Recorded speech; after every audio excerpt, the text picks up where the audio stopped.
My tribe won a war and then nearly starved to death at the party thrown to celebrate it. I wish that was me being dramatic for the intro. It is how a good week goes in the north. The warriors came home, hauling whole enemy supply sleds, frozen solid, meat stacked higher than the tents. Everybody cheered. Everybody ate like it was the last winter. It very nearly was. Because nobody in a tribe of frost witches ever bothered to learn this one fact. Their magic can freeze a whole battlefield in one breath. It cannot keep a single thing frozen for two. So, by the third dawn, half that glorious war kill was gray and sliding off the bone. The other half was heading the same way, fast, and the flies had already held a vote on it. You could smell the victory from the ridgeline. It smelled like a battlefield nobody had gotten around to burying yet, which, technically, is what it was. A girl named Mika, maybe 8 winters old, was crouched behind the drying racks, tucking a strip of spoiled meat into her sleeve, saving it. In a camp drowning in meat, a kid was hoarding rot. Then her knees just folded. She went down in the frost without a sound, that scrap still shut in her fist, and nobody at the loud end of the feast even turned to look. I caught her before her head hit the ice. She was all sharp little bones and no weight to her at all. 8 winters old and already rationing against a hunger the adults refused to see coming. That was the moment our matriarch decided to fix the food problem by subtracting a mouth, my mouth. She rose at the head of the feast and pointed at me like I was the thing that had gone rotten. Because I am Ellie. On the tribe's own rolls, I am ranked the weakest mage we have ever recorded. Heat trace, F class. I cannot freeze a cup of water without somebody else holding it steady for me. In a tribe that scores a person by how much of the world they can flash to ice in one heartbeat, that makes me a joke with legs. A useless mouth to feed. Her exact words, loud for the whole feast. And right on cue, because the universe has comic timing, a rider came through the gate in ash-gray colors I did not know yet. Ragnar the Ashen's envoy.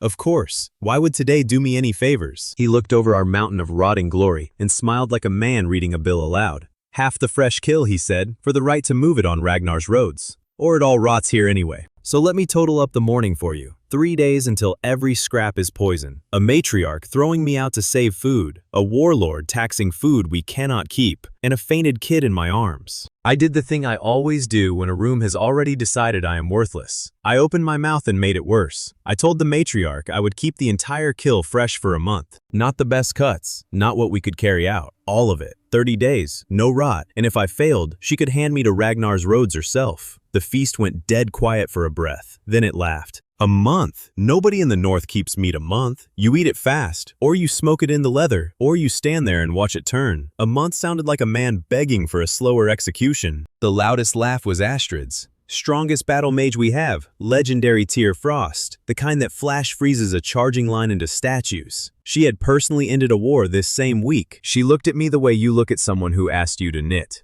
You want to use real magic, she said, to babysit cutlets. She had a point. From where she stood, it was the dumbest sentence ever spoken. So, naturally, I made her a bet too, because apparently I wanted the full set of enemies. Lend me 1 burst, I said. 1. And the old cellar under the north rise that everyone swears is condemned. She could have just walked off.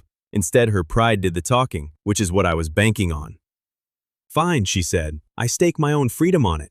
When your cutlets rot, runt, you carry my gear for a year. There it was, a public wager, her word against mine, in front of the whole tribe and a warlord's grinning envoy. He leaned back to enjoy the show and sent 1 scout ahead to watch me fall on my face. Everybody thought they were watching me dig my own grave. Honestly, fair enough. I had a theory and 0 proof. A condemned hole in the ground, 1 loaned freeze, and until sunset to make it all real. Here is the theory, quick, because we did not have all day, and neither do you. Astrid's frost is a burst, enormous, and gone within the hour. The cold was never our problem. Holding on to it was. Cold does not leak because it wants to leave. Heat leaks in from every warm thing around it, and heat is patient. So you do not fight the cold. You block the heat, and you give whatever sneaks in somewhere else to go. That is the entire trick. Insulation to slow the heat down, and a path to bleed off the little that still gets through. I had been chewing on it for 2 years while the whole tribe called me useless. The condemned cellar was honestly perfect. Deep, stone-lined, already cold from the earth around it. It leaked heat like a woven basket. So I put my odd little crew to work sealing it before dark. I had Brenna, who is built like a door and takes every instruction to its exact literal maximum. I told her to seal the inner wall thoroughly. I should have chosen that particular word with more care. I had Freya, precise and rules-brained, and already tetching at how sloppy everyone else worked. And Mira, our cook, who mainly wanted to know if any of this rescued dinner. It did, eventually. We built a wall inside the wall and packed the gap with dry wool because still trapped air is the best cheap thing going for stopping heat. We sealed the meat into clay jars, and downhill, outside, I dug a shallow pool. That pool was the piece nobody understood. It was where the heat was supposed to go. Dump the warmth out there, away from the food, into water that could carry it off downstream. Everyone nodded and clearly thought I was simple. Then Brenna sealed the inner wall thoroughly. So thoroughly, she froze the only door shut in one solid slab, with 3 of us still standing inside it. Sealed, technically. Airtight, absolutely. Exit? No. We chipped our way out through a side gap, while Astrid laughed herself sick in the doorway. But when the swearing died down, I stood there staring at that accidental slab, and I stopped being annoyed. Because Brenna, by taking me far too literally, had just built the most perfectly airtight seal in the whole cellar. Her mistake beat my plan, so I told her to go do all the other walls that wrong. Off of the tree line, Ragnar's scout scribbled every bit of it down. The walls, the wool, the jars, all of it. He never once looked downhill at a muddy little pool of standing water. Good. Watch the wrong thing, friend. By late afternoon, the crew still did not believe a word of it would hold. I cannot blame them. Everything I had said was theory, and theory has never once fed anybody. So I quit talking and showed them one jar. I had Astrid put the smallest touch of frost on a single sealed jar of meat. One breath of her power, nothing dramatic, the magical version of flicking a finger. She rolled her eyes so hard I heard it, and did it. Then I did my part, the part I am actually good at. I pressed both hands to the jar and drew the warmth out of it, slow and steady, and shoved that heat into a flat stone slab set beside it. That is heat trace, my whole useless talent, right there. I cannot make cold. I can only move heat around, a little at a time, and send it where I want, instead of letting it crawl back into the food. The stone drank the warmth and went hot. Hot enough that when I finally peeled my palm off it, it had burned a clean red stripe across my hand. I did not let go early. You do not when the tribe is watching. The jar stayed frozen, not for a minute. It sat there cold and solid while I counted out loud, well past the point where Astrid's raw burst alone would already have thawed and started to drip. And I watched Astrid's face do something brand new. She was not laughing now. She was doing arithmetic. Her burst plus my slow bleed had just outlasted her burst alone by a wide margin, and she saw it land. "You are not fighting my magic," she said slowly, working it out in real time. "You are buying it more time." I told her that was the whole point. Her power was never the small thing in this room. Its lifespan was. One jar is a party trick, 40 carcasses is a business, and the sun was already leaning down toward the ridge. So we scaled it up, and here's where Freya quit being annoyed and started being the reason it worked. Astrid could dump a huge freeze into the sealed chamber, but raw, it would land uneven, frost burning some jars and skipping others entirely. Freya took that burst and spread it thin, like smoothing frost flat across a pane of glass. Her control was surgical. Where Astrid is a bucket of water hurled at a wall, Freya is a wet cloth wiping it perfectly even. I had raw power, and I had fine precision in the same room, and I finally had a use for both. We set a plain bowl of water outside the sealed zone as a control, uncooled, sitting there in the same evening air. Then we shut the chamber and waited on the one thing I could not fake for anyone. Time. I had a temperature stone by the door, the old kind the hunters carry, blue when it is cold enough to hold meat, and pale when it is not. We sealed up, and it sat there stubbornly, gorgeously blue. The control bowl outside started going soft and murky inside the hour. In the sealed chamber, nothing moved. The frost just held, quiet, doing the exact thing I had sworn to a laughing feast it would do. A few tribe folk had wandered over to watch me fail and forgot to leave. When the stone stayed blue, past the point their own gut said it should have gone pale, one of them said, "Huh," out loud, like it slipped out. I wanted to sit down in the dirt and grin like an idiot. I did not, because 40 carcasses were still lying out there in the fading light, and every single one of them needed to be inside that cellar before full dark. This is the part where we almost threw the whole thing away, and it was my own team's doing, which I won on the record. We got cocky. One of us got cocky, specifically, and she had legendary frost to back the mood up. Ragnar's envoy was still lurking, and he had found Astrid's exact pressure point. He kept needling that the runt would obviously save the best cut for himself and leave the tribe chewing on the scraps. He said it loud, near her, over and over. The smart move was to ignore him completely. Astrid does not really come with that setting installed.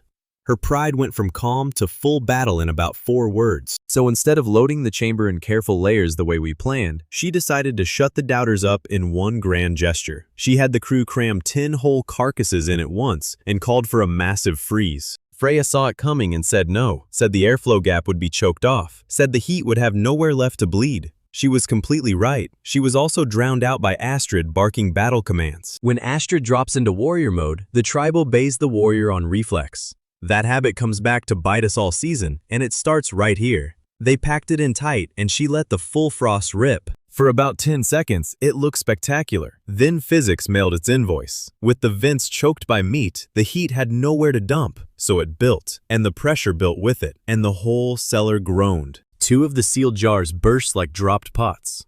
A crack ran up the inner wall, the good wall, Brenna's perfect airtight wall, and cold came pouring out of it into the evening like blood out of a cut. The temperature stone by the door shivered from blue toward pale. Every bit of held frost was bleeding out into open air, and 40 carcasses were suddenly just hours away from gray again. Astrid stopped looking proud. She looked at me like she was braced for me to scream at her. The envoy looked delighted. He had his failure. He was already turning to go tell Ragnar the runt's little miracle had cracked wide open on the first real load. I learned something specific about failing in front of people who want you gone. The failure is loud, but it is also information, and information is an answer wearing a bad disguise. So I did not scream. I read it. The wall cracked because the heat had nowhere to go. That is not a reason to panic. That is the system telling me, extremely rudely, what it was missing. It did not need a tighter seal. It needed to breathe. My whole first plan was to seal it up tight and trust the walls. Wrong instinct. A sealed box with a giant freeze packed inside it is not storage. It is a bomb with good manners. The leak was never the enemy. The leak was the fix. So I threw out my own plan on the spot in front of everyone, which is not a proud look, but it beats being right in a pile of rot. I stopped trying to trap the cold in. I started trying to move it on purpose. I had Brenna punch a second hole, down low on the far wall, a deliberate vent.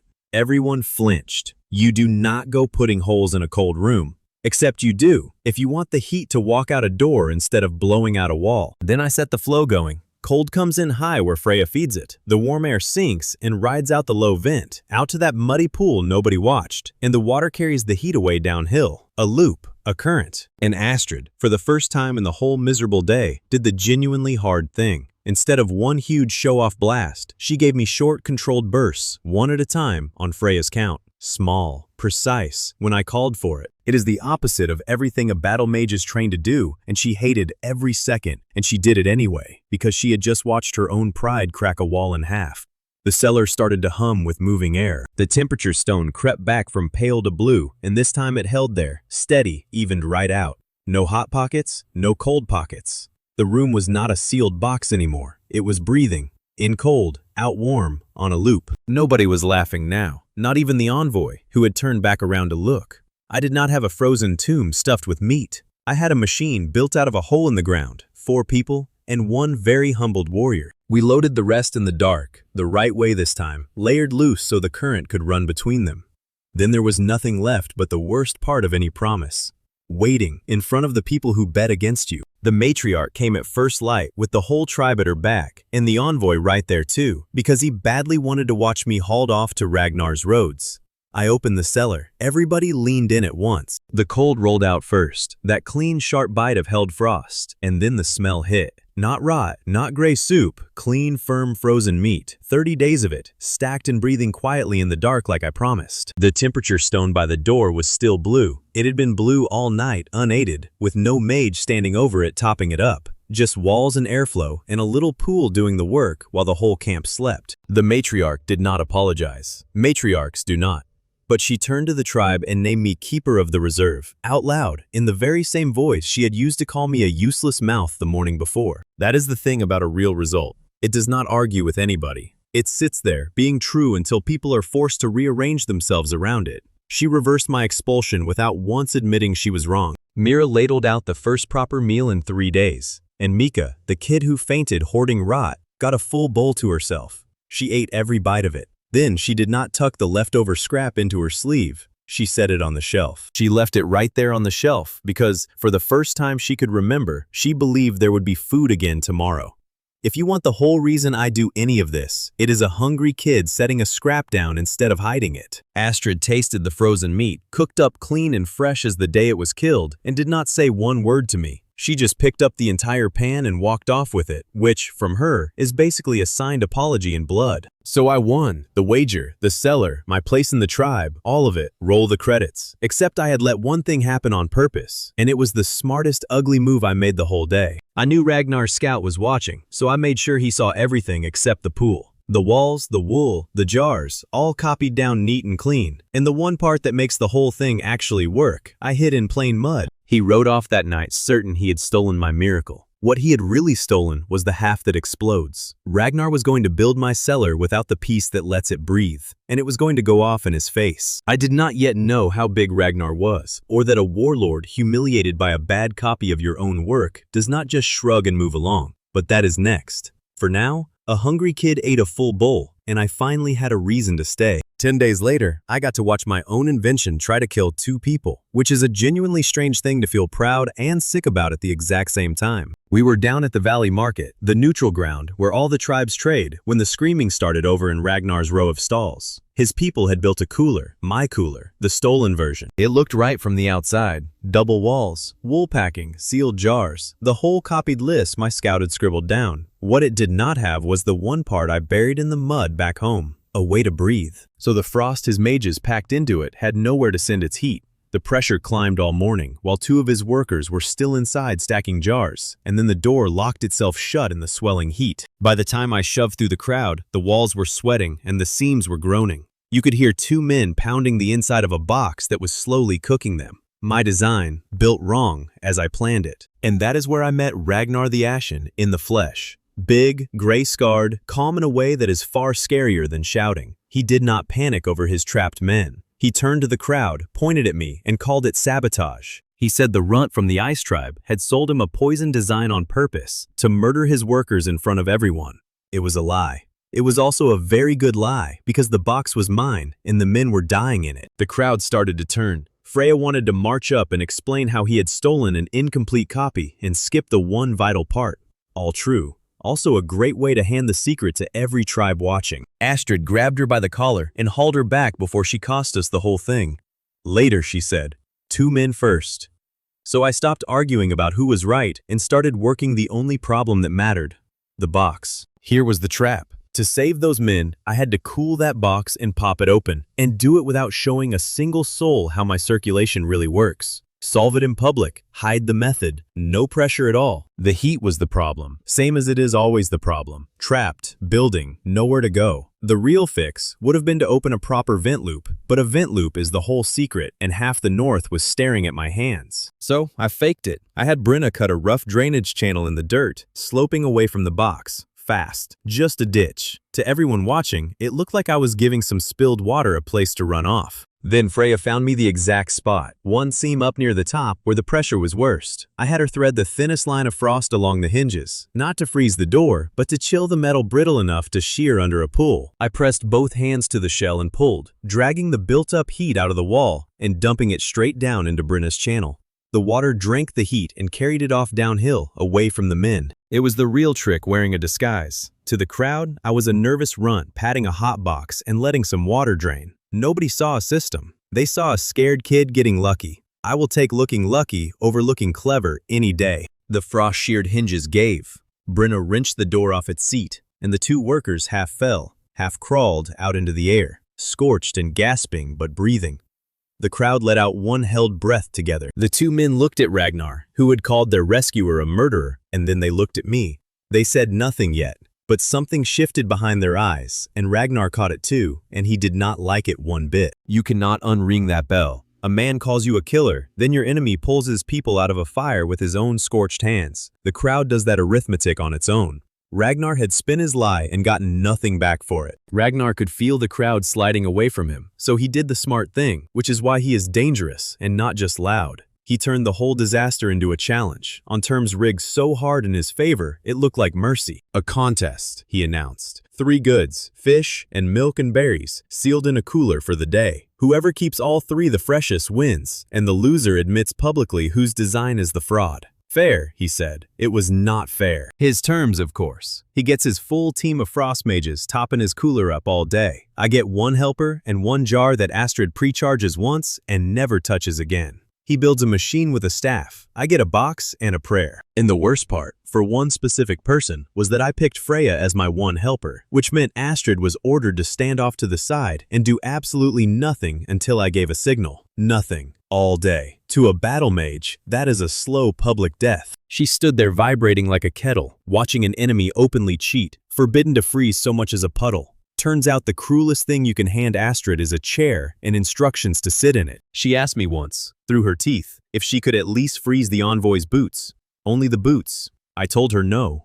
I think that one small no cost me more of her respect than the whole rescue had just earned me. For the first stretch, it went how he wanted. His mages hit his cooler with fresh frost every little while, and his gauge dropped to perfect cold almost instantly. The crowd oohed. Fast always looks like winning. Meanwhile, my single pre-charged jar just sat there, doing nothing flashy, and my berries were already going a touch dull at the edges. I could watch the crowd do the easy math. Big power, big cold, quick result. The runt is losing again. Ragnar was so sure of it that he started selling the future mid-contest. He worked the crowd, promising spots in his coming cooler network, taking little deposits, acting like the result was already carved in stone. But I was not watching my berries. I was watching his mages. Every time his gauge crept up even a hair, a mage stepped in and hand-corrected it with a fresh touch of frost. His cooler was not holding cold, it was being held. That is the whole difference nobody in the north had bothered to name. His box could not keep a thing. It could only be kept by a staff of powerful people standing over it forever. Take the mages away, and it was an expensive crate turning warm. Which meant the contest, the way he set it up, was not measuring storage at all. It was measuring how many mages you can afford to babysit a box all day. He could afford a crowd of them. I could afford Freya in a jar. So I had to change what we were measuring. I called it loud in front of the whole market before he could close the deal on those deposits. One simple change. Both teams walk away from their coolers for 1 hour. No touching. Then we look. The market went quiet because everybody understood at once what that meant. A store you have to stand over is not a store. It is a performance. If his cooler needed constant hands, 1 hour alone would show it naked. The trick was never to prove my box was strong. Strength was his whole story, and the crowd already believed it. The trick was to change the question from who is stronger to who can be left alone. He could not survive that question. He could not say no. Saying no in front of the crowd he was taking deposits from would admit his box was a stage set. So he agreed, jaw tight, and pulled his mages back. The contest stopped being about power and became about time. Then it nearly fell apart on comedy, the way most things do around my crew. Freya, on her rounds, caught my jar drifting up half a degree and instinctively reached to open the chamber and fix it. That would have avoided the whole test. Brenna, who had taken the order guard the door straight to heart, simply sealed it shut with Freya's hand still on the latch. Froze it solid. Freya was furious.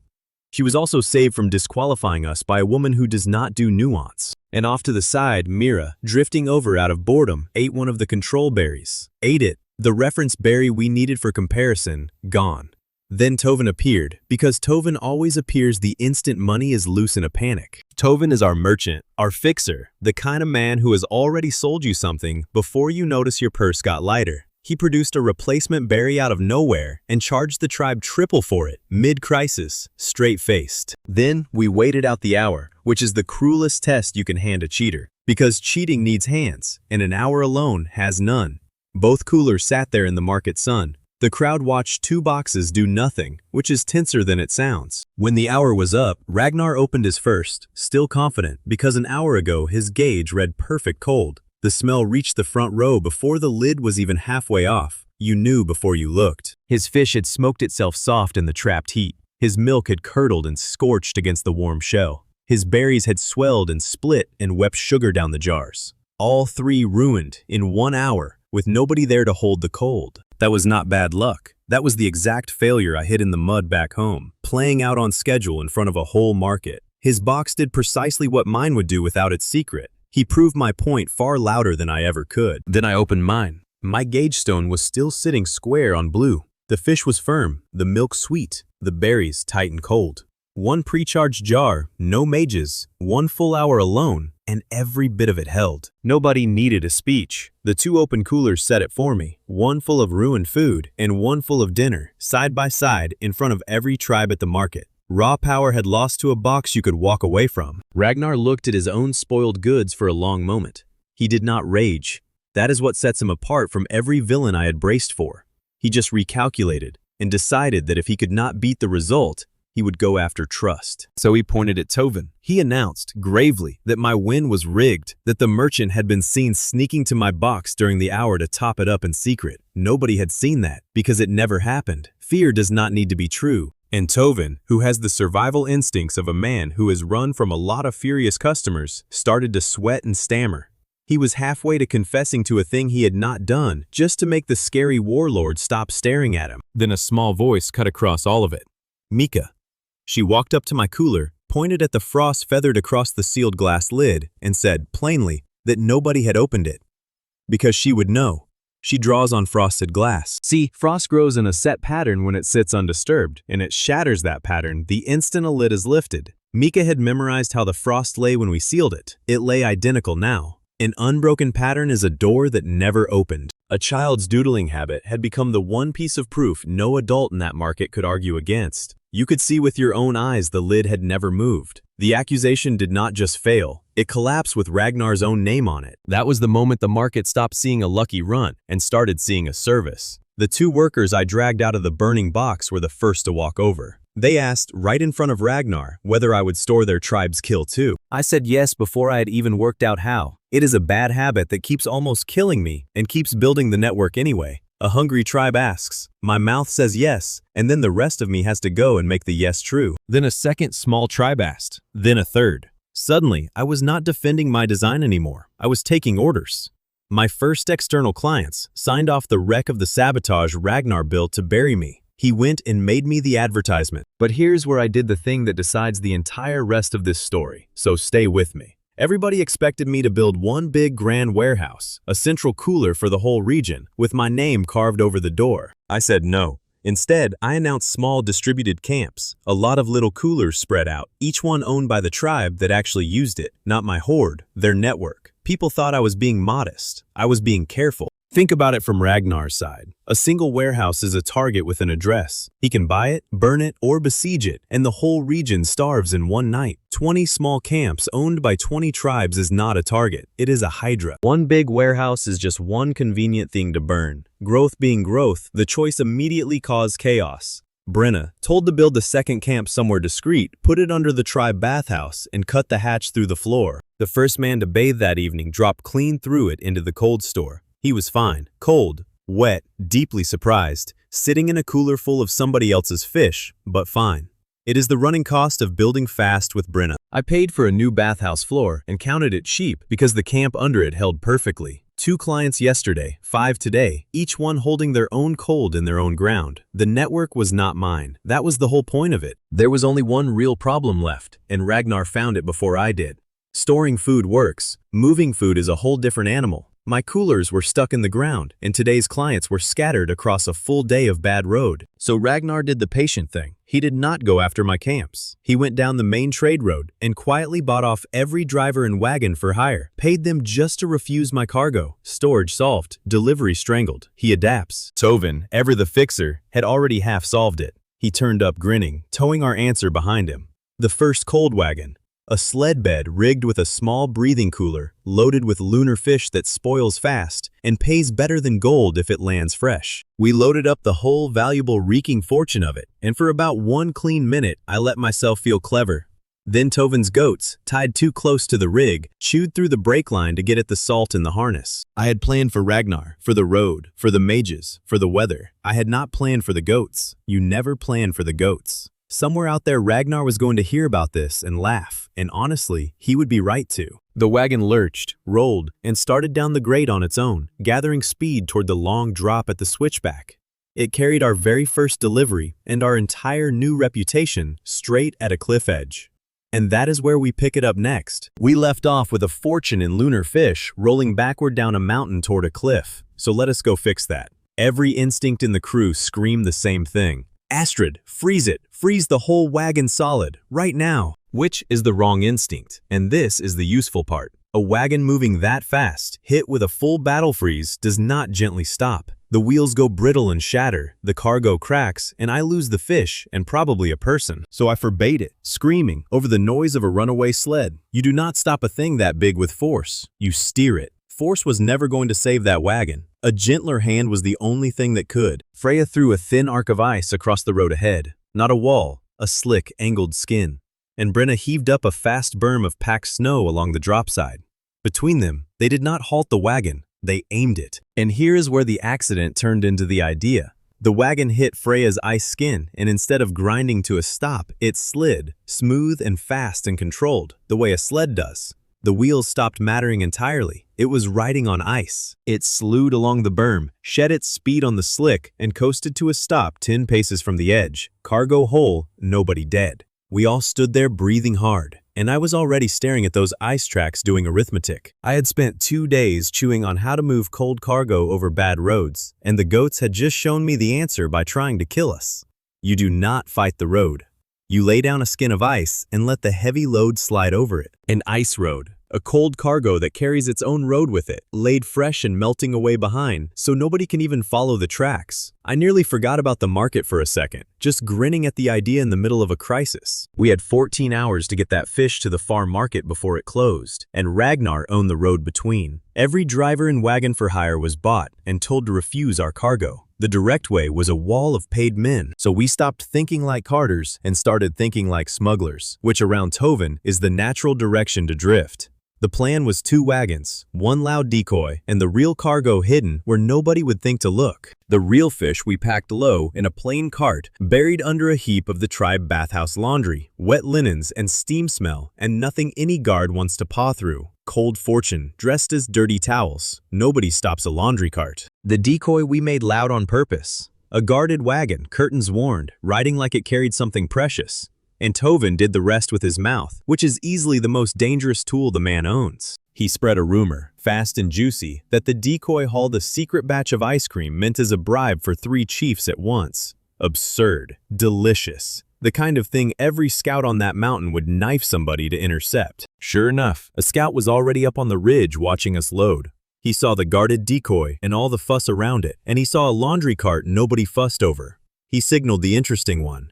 Chase the towel's cousin, not the towels. That is the quiet lesson of the whole day. People guard what looks precious and ignore what looks like a chore. Dress your treasure as a chore, and it strolls out the front gate while the guards watch the shiny box. Works every single time. Freya had drawn us a route. Of course she had. Exact, measured, every grade and mile marked, the safest path a careful person could plot. It had one flaw. It refused, on principle, to include a certain goat trail. Toven swore the goat trail was real, a shortcut over the shoulder of the mountain that cut hours off the climb. Freya would not put it on her map. Unmeasured, she said. No proper width recorded. If she could not verify it, it did not exist. They argued about it the whole time we loaded. Toven insisting his goats walked it daily. Freya insisting a path you cannot measure is not a path. I did not settle it. Arguments like that usually get settled by the mountain, not by me. That is the thing about a perfect map. It only shows you the roads everyone already agreed to see. Ragnar was reading the same map we were, which meant the way to beat him ran along the one trail that had never made it onto anyone's map. The decoy did its job too well, and that is Astrid's fault, which by now you can probably predict. She rode guard on the loud wagon, playing the part of someone protecting a priceless thing. Playing it, she was told. Just playing. Ragnar's ambush hit the decoy at the Narrows as planned, and the plan was simple. Let them take the empty wagon, look beaten, waste their whole force on a load of nothing, while the towels roll free on the far trail. Astrid could not do it. The second a real enemy sneered at her and grabbed for the wagon, the performance evaporated and the war mage took over. She froze the first man where he stood and dared the rest to try her. Pride does not know how to lose on purpose. So, instead of a fake fight the enemy wins, we got a real fight Astrid was set on winning, which pulled every scout and rider in the canyon straight to her. Ragnar, hearing a real battle, sent real reinforcements and sealed the Narrows behind them, which was a disaster, because the sealed Narrows was also the mouth of the far trail. Her pride did not just blow the decoy, it corked the bottle our real cargo needed to slip through. One proud reflex, and both our routes were suddenly gone. I want to be fair to Astrid here, because it matters later. She won that fight. She is genuinely magnificent the moment she stops thinking and starts freezing. The problem was never that she loses. The problem is she wins the wrong fight at the worst possible time. Meanwhile, the real wagon had its own problem, quieter and worse.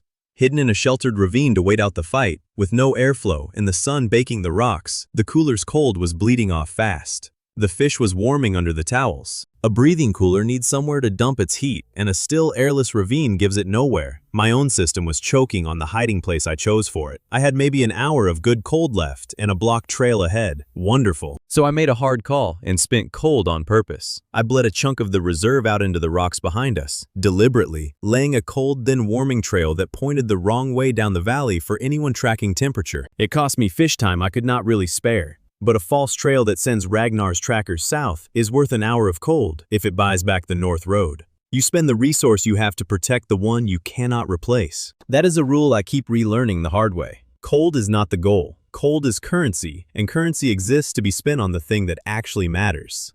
That day, the thing that mattered was one clear road and a market that shut at dusk. Then the goats solved the rest, because of course they did. Spooked by the cold dump, the whole tied string of them bolted, straight up and over the shoulder of the mountain, down the exact unmapped goat trail Tovin had been swearing about all day. Freya watched her impossible route become the only route, and to her credit, she did not sulk. She just said, flat, that she was updating the map and started measuring the trail with her eyes as we ran. The path was real. It was also far too narrow for the wagon. I would love to tell you I planned the goats. I did not. Half of engineering is a good plan, and the other half is being ready to grab whatever the disaster hands you and call it the plan. The goats were the disaster. The trail was the gift buried inside it. So, we took the wagon apart. On the trail, against the clock, we stripped it down to the cooler box and lashed it onto sled runners cut from the wagon bed. If the road is too narrow for wheels, you stop using wheels. This was the real test, more than the chase ever was. A cold system that only works sitting still in one hole is a cellar. A cold system you can rip apart, haul over a mountain on your backs, and rebuild still cold is a network.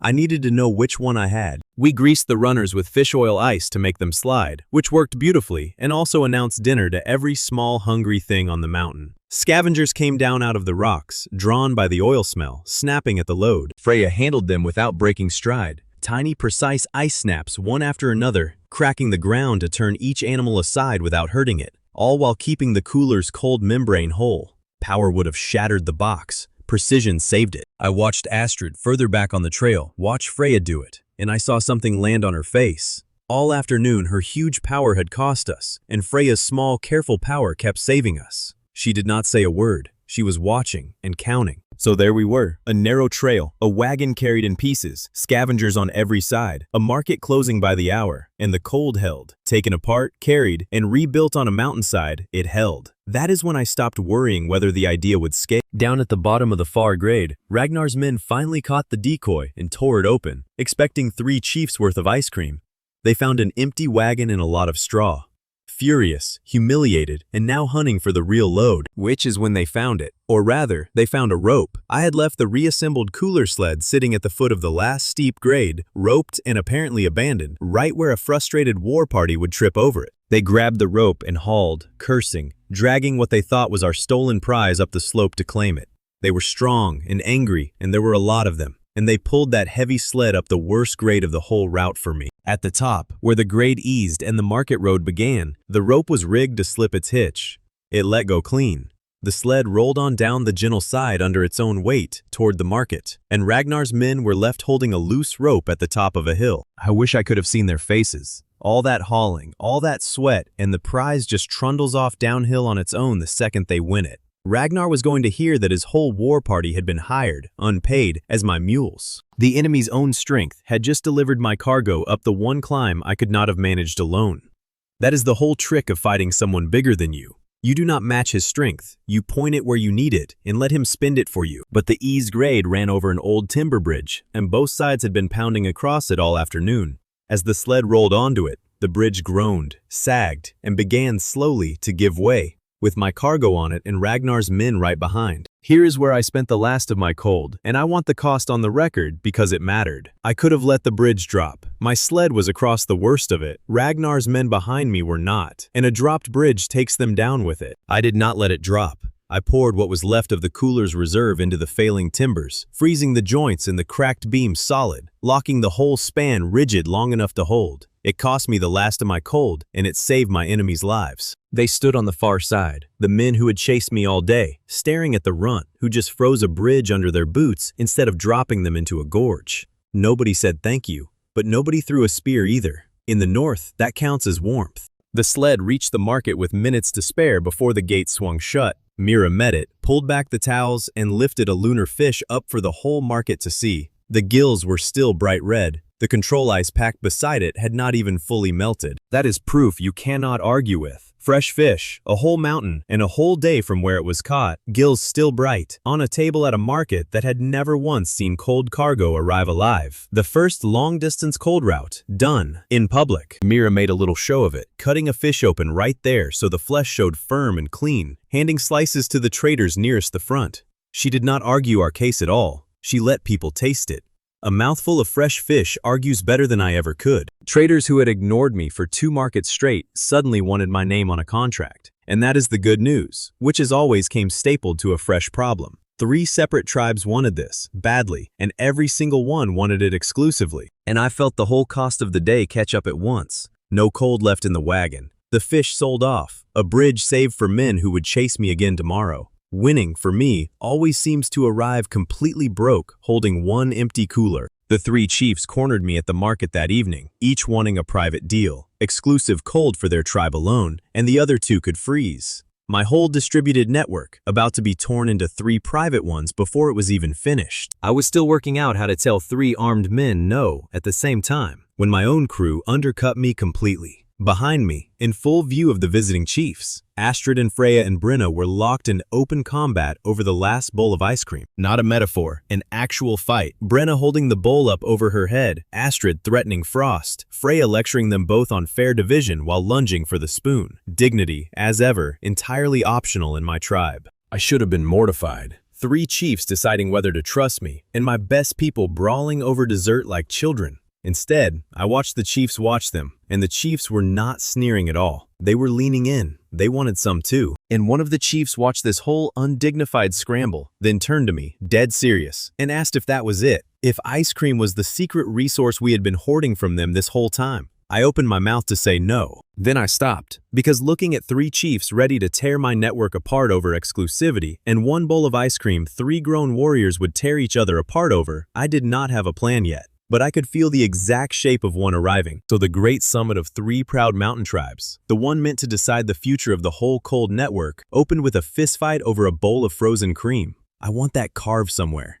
It is the truest thing about my life. Here was the situation. 3 chiefs, 3 tribes, 1 delivery service they all suddenly could not live without. And each one wanted it exclusively, his tribe alone, the other 2 left out in the cold. Literally, in this case. They came to negotiate, and inside a minute they were snarling. The lake chief accused the mountain chief of stealing a caravan slot. The forest chief accused them both of everything else. Old grudges with fresh teeth in them. None of them wanted to share. All of them needed to. That gap between what a proud man wants and what he actually needs is the whole space I have learned to work in. You do not talk him out of the wants. You make the need impossible to ignore. And in the middle of this, Mira set down a single tasting bowl of ice cream to break the tension. It did the exact opposite. All 3 delegations lunged for it at once, and the summit became a scrum over dessert before anyone had signed a thing. Astrid, who had appointed herself security without being asked, did not calm it down. She declared the grab a ration border violation, which is not a real thing, and ringed the whole squabbling delegation with a fence of spoons frozen upright in the dirt. So now I had 3 chiefs who hated each other, 1 bowl of dessert they were ready to draw blood over, and a security chief enforcing borders made of cutlery.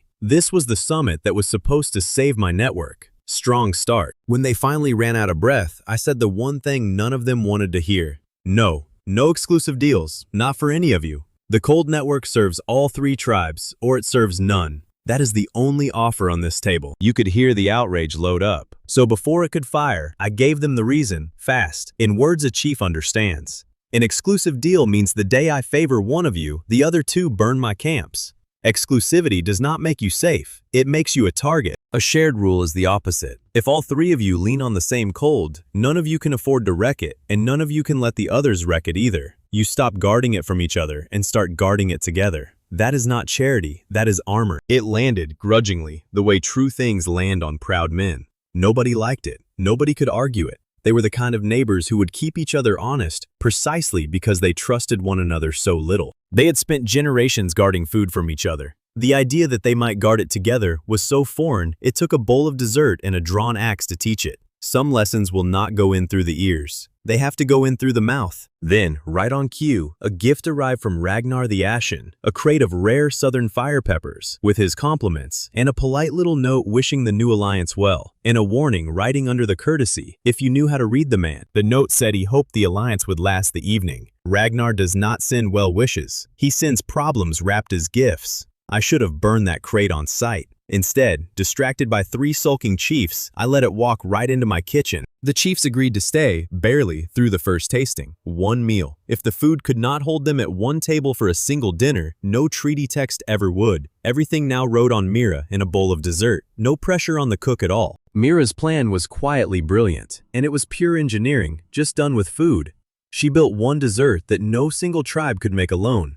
Each delegation held one piece nobody else had, and the dish only worked with all 3 of them in it. The Lake tribe brought the cream, rich and cold from their herds. The Mountain tribe brought wild honey, the only sweetness that grows up on those high slopes. The Forest tribe brought a dark, tart berry that cut the sweet. 3 ingredients, 1 bowl, no shortcuts. You cannot cheat that recipe. A tribe that walks out takes its ingredient with it, and the whole dessert dies on the table. So for one evening, 3 tribes who despised each other physically needed each other's hands in the same bowl. Mira had cooked a treaty. That is the trick I keep stealing from her. You do not force people to cooperate. You build the thing so it simply cannot be done alone, and then cooperation stops being a favor anyone is doing anyone. It becomes the only way the work gets finished at all. Freya measured the portions down to the grain, because an uneven split at a table like this starts a war on its own.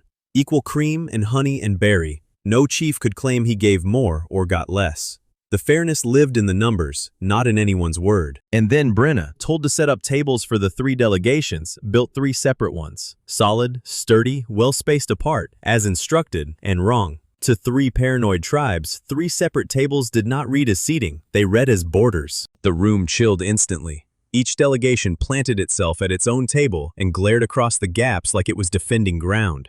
Brenna's furniture had accidentally rebuilt the very suspicion Mira's recipe was trying to dissolve. Comedy, causing the plot again. I fixed it the simplest way there is. I had Brenna haul all 3 tables together into one long one, hard, until the seams touched. If the borders were made of furniture, then I could shove the borders together. Nobody argues with Brenna moving tables. Then Mira served the finished dish, and the arguing actually stopped. Because your mouth cannot sneer and taste something wonderful at the same time. The cream, the honey, the tart berry, all 3 folded cold into one spoonful. None of them had eaten anything like it. And the important part, the part that did the real diplomatic work, was that each chief could taste his own tribe's gift inside it. The Lake chief tasted his cream. The Mountain chief tasted his honey. But it only sang because the other 2 were in there with him. You could watch it land on their faces. A dish where you taste your own contribution and cannot deny you needed the others to make it good. That is the whole treaty, said in a flavor, faster than any document. Mira did in 1 bowl what I could not do in an hour. Mika, watching 3 grumpy chiefs eat from the same bowl and slowly stop scowling, named the dish on the spot. 3 quarrels, she called it. The chiefs laughed, the real kind, the kind that lets air back into a room, and they kept eating from the one bowl. Nobody was defending a border for once. They were passing a spoon. I have watched treaties signed across 4 seasons of this network, and I have never seen paper do what one shared bowl of 3 quarrels did to 3 men who walked in wanting to kill each other. That is the difference between a contract and a meal. A contract tells you what you are owed. A meal shows you what you share. One makes allies who watch each other. The other makes allies who feed each other. I will take the second kind every time. It should have ended sweet right there. It did not, because of Tovin, and because Ragnar plays a longer game than I gave him credit for. Remember that crate of fire peppers with the polite little note? Here's where it finally goes off. Tovin, seeing a crate of rare exotic southern produce sitting unguarded, did the only thing Tovin ever does. He sold it. He talked Mira into buying Ragnar's fire peppers off him as a rare sweet southern berry at a healthy markup for the next batch of dessert. Mira, trusting the berry story, folded them into the first big official batch of 3 quarrels, the one meant to seal the treaty properly. And a fire pepper is not a berry. It is a slow bomb of heat, and a cold dessert is the wrong place to hide one. The heat built where the cold trapped it. The batch started to crack and hiss, the cream splitting, an angry red seam bleeding through the white. To three already paranoid tribes, a sabotage treaty dish on the table read as one thing only: betrayal. It went off instantly. The forest chief accused the lake tribe of poisoning the bull. The lake chief accused the mountain tribe, and the mountain chief, a direct man, skipped the accusing and just drew his axe. The whole treaty, 3 minutes from dead. And the worst part was that they were not being stupid. From where they sat, someone really had ruined the shared dish at the exact moment it was meant to bind them. It looked like sabotage because it was sabotage. Ragnar's, riding in on Tovin's greed. I looked at Tovin, and Tovin looked at the floor, which is the closest that man ever comes to an apology. He had not meant to help Ragnar. He never means anything. He just cannot see a crate of goods without selling it, and Ragnar had counted on that. Mira did not panic. Cooks who have saved 100 ruined dinners do not panic. She tasted the cracked batch, right past the heat, and caught something the rest of us missed under all the shouting.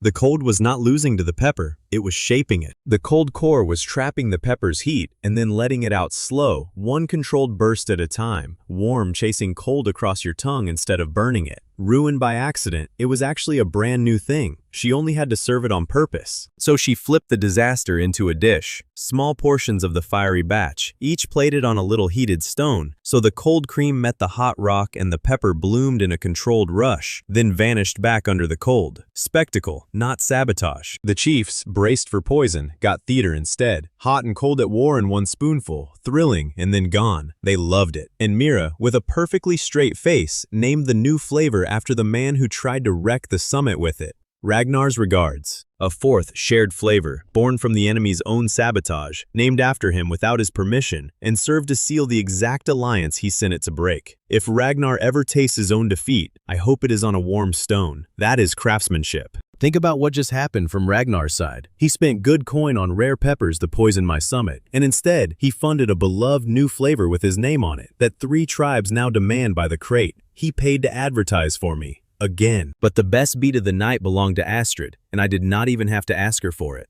To prove the fiery dish was safe and not poisoned, she picked up a full warrior-sized portion, not a taste, a whole bowl, and ate every bite in front of the nervous chiefs. A full portion of concentrated fire pepper. Her face went a deep, alarming red. Her eyes watered like a burst dam, and she did not make one single sound. She set the empty bowl down, gave the chiefs a solemn nod, and completely lost her voice for the rest of the night. She could not speak for hours after. She communicated entirely through furious pointing and one very expressive glare aimed squarely at Tovin. It was the bravest, dumbest, funniest thing I have ever watched a war hero do, and it sold the dish better than any speech. Nobody who watched a legendary war mage eat a bowl of fire without a whimper was going to call that dessert dangerous. She turned her own suffering into the best safety demonstration money cannot buy, and she has not once forgiven Tovin for it since. With the treaty back alive, the chiefs found one last thing to fight about: whose name would lead the alliance. Proud men will always find a hill, and if you take away the real hills, they will invent one out of whose name goes first on a page. Nobody would yield, and I was not about to pick a favorite and make 2 new enemies. So instead of arguing status, we settled it with a game. A rules-bound relay, 3 teams, 1 runner from each tribe. Winning chief takes the honor. Clean and bloodless. While they lined up, I read out the real numbers because numbers cool a room faster than speeches. 80 days of preserved food for the valley. 30 days of stock for outside clients, 4 shared flavors on the books. That is what they were racing over. The race was neck and neck, and about to produce the winner I did not want. One proud chief lording it over 2 sore losers. Then Astrid, still voiceless and still furious, tried to signal the finish, and instead froze the entire finish line solid. All 3 runners hit the ice at the same instant, went down in a tangle, and crossed the frozen line in one indistinguishable heap. A 3-way tie. Nobody won, which meant nobody lost, which meant every chief could go home, not having been beaten by the other 2. It was an accident. I took full credit for it as strategy anyway. A tie was the only result all 3 could actually accept, and Astrid's ruined voice had just handed me the one outcome that let every proud man save face at the same time. The alliance held. 3 chiefs went home tied together by cream, honey, a tart berry, and 1 shared joke. Not one of them got to be the biggest man there, which is why it would hold. Nobody defends a deal they lost. Everybody defends a deal they tied. So, the treaty was signed, the network was safe, and 3 enemy tribes were now knotted together by cream, honey, berry, and 1 very spicy grudge. a good day, which, in my life, mostly means a bad thing is already on its way over. The new treaty meant more caravans running more often, all along the good Low Valley route, every one of them carrying rich-smelling food. You cannot run a river of fragrant cargo through wild country and expect it not to notice. It noticed. A whole herd of wild boar, drawn by the smell of the fattest food supply the valley had ever seen, came down out of the hills and planted itself directly across the main delivery route, not sent by anyone, hungry, enormous, and squarely in the way. Nobody was behind it. Ragnar did not herd them in. The weather did not push them down. My own success did. I built a road that smells like dinner to every creature for a day's walk, and now several hundred very large hungry animals had answered the invitation. You cannot bribe a boar. You cannot out-argue it, or wait it out, or buy off its drivers. It is not Ragnar, who at least wants something I can bargain with. It is just weather with tusks, and it is standing square on the one road that feeds 3 tribes. The boar problem became a real problem the second one of them ate our cold. A lone scout boar, running ahead of the herd, rooted up one of our small field cold cores, where it sat charged in the dirt and swallowed the whole thing down. A cold core is a sealed charge of frost meant to hold a chamber steady. It is very much not meant to sit in a stomach. The boar felt that deep cold spread through its gut, panicked the way anything would, and bolted. It went straight through the middle of the settlement like a runaway boulder with tusks. It flattened 2 drying racks, 1 fence, and very nearly Toven. The whole camp scattered, shrieking, diving out of the way. And Astrid, being Astrid, did not run for cover. She ran at it. She leapt onto its back and announced to the entire camp that she was now the commander of a brand new mounted boar unit. Voice fully recovered from the pepper, sadly for all of us. She kept yelling orders at the boar as if it would salute. It bucked her off into a snowbank and kept running, and she came up spitting snow and even more determined to command it.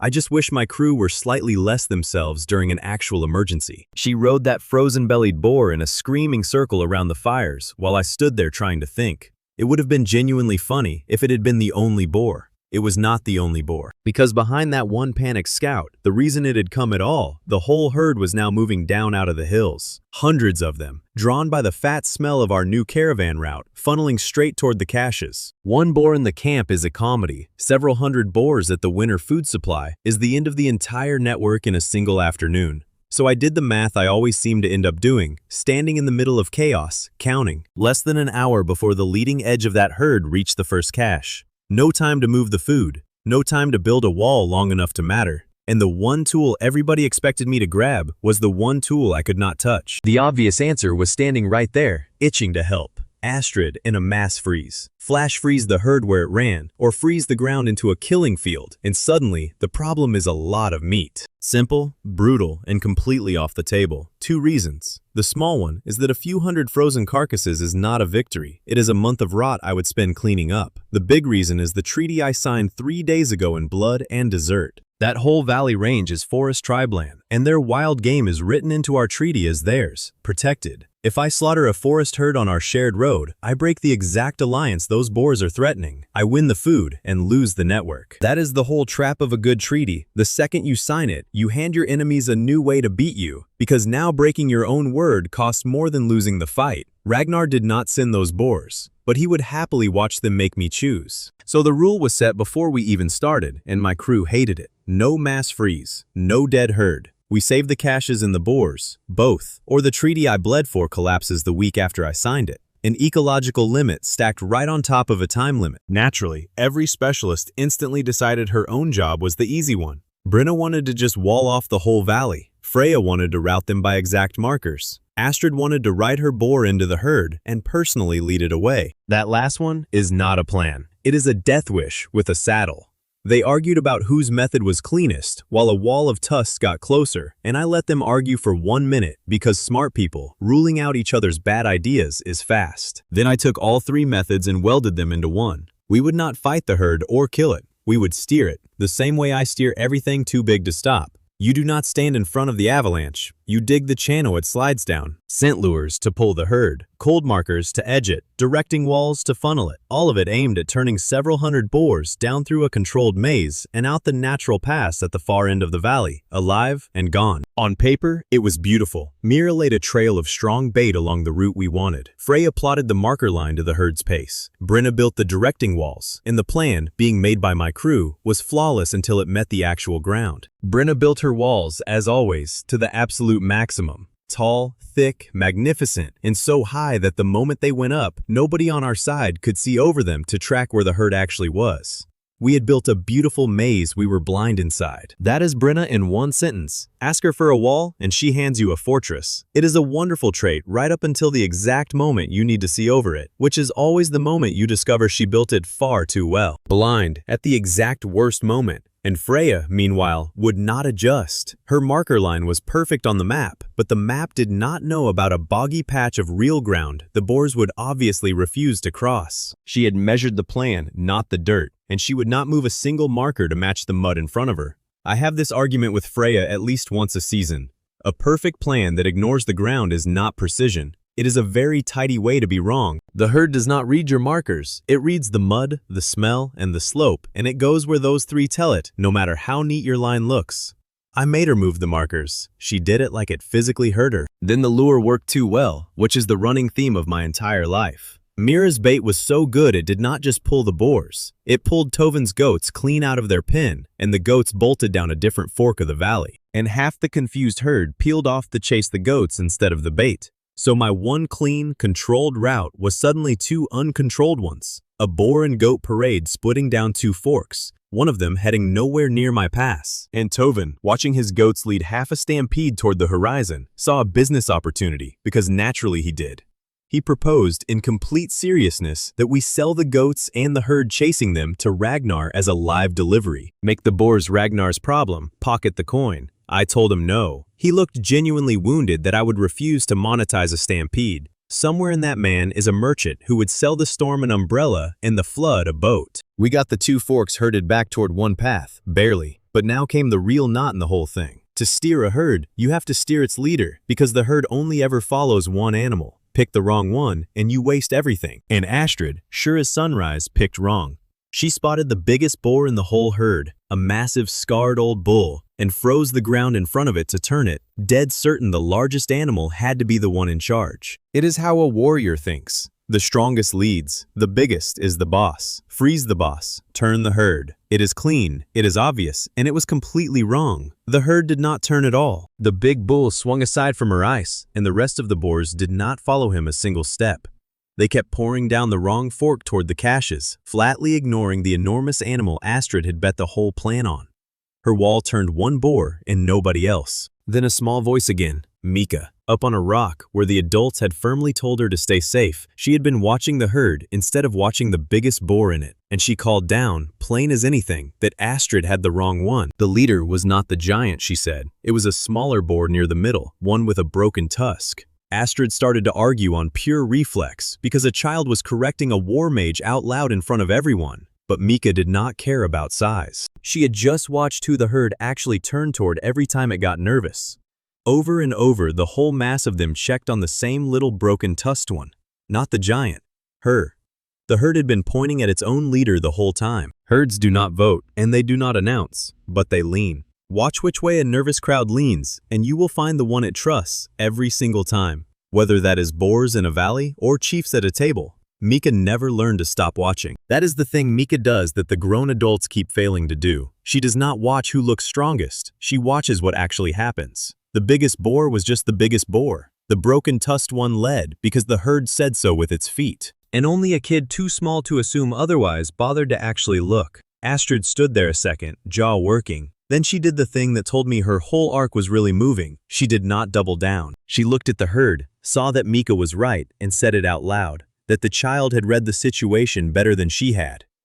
From Astrid, admitting that in front of a crowd costs more than any freeze she has ever thrown. So we switched targets to the real leader, and here's where the plan stopped being clever and started being expensive. You cannot just freeze the broken-tusked boar in place, because a frozen leader leads nobody. I needed her moving, and moving where I chose. So I baited the leader with the one thing that boar had already proven it wanted: cold. I hitched a real charged cold core onto a light sled and let the broken-tusked leader chase that deep cold smell. The same thing the first boar swallowed. She chased it, and the whole herd streamed along behind her toward the pass.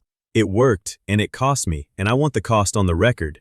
That was a full charged core, real winter reserve, spent not on food, but on being dragged around a valley by a pig. Every core I burn here is a core not holding somebody's meat through winter. Cold is not free, and that herd was eating my savings by the minute. But a spent core is a problem I can refill. A broken treaty is not, so I spent it. This is the part the stories always skip. The clever plan has a bill. Somewhere behind every neat trick, a resource is getting quietly burned, and the whole game is making sure you spend the cheap thing to save the thing you cannot replace. It also meant Freya had to stay behind, alone, holding every remaining chamber steady by herself while the rest of us ran the herd.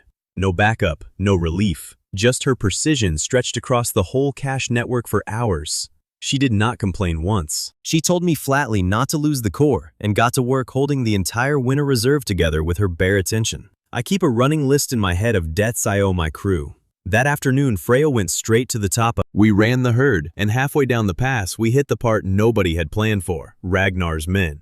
A scouting party of his had boxed itself into a side gully in our maze, trapped between Brenna's tall walls and a few hundred oncoming boars. Ragnar's own soldiers caught in my trap by accident, and Ragnar himself was up on the ridge watching, and I know what he expected me to do. He expected me to do what he would do: hold his men, bargain their lives, trade their safety against the pass, against the treaty, against whatever I wanted from him.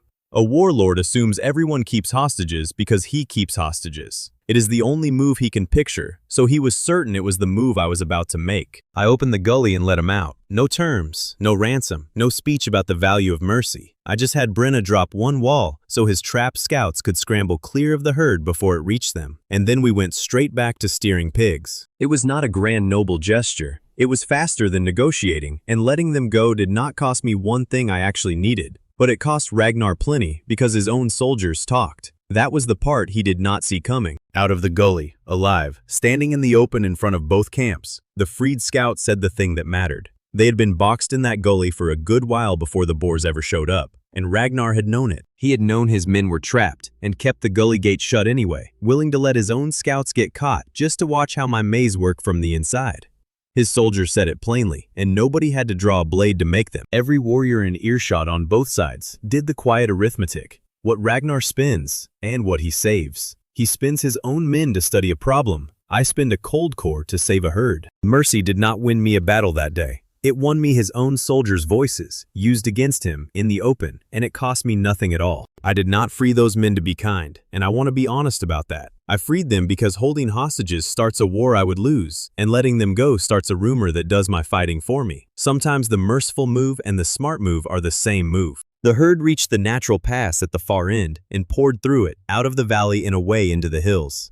The broken-tusked leader chased my cold core the whole way until we cut it loose on the far slope for her to keep. Several hundred boars, one blocked road cleared, and not a single animal or a single person dead on either side. The treaty held. The caches held. Freya held the whole reserve together alone and did not lose a chamber. For about one breath, it was clean. Because Ragnar, up on his ridge, had watched his extortion fail, his sabotage fail, his blockade fail, and now his own soldiers testify against him in public. A man like that does not quietly fade out. He escalates to a stage he still believes he can control. So he came down off the ridge and issued a challenge, loud and formal, in front of the whole gathered crowd, the way a cornered proud man always does. The Summer Pass Games. A public, rules-bound contest, the entire region watching. Winner takes control of the mountain pass outright. My road, my leverage, my whole northern route. All of it staked on a contest run by his rules, on his chosen ground this time. And I looked at him and said yes, before I had the faintest idea how I was going to win it. I already knew one thing though. Ragnar was going to build the games around strength. Because strength is the only board he ever wins on. which meant the way to beat him would be the one thing his contest was not built to measure. I just had to go find it. The Summer Pass games opened, and my team lost its very first match in about 8 seconds. I want to be precise about that number because 8 seconds is genuinely impressive. Most people take longer than that just to lose politely. The format was a capture game, flags and points, built entirely around raw magical combat. Ragnar's board, Ragnar's rules. Every event was some flavor of who can freeze harder and faster, which is the one contest in the world I have no business entering. Our first bout, Astrid came out swinging the only way she knows. A huge, wide freeze meant to lock down the whole field at once. It was magnificent. It also froze our own flag solid to the ground, which the rules count as a penalty against us. So we opened the tournament by scoring points for the other side. The crowd loved it. Ragnar, up in the judges' stand, allowed himself a small smile, the smile of a man who has arranged a contest he cannot lose. And on his terms, he was completely right. The whole crowd had come to watch strength, and strength is what Ragnar sells. Every rule of that tournament rewarded the biggest freeze and punished a careful one. He had not just built a contest, he had built a mirror of himself and invited the world to admire it. I never came to win his tournament though. I came to win the pass, and those are not the same prize. Ragnar had forgotten to notice the difference. He built a contest to measure strength. I came to measure something else entirely. So while my team went out to lose bout after bout, I did not stand at the arena. I set up a tent at the edge of the grounds, a rest tent. Cold water, cold cloths, shade, and a place to sit down for anyone competing in the heat of a long summer day. And I kept a scoreboard, not the one on the field. I tracked how many people we served, how long each fighter could rest and recover, which routes the teams walked between events, and where they got thirsty. Match wins meant nothing to me. Throughput meant everything. A fight is a spike. It is loud. It is over in seconds, and then it is only a story. Logistics is a line, quiet and endless, and nobody writes songs about the person who kept the water cold, which is precisely why nobody thought to fight me for it. The genius of it, if I can call my own plan that, was that a tournament is not just fights. It is hundreds of hot, exhausted, dehydrated people standing around in the sun all day, fighters and judges and spectators alike, every one of them needing water and rest they had not thought to arrange. Nobody plans the logistics of a games. They plan the glory, so the logistics were just lying there, unclaimed, and I walked up and quietly took the whole thing. First in line at my rest tent, before anyone from my own side, were 3 of Ragnar's soldiers. I did not turn them away. Why would I? A soldier resting in my tent is a soldier learning, in his own tired body, that the runt's little cold boxes are the difference between a good day and heat stroke. You do not convert an enemy with an argument. You convert him with a bench and cold water. They did not care whose tent it was. They cared that it was 40 degrees out and I had cold water and a bench. That is the entire secret.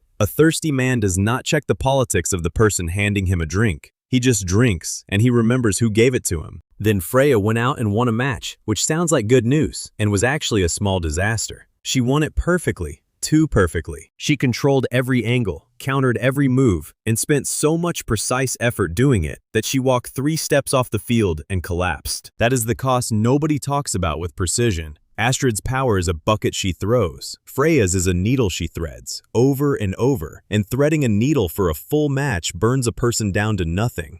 She won on points and lost consciousness. One does not really make up for the other, and I filed that away for the day the network is big enough that burning Freya out for one match could cost me a whole winter. I made a note of it, the way I note everything. Freya's precision is a real weapon, and like every real weapon, it has a magazine. Spend it too fast, and the most exact person on the field becomes a body 2 enemy soldiers have to carry off it. This is what told me the plan was working. 2 enemy soldiers, Ragnar's own men, picked Freya up off the ground without being asked and carried her, unprompted, straight into my rest tent to recover. Nobody ordered it. They did it, because that is where you take someone who needs help now. An hour into the games, my tent had done more to move people from Ragnar's side toward mine than any freeze Astrid could throw. Not by persuasion, by being the only cold shade on a brutally hot field, run by people who did not ask which flag you carried before they helped you. Ragnar figured it out fast because he is not slow.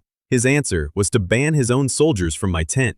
Direct order, on pain of punishment, no rest at the runt's tent. Which is a fascinating decision, because now the warlord was the one denying his own men water in the heat. Tovin, naturally, was 3 steps ahead of the ban before it finished leaving Ragnar's mouth. He set up a little stall selling cold water just outside the exact line of the ban, technically off the tent grounds, technically not breaking any order. Perfectly, insultingly legal. And for the men who could not even step that far, Tovin ran thin tubes of cold water under the ban line into the shaded ditch where Ragnar's soldiers sat sweating and obedient. He charged them for it, obviously. But he got them the water, which is more than their own commander was doing. Then it got genuinely stupid, in the best way. Ragnar's guards, posted to keep his soldiers away from my tent, discovered that guarding my tent meant standing next to my tent, which meant standing in my shade, near my cold water.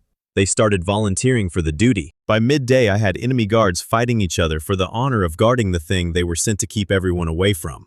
The band did not empty my tent. It just put Ragnar's most loyal men closest to it. You cannot forbid people out of being hot. The heat does not respect a chain of command. That is the quiet joke under this whole part. You can order a man not to seek shade. You cannot order his body to stop wanting it. Ragnar kept trying to win the argument with rules, and the sun kept casting the deciding vote for me, all day, for free. Ragnar changed tactics, the way he always does, and this time he went dirty. One of his agents slipped into my main supply tent and overheated the whole stock, spiking the temperature until my careful cold reserves went soft and my prepared product started melting into slush. Hours of work, ruined in minutes. I will admit, I felt that one land. That was real supply, gone. But Mira did not even blink. She looked at a tent full of half-melted cold product and did the thing she does better than anyone. She asked what the ruined thing was good for now, instead of mourning what it used to be.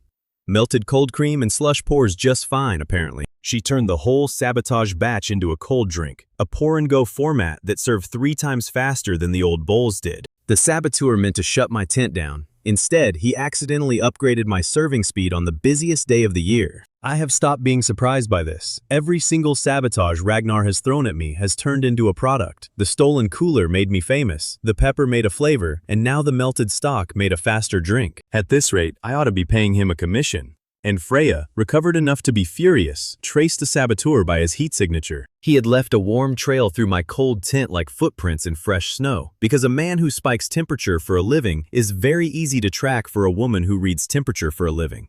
She had him named within the hour. The judges, when Freya brought them the proof, offered me a deal. Expose the saboteur publicly, and they would award my team bonus points for it, enough to climb the standings. A real, clean, tempting shortcut back into the fight I was supposedly here to win. I turned it down flat, because points were never my prize.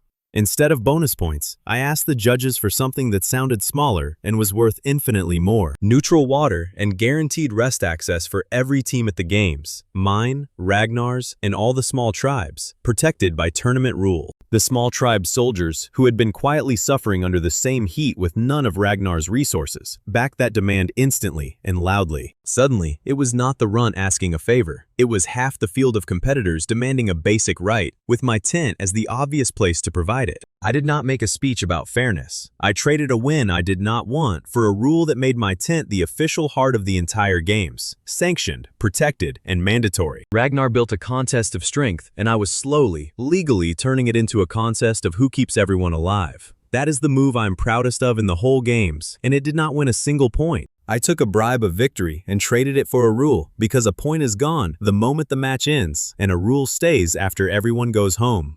Points are weather, rules are climate. Then came the match I actually cared about, and it was Astrid's. The format put her one-on-one against Ragnar himself, with a single strange condition: she did not have to beat him. She only had to hold him off, stay in the ring with him, for 3 full minutes without being knocked out. Which is a crueler test for Astrid than winning would be, because Ragnar knows her, and the whole time he circled her he taunted, calling her the captain of mugs, the great war mage who guards cutlets now, sneering that her legend had shrunk to babysitting my cold boxes. He wanted her to lose her temper. It nearly worked. The old Astrid would have answered that with a battlefield-ending freeze, gone for the throat, and probably won the exchange and lost the point and blown the plan, like the decoy fight, like the overload. Every wrong win she has ever grabbed was sitting right there for the taking, and he knew it.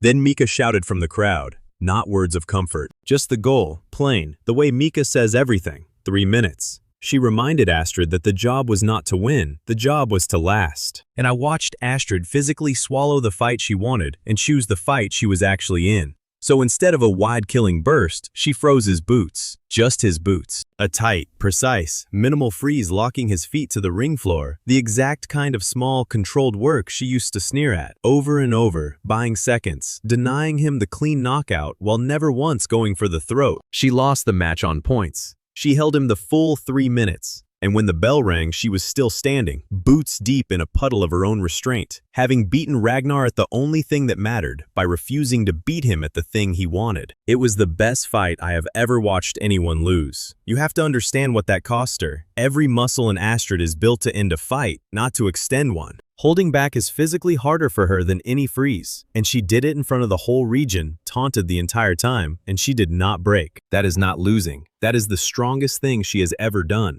So the games ended, and Ragnar won the tournament. On paper, his team took the most points, his name went on the board, and he got to stand up and be declared champion in front of the whole region. He had his glory. I let him have every bit of it, because I had walked off with the actual thing. Because by the final day, the judges could not run the games without my network. The water, the rest tents, the neutral access rule, the pour and go drink, the routes, all of it was mine, and it had become the machine the entire event ran on. Ragnar won the fights. I had quietly become the ground they were fought on. The numbers said the rest. 120-day valley supply now stored across the caches.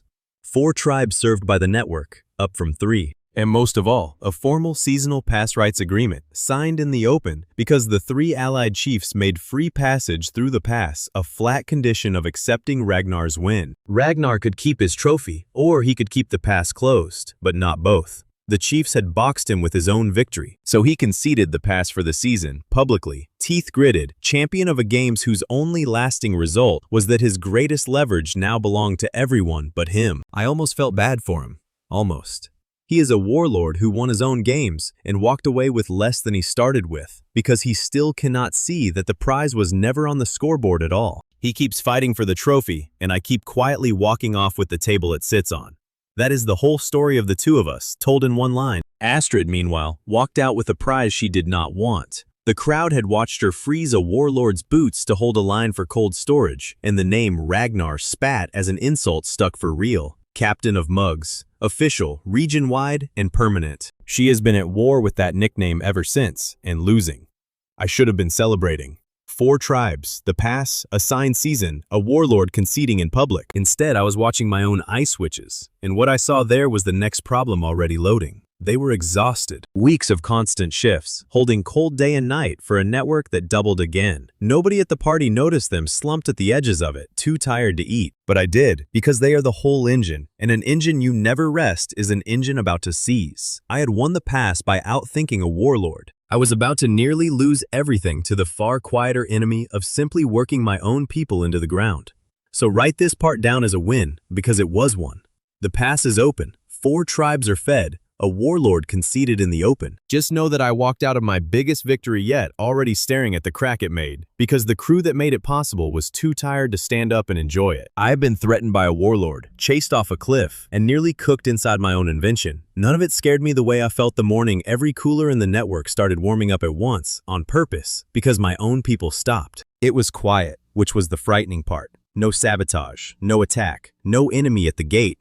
Just temperature stones turning from blue to red across every single site at the same hour. Because for the first time since I started, not one ice switch was charging a core. I walked to the main battery site and found Astrid sitting on the ground directly in front of it, arms crossed, blocking anyone from working. Not shouting, not raging, sitting there, immovable, having decided that today the cold could melt for all she cared. My first instinct, I am not proud of, was to think she was being petty. That she was bored, or sulking, or picking a fight. And then I actually looked at her, and at the others slumped behind her, and I shut that thought down fast, because she was completely right. Without noticing, I had done something specific. I had built a miracle, and then quietly turned the people who make it possible into machines. Endless shifts. Charge a core, hold a chamber, charge another, no rest, no glory, no end to it, for a network that just doubled again. An ice switch in this tribe used to be a warrior, feared, honored, sung about. And I had turned the most powerful people in the north into cold storage laborers who spend their legendary gift keeping somebody's fish from spoiling, day after identical day, and never once said thank you loud enough. So they stopped, and they were right to stop, and the whole network I bled for was warming toward ruin because I had solved every problem in it except the one that matters most, which is why anyone would want to keep doing the work at all. Ragnar, who has a genius for arriving at the wrong moment for me, sent recruiters that same afternoon, and his offer was perfect, which is what made it dangerous.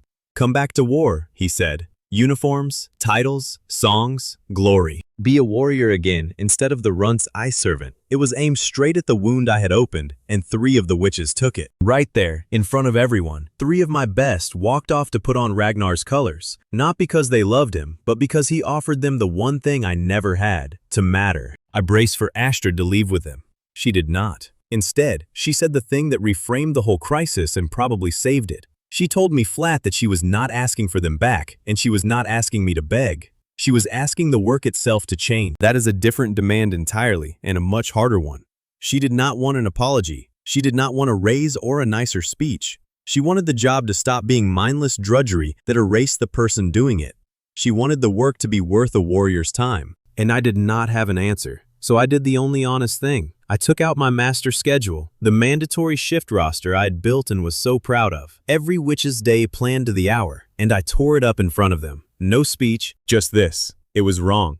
I built the wrong thing, and I am not going to stand here defending a schedule that treated the best people I know like spare parts on a shelf. Because it was wrong. I had built the whole thing for pure efficiency and forgotten that efficiency is not a reason anyone gets out of bed in the morning. The schedule was flawless on paper, and it was quietly strangling the one thing that made all of it run. Efficient and dead is still dead. But tearing it up is not a solution. It is an empty space, and I had maybe 8 hours before the chambers overheated into real losses. An apology does not charge a core. I had knocked down the bad system, and now I had to build a better one, fast, in front of the people I had just wronged. So I stopped designing the work and started designing the reward. That was the whole error, right there. I had been telling powerful people what to do. What I should have been doing was giving them a reason to compete over doing it well. So I made it a game with a real prize, and I called it the Ice League. The idea was simple: no more assigned shifts, no more roster. Instead, self-directed teams. Any group of witches could form a team, pick their own tasks, claim their own routes and chambers, and run them however they liked. And the teams competed, openly, for a real share of the profit. Not honor points, not a pat on the head, a genuine cut of what the network earned, paid to the teams that perform best. Suddenly, the boring drudgery of charging a core was not drudgery. It was a way to out-earn and outperform the team next to you on your own terms, with your name on the result. I did not invent that trick either. Coin is just a way of keeping score that everybody already agrees on. Give proud people a scoreboard they respect, and a real prize at the end, and they will outwork any order I could hand down, gladly, for their own reasons. The scoring rewarded the things I actually cared about: portions of food saved, speed of delivery, low losses, and, the one Freya insisted on, gratitude, real thanks from the named people each team actually helped. Save more, waste less, move faster, help harder, earn more. Simple. Freya, naturally, tried to write the rulebook. She showed up the next morning with 47 pages of league regulations, subclauses, edge cases, and a diagram. It was magnificent and completely unusable, the kind of document that answers questions nobody has yet asked. She was so proud of it. Astrid took the 47 pages, looked at them for about 2 seconds, and cut the whole thing down to one line. Save the most, waste the least, help the most people, win. That was the league charter. Freya was horrified. It was also, annoyingly, all that anyone ever actually needed. That is Freya and Astrid in one moment. 47 careful pages against one blunt true line, and the line won. For about a day, it was beautiful. Teams formed, argued, picked their turf, and threw themselves into the work with an energy I had never once gotten out of a schedule. People who had been sleepwalking a week ago were now racing each other to save fish. I let myself think I had solved it. I had not.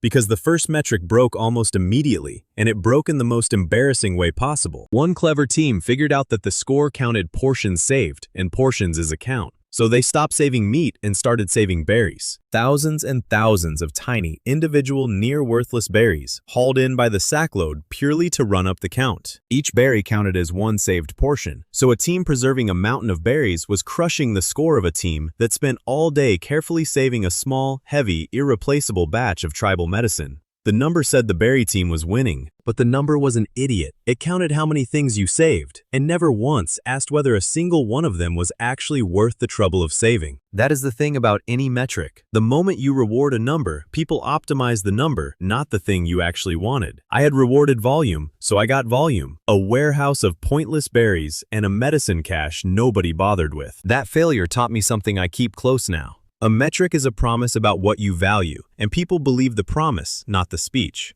Say you care about worth but pay for volume, and they will hear the paying and ignore the saying every single time. My clever incentive had made everyone slightly dumber. And here is where Freya stopped being a critic and became something more. She did not come to me to complain about it. She halted the entire league on her own authority, called every team in, and redesigned the scoring herself on the spot in front of everyone. Value, urgency, and effort, not raw volume. A batch of medicine that saves lives outscores a hill of berries. A hard, dangerous route outscores an easy one. A rush job under deadline outscores lazy bulk. She rebuilt the whole reward around what things are actually worth, and she defended every line of it against a room full of witches trying to game her. She won every argument because she had actually thought it through further than anyone trying to cheat it.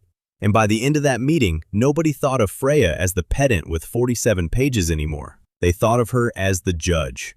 So that is what I made her. The league's first real judge, official. That was the moment her whole arc turned, and I want to mark it because it matters later. All that precision, everyone found exhausting, all that rules obsession, turned out to be what you need in the one person who decides what counts as fair. Her pedantry was not a flaw. It was a judge waiting for a bench. Then, the 3 defectors came back, and this is the part I did not plan and could not have. They rode in wearing Ragnar's colors, glory and titles and all, and they were miserable. Because Ragnar had promised them battle and given them the same thing every warlord gives, which is standing around waiting to be used. And they were furious about it, but too proud to just ask for their old lives back. So instead, they issued a challenge, a real race they called it, sneering, their crack team against my best league team, to prove that Ragnar's warriors were superior to my little bookkeeping club, Pride, wearing borrowed colors. Astrid accepted before I could say a word, did not ask me, did not check the terms, just accepted, because that is Astrid, and I have made my peace with it. But this time it was not reckless. It was her league now too, and someone had insulted it, and she was not going to let that stand from 3 people who quit. So the race ran, a brutal long-haul cold cargo route over the worst ground, both teams carrying real loads that real families were waiting on. And halfway through, the route did what that route always does. It chewed both teams up. The cold started bleeding from both sets of cargo at once, both loads going bad together. What makes me proud of the thing I built is this. Ragnar's team had orders to win, to beat my team no matter what. And instead, out on that route, both teams looked at their 2 failing loads, looked at each other, and pooled their course. They combined everything they had to save both cargoes instead of racing to save one.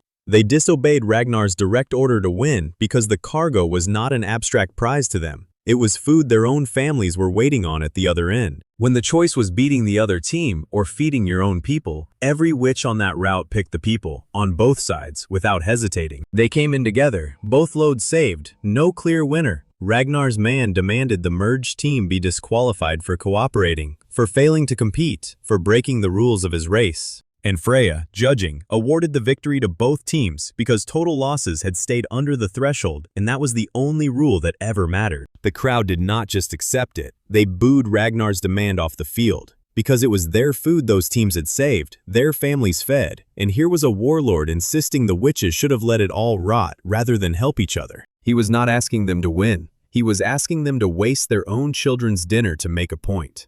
Nobody from my side ran a single trick. I did not misdirect anyone, did not spring a trap.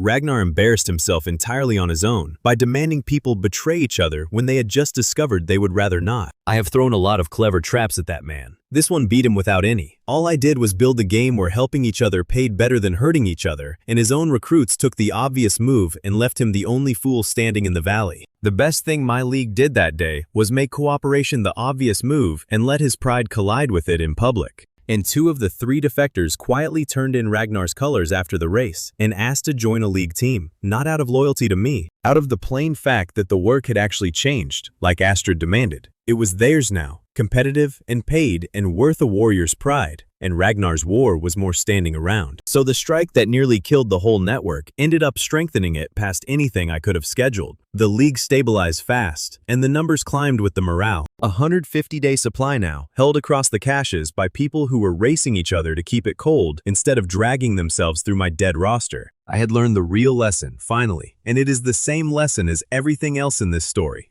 You do not hold a system together by gripping it tighter. You hold it together by handing pieces of it away, giving people real ownership of their own patch, so that keeping it alive becomes their idea and not just your order. But here's the quiet, ugly note the part ends on, because my life does not do clean endings.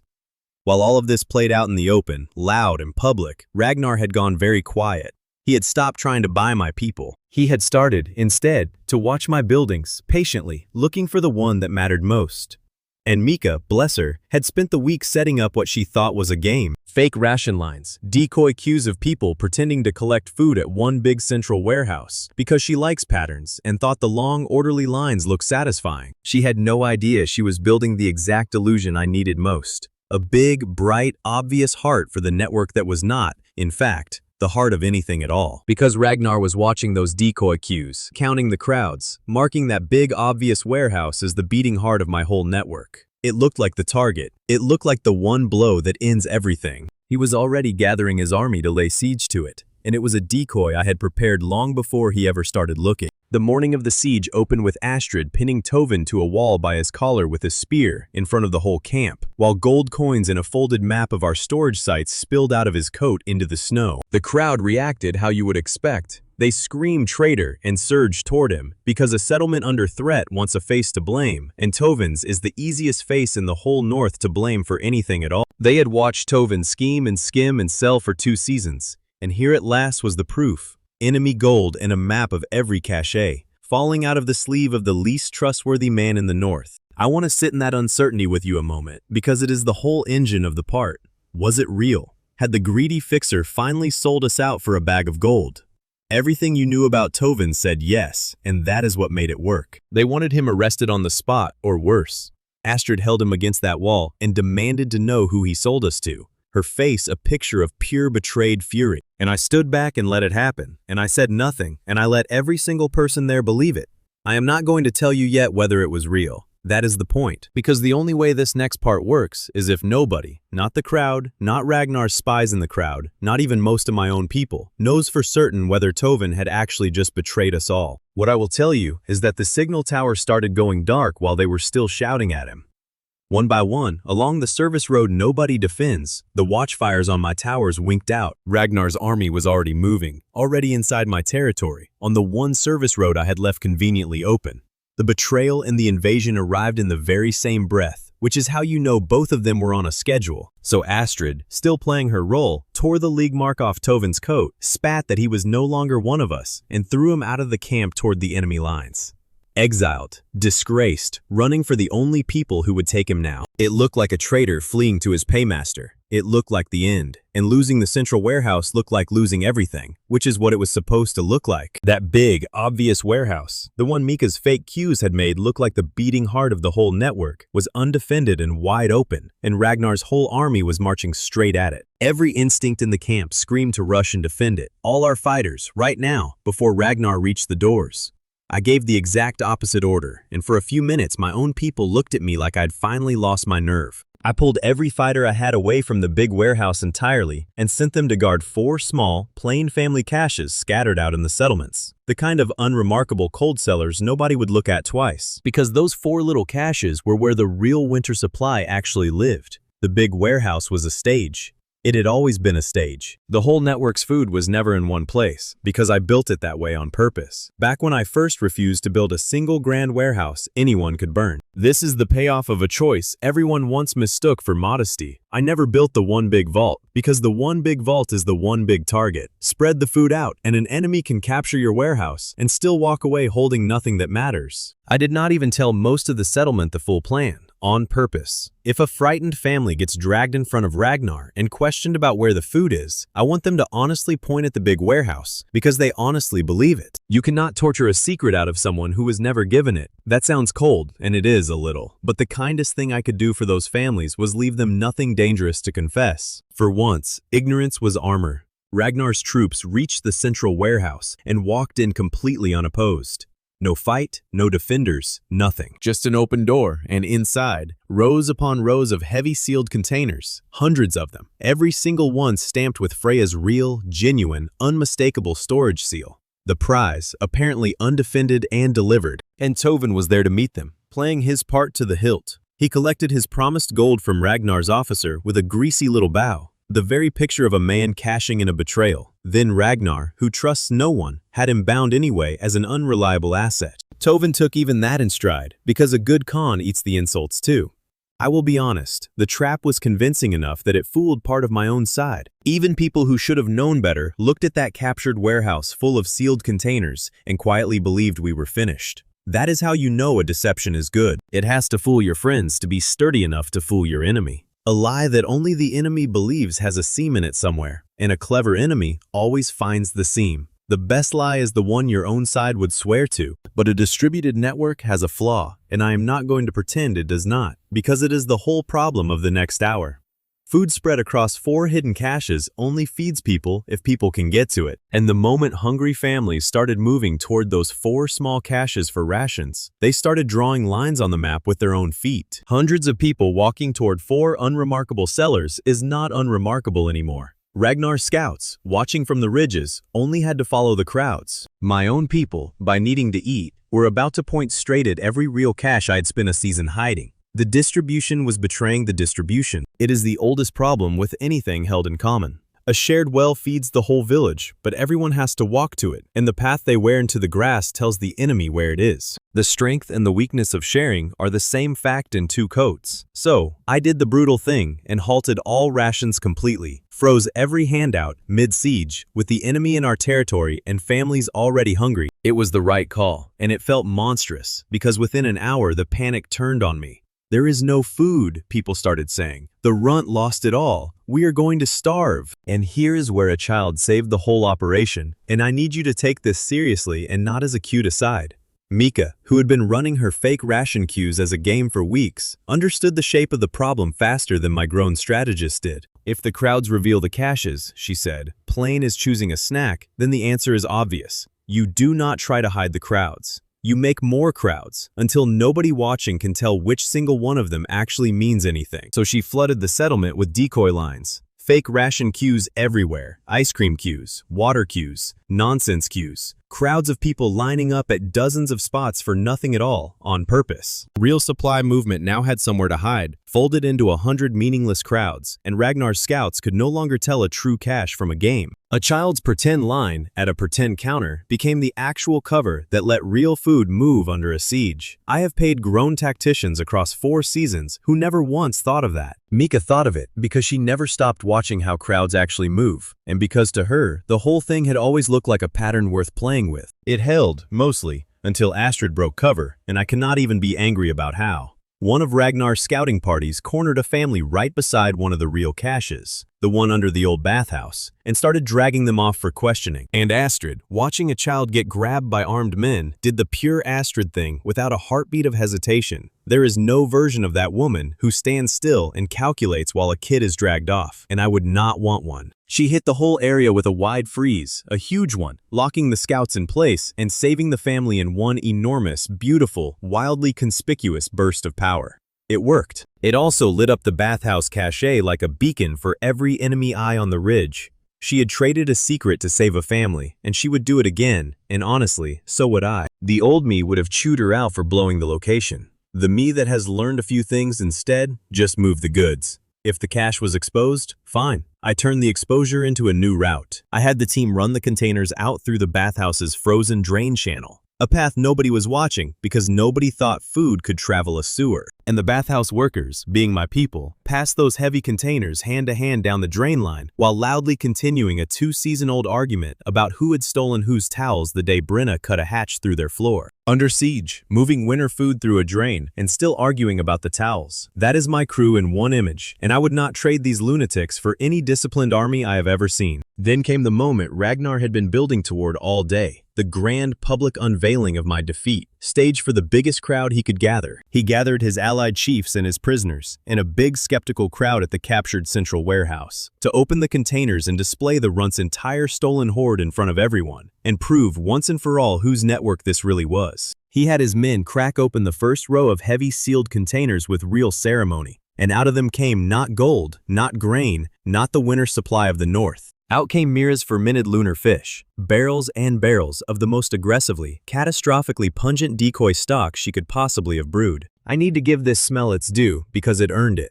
Fermented lunar fish, sealed and aging for weeks, released all at once in an enclosed warehouse in front of a packed crowd. Grown warriors who had marched through actual battlefields gagged and staggered. Ragnar's careful ceremony of victory turned instantly into a stampede for the doors. Soldiers ripped their own helmets off just to breathe, which meant the disciplined ranks Ragnar had arranged so impressively dissolved into a panicking, retching mob, revealing where every one of them stood. He had gathered his entire force to witness my humiliation, and instead, he gathered them to witness the fact that his grand prize was a warehouse full of bait. That is the most satisfying thing I have ever done with a fish. Ragnar conquered the heart of my network, held it up in triumph before the whole region, opened it with a flourish, and found the one thing in the north nobody wants to own. The captured warehouse was real. The seals were real. The containers were real. Everything about that warehouse was completely genuine except the one small detail that any of it was worth the trouble of stealing. But I want to be careful here, because Ragnar is not a fool, and the second the fish hit the air, he stopped being embarrassed and started being smart. He did not stand there sulking in the stench. He walked out, took one look at how the crowds had been moving all day, and changed his entire strategy inside a single afternoon. He gave up hunting for the caches. He understood correctly that he would never find 4 hidden sellers inside 100 fake queues. So he stopped looking for the food and started strangling the people who needed it. He locked down the water sources, blocked the roads, and posted men to control all movement between the homes. It was a genuinely good adaptation, and it hurt. My caches were now perfectly safe and completely useless, because a cache you cannot walk to feeds no one. Ragnar had figured out that he did not need to capture my distributed network. He only needed to freeze the people in place so they could never reach the pieces of it. Safe food, starving families, no contradiction. That is the part of Ragnar people keep underestimating, and I never will again. Beat him, and he does not break. He learns. He took my one real weakness, that a shared thing has to be reached to be used, and turned it into a siege I could not simply out-clever. I moved to break his movement lockdown, and that is when he did the last cruel thing on his way out, once he saw he could not hold the territory against a settlement that knew its own ground. Retreating, his forces put torches to the outdoor heat dump pools, the shallow water systems, where every cooler in the region safely vents its heat. Those pools are the boring, invisible half of my whole design, the part I hid in the mud back at the very start of all this.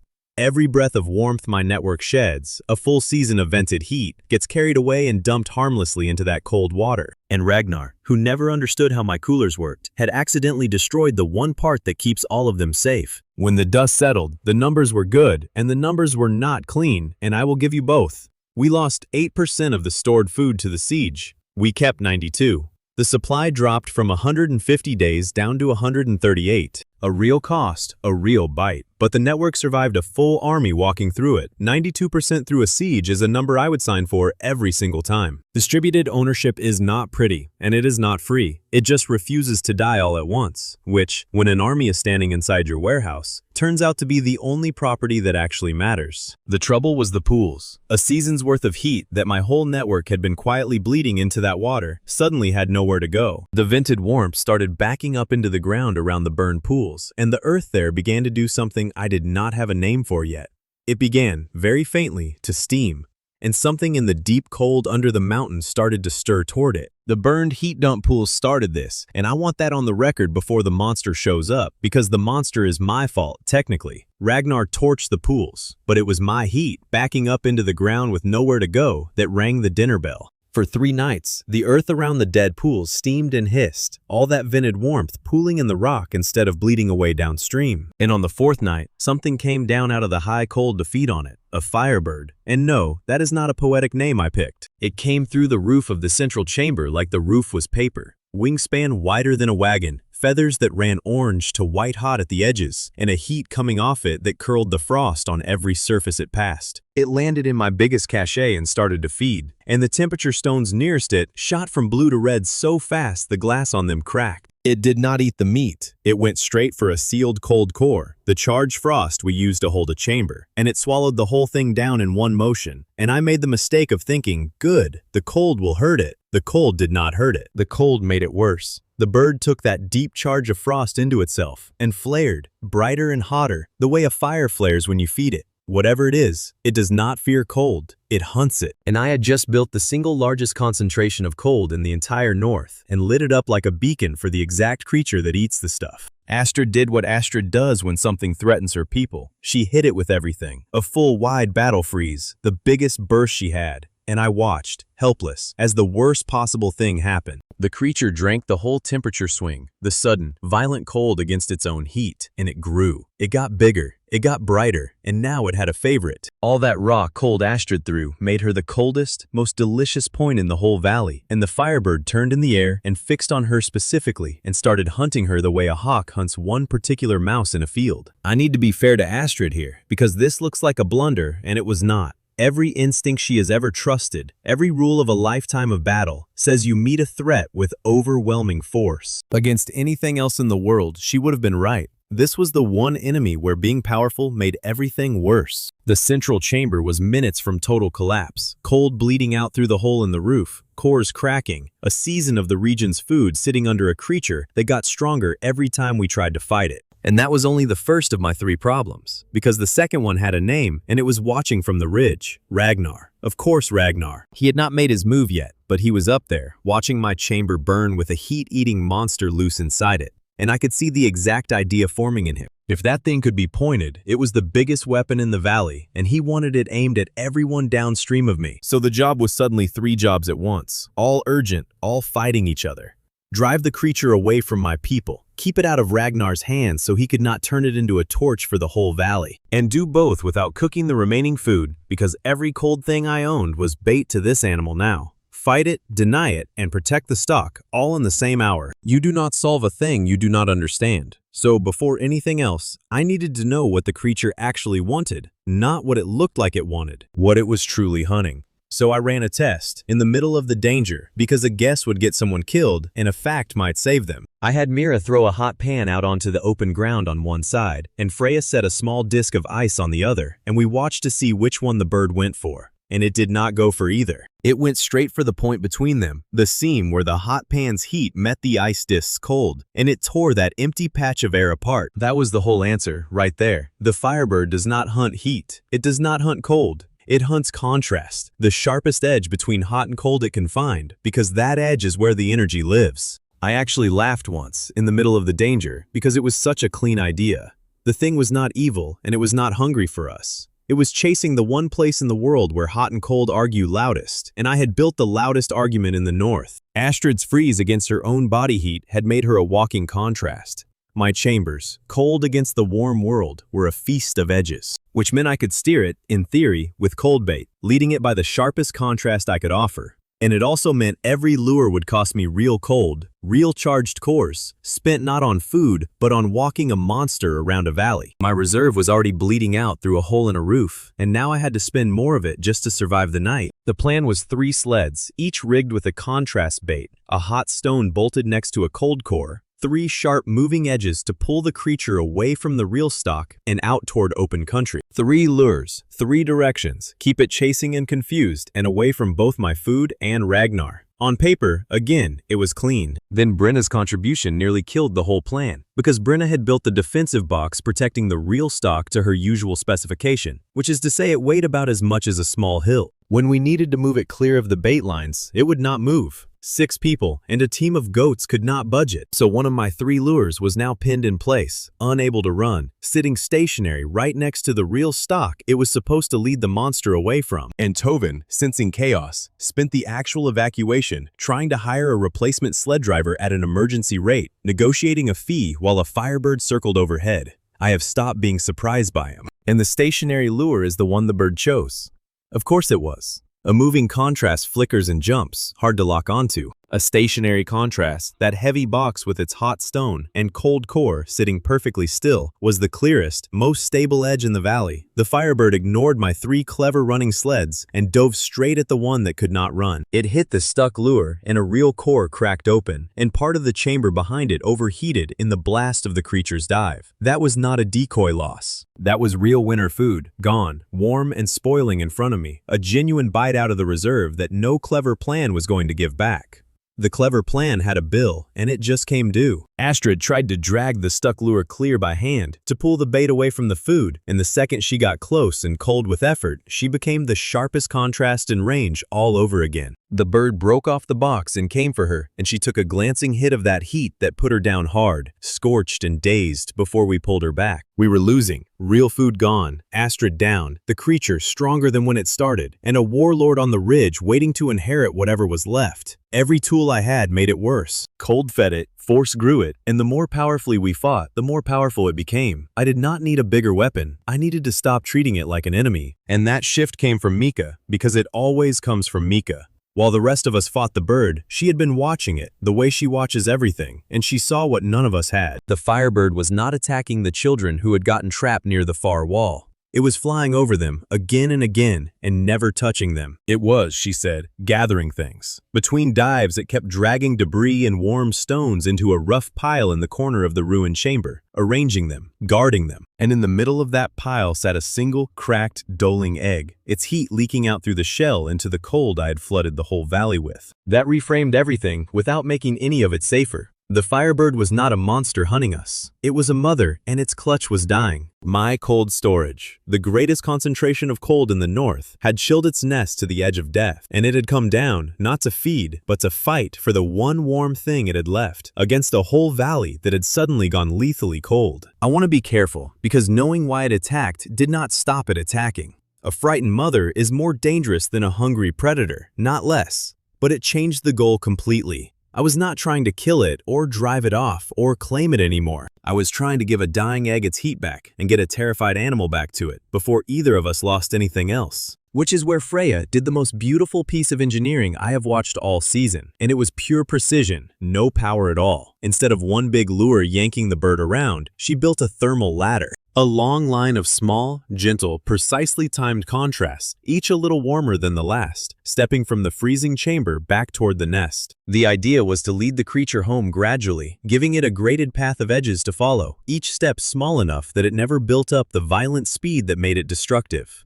Not one loud command, but 100 quiet ones. A staircase of temperature the bird could walk down without ever needing to lash out. And it needed timing to the heartbeat, or it would collapse into one big contrast and set the whole thing off. So for once, Astrid did the hard thing without being told twice. Freya called the count, each small freeze, each exact moment, and Astrid followed it perfectly, giving tiny measured touches of cold precisely on Freya's word, and not a beat sooner. The most powerful person in the valley, taking orders one careful number at a time from the most precise. The whole theme of everything I have tried to build in one quiet act. The complication was Ragnar, who had not been idle. Seeing the bird was tied to that nest, he had done the cruelest smart thing available and stolen the egg, dragging it toward his own stalled siege machines, planning to use the frantic mother as a living weapon that would fly straight at whatever held her child. He aimed a grieving animal at my valley and called it strategy.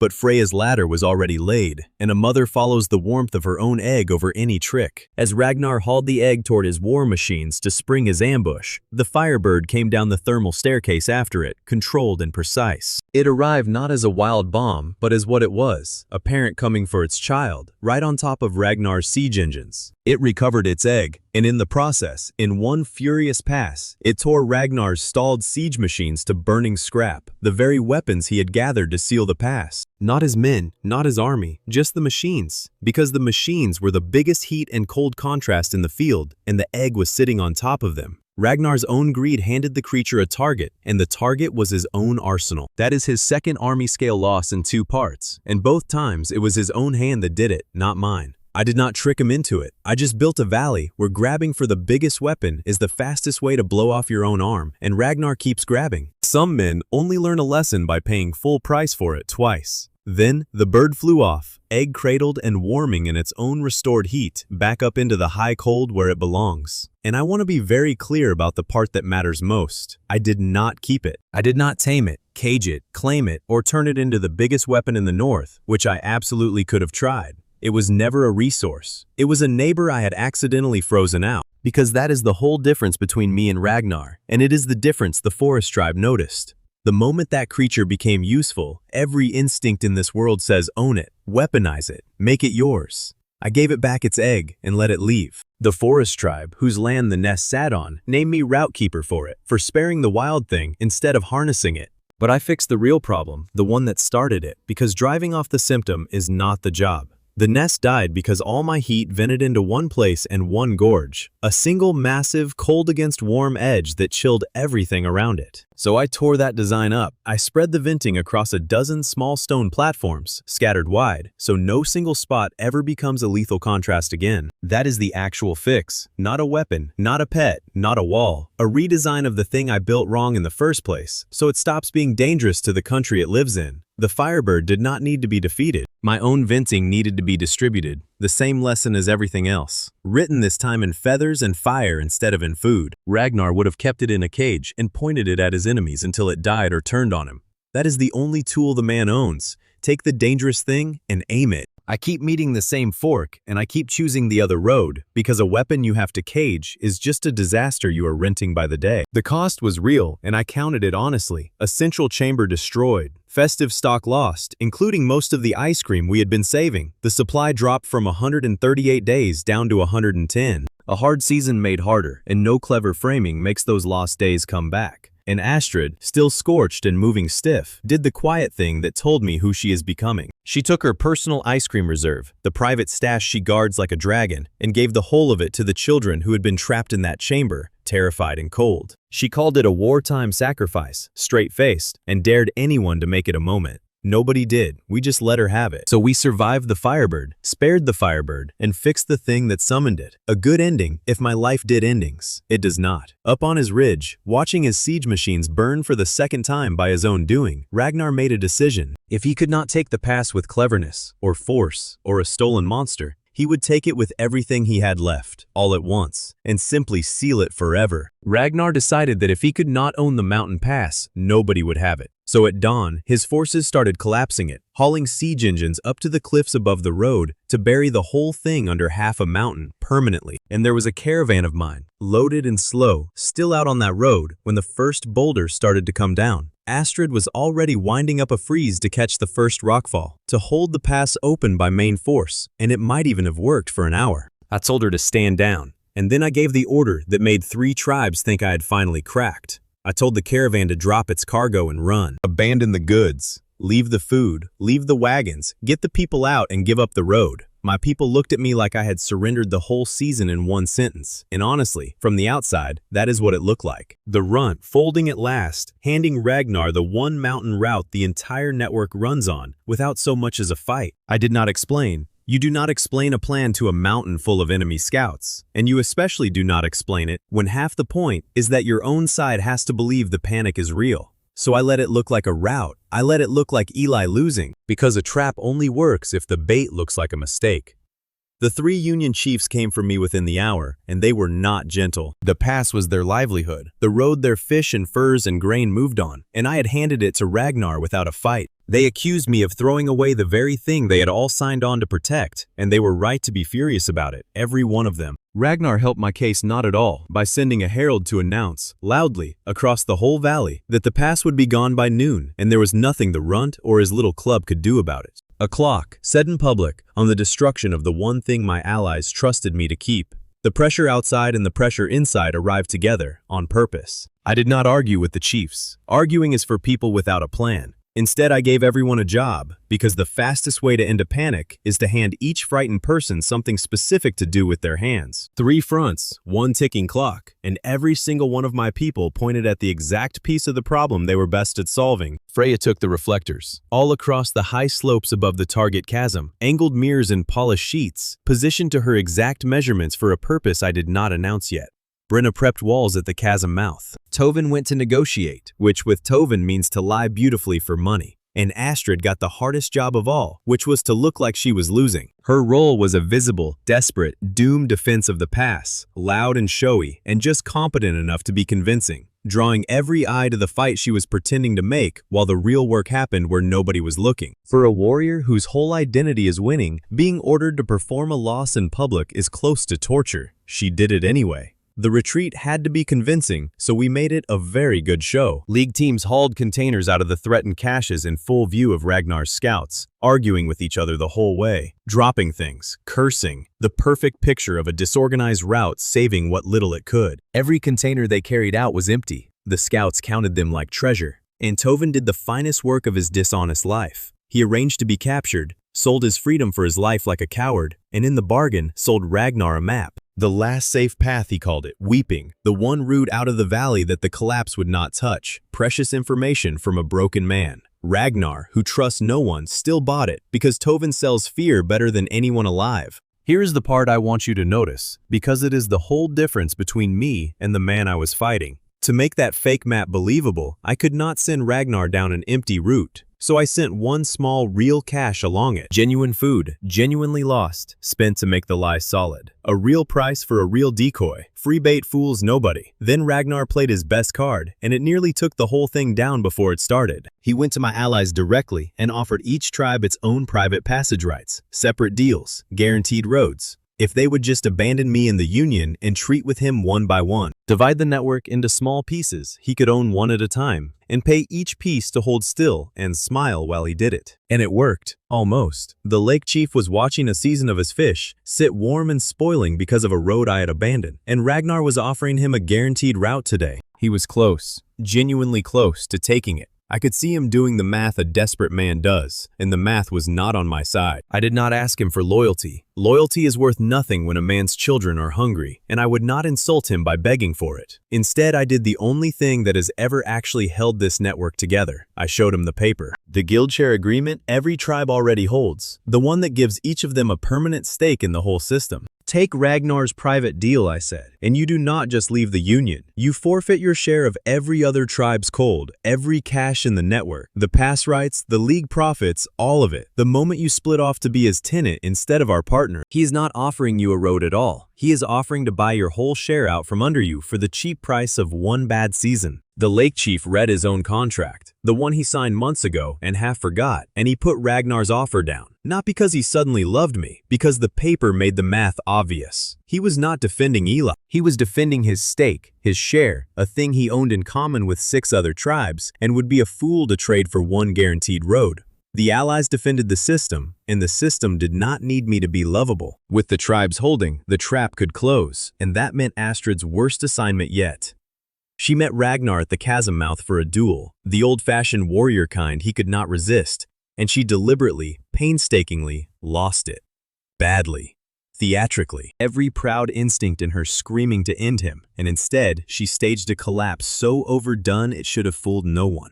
It fooled him completely because Ragnar wanted it to be true. He called her the captain of mugs to her face as she went down, sneered that the great war mage had been reduced to a serving girl for cold boxes, and I watched Astrid take that on her knees in front of both armies without breaking. The old Astrid would have killed him and blown everything. This one let him win because Mika had raised a mug in the crowd, the signal, and the act had to hold. His arrogance did the rest. A man that certain the Runts warrior was beaten did not stop to wonder why she had fallen so conveniently at the mouth of a chasm ringed with mirrors. He ordered his whole force forward into the chasm to finish the route and detonate the pass from the high ground. The trap was sprung. He walked his entire army straight into it, gloating the whole way. And then, because a plan that runs perfectly is a plan in a story and not in my life, it started to crack. Ragnar was inside the chasm, but he was not blind. He spotted Freya's reflectors on the slopes, understood in an instant that they meant something, and instead of charging the cache like he was supposed to, he turned and ordered his machines to smash Brenna's wall and attack her position directly. One of Brenna's walls went down under a siege engine. Part of Ragnar's force found the gap and started to pour back out of the chasm, escaping the trap before it closed. And I was forced to do the thing I least wanted, open a reserve escape route early to reposition, which meant lighting up the real cold core locations I had spent all season hiding, exposing genuine batteries to save the operation. The plan was bleeding, mid-climax, when it could least afford to.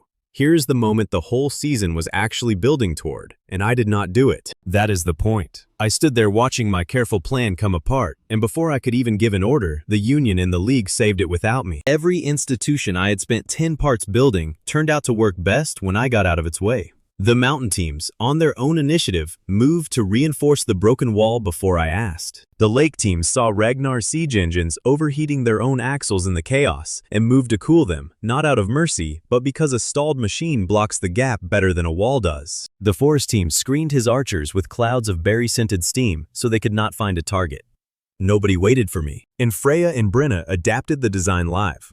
Freya walked her reflectors a few degrees, re-aiming them without being told. And Brenna, whose one big wall had just failed, did the thing I had spent all season trying to teach everyone. Instead of one big wall, she built dozens of small wedges, jamming them under the wheels of every escaping machine, stopping an army not with a single barrier, but with 100 tiny distributed ones. The lesson of the whole story, finally deployed by the one woman who used to only ever know how to build a single thing far too big. The distributed system repaired my broken plan faster than I could have ordered it repaired, because it did not have to wait for one man to see everything and decide. 7 tribes, a dozen teams, all fixing their own piece of the problem at once. I built it so that no single point could fail. It turned out that also means no single point has to succeed, including me. Then, Freya's reflectors did the thing I'd been setting up since dawn. As the sun climbed, all those angled mirrors caught it and threw it onto Ragnar's siege machines, heating the metal until his war engines became the single largest, sharpest heat signature in the entire valley.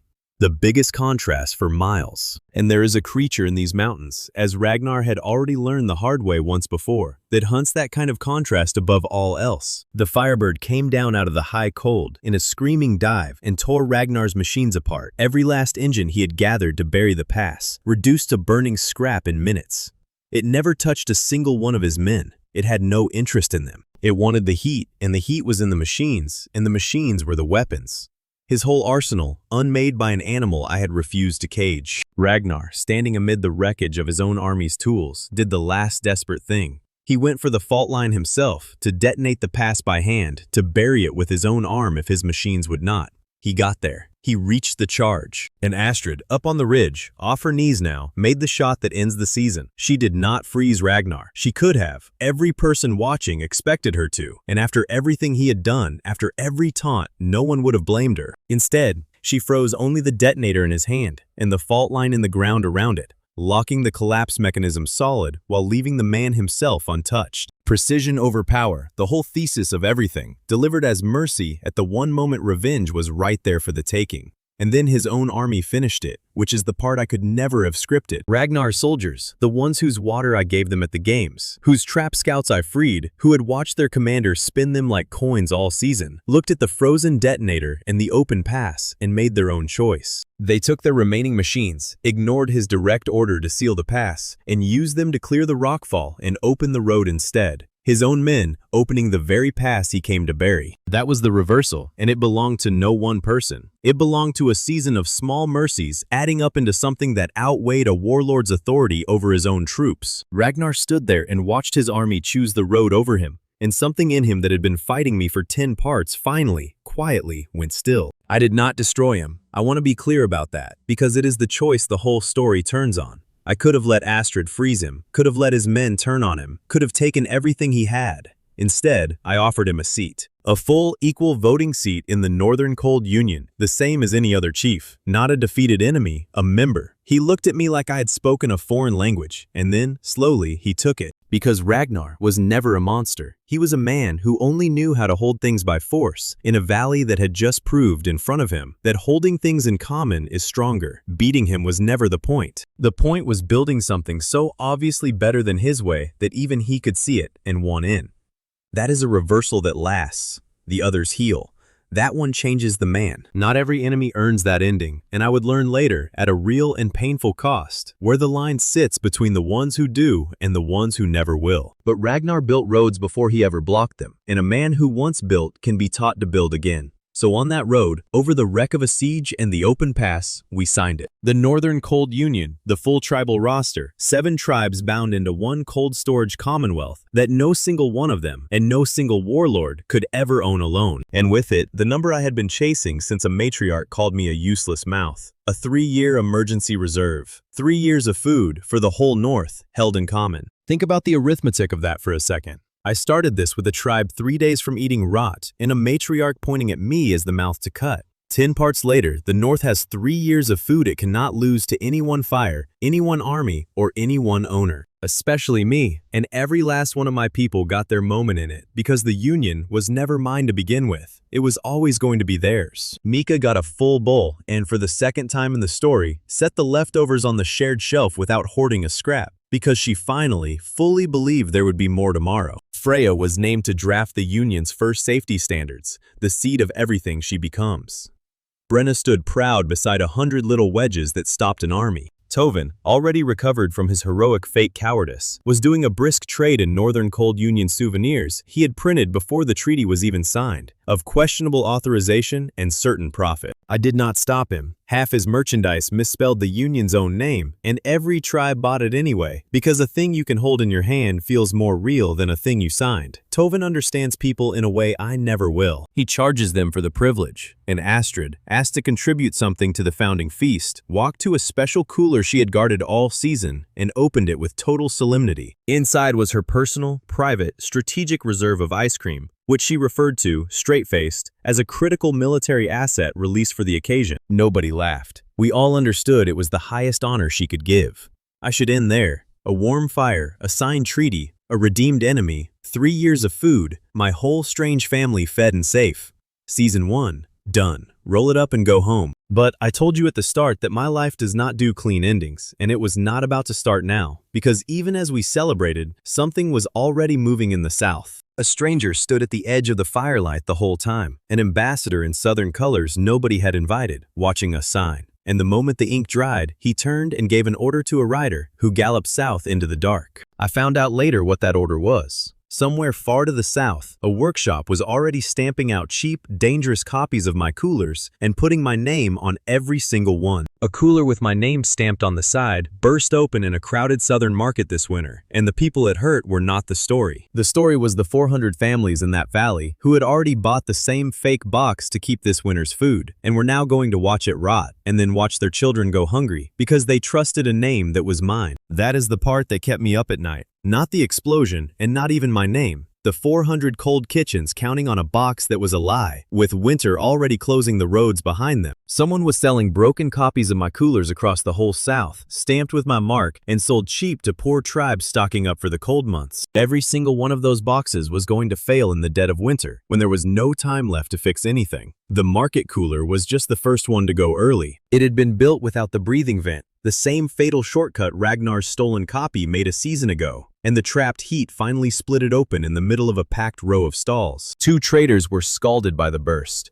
Goods went everywhere, and the food inside, a family's winter, was ruined in front of them. One of the injured traders, a woman with a burned arm and her whole season's stock spoiling in the dirt, stood up in front of the crowd and swore, loud, that Eli's coolers were a fraud and a killer. What made it stick was simple. She was not lying, and I could not even blame her for it. If a stranger's box burned my sister and rotted my winter, I would curse his name in every market too. The counterfeiter had not just stolen my design. He had stolen my good name and handed the bill for it to the poorest people in the South. From where she stood, a box with my name on it had just cooked her goods and burned her arm. She had every reason on earth to believe it. You cannot argue with a burned arm. I have spent my whole life learning that a true feeling built on a false fact is the hardest thing in the world to move, because the person is not wrong about what they felt. They are only wrong about who did it. And every hour that woman told her true story, another Southern family decided the North had poisoned them, and the counterfeits kept selling under my name. The news reached me before any royal courier could carry it, because Tovin has a network of gossip and grudges that outruns official mail every time. He came to me gray-faced, which for Tovin is a genuine emergency, because Tovin does not do gray-faced about other people's problems. He does it about his own. And someone had done to my product what Tovin spends his life doing to everyone else. He was, in order, horrified, offended, and then, within about a minute, calculating. Someone had counterfeited my supply chain, insulted his professional pride, and, he pointed out delicately, possibly left a gap in the market for an officially blessed premium line that a clever merchant could fill. I told him to focus. He said he was focusing on the most important part, which to Tovin means the part with the profit in it. I have long since made my grudging peace with the man. Then the crown arrived, and it did not arrive the way trouble had ever arrived before. Every enemy I had faced came at me with an army, a siege, a monster, a warlord. This one came with a document. A man named Cassian Thorne, the crown's comptroller of trade, rode into my valley with a small, quiet escort and a prepared offer already written out, and no apology anywhere on his person. Thorne is the opposite of Ragnar in every way that matters, and I understood that within the first minute of meeting him, which was the first minute I started being genuinely afraid. Ragnar shouted. Ragnar could be read, provoked, outthought in a moment. Thorn was calm, precise, and patient. A man who had already decided how this ends and was simply walking me toward it, one reasonable sentence at a time. He did not gloat about the disaster. He used it. He laid the exploded cooler out between us as a problem we both, surely, wanted solved. And then he offered the solution he had brought pre-written in his coat, a royal patent. The Crown would grant me exclusive, protected rights to the cooler design, my name legally defended, the counterfeits made illegal overnight. All I had to do was let the Crown own the license and answer to him. It was, I will admit, a very good trap because it looked like help. Sign here and your name is protected, the fakes vanish, the families are safe, and all it costs you is that the whole network runs on a royal license, held by the Crown, administered by me, Cassian Thorn. He said the winter stakes back to me, gently, like a man reminding a drowning person that he happens to be holding a rope.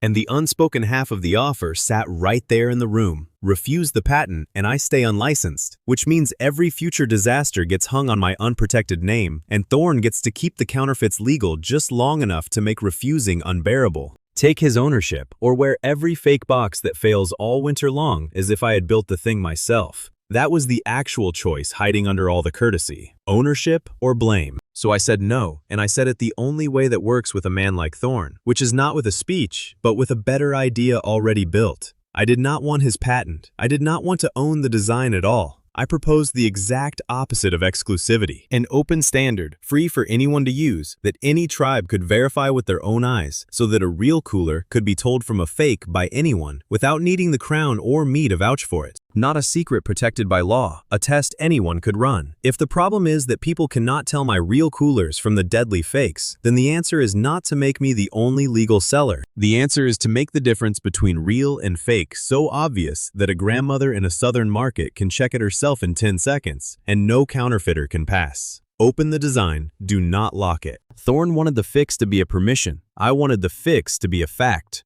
A permission has an owner, and an owner has a price, and a price is just a slower way of doing what the counterfeiter did to that woman. A fact is free, and a fact does not care whose name is on the box. It is the whole thesis of my life, and I stated it by refusing to own the thing I invented. Thorn did not like that at all, though you would only know it if you watched his hands. An open standard cannot be owned, and a thing that cannot be owned cannot be controlled. And control was the entire point of his visit. He had come to make the North's cold a thing the Crown held the deed to.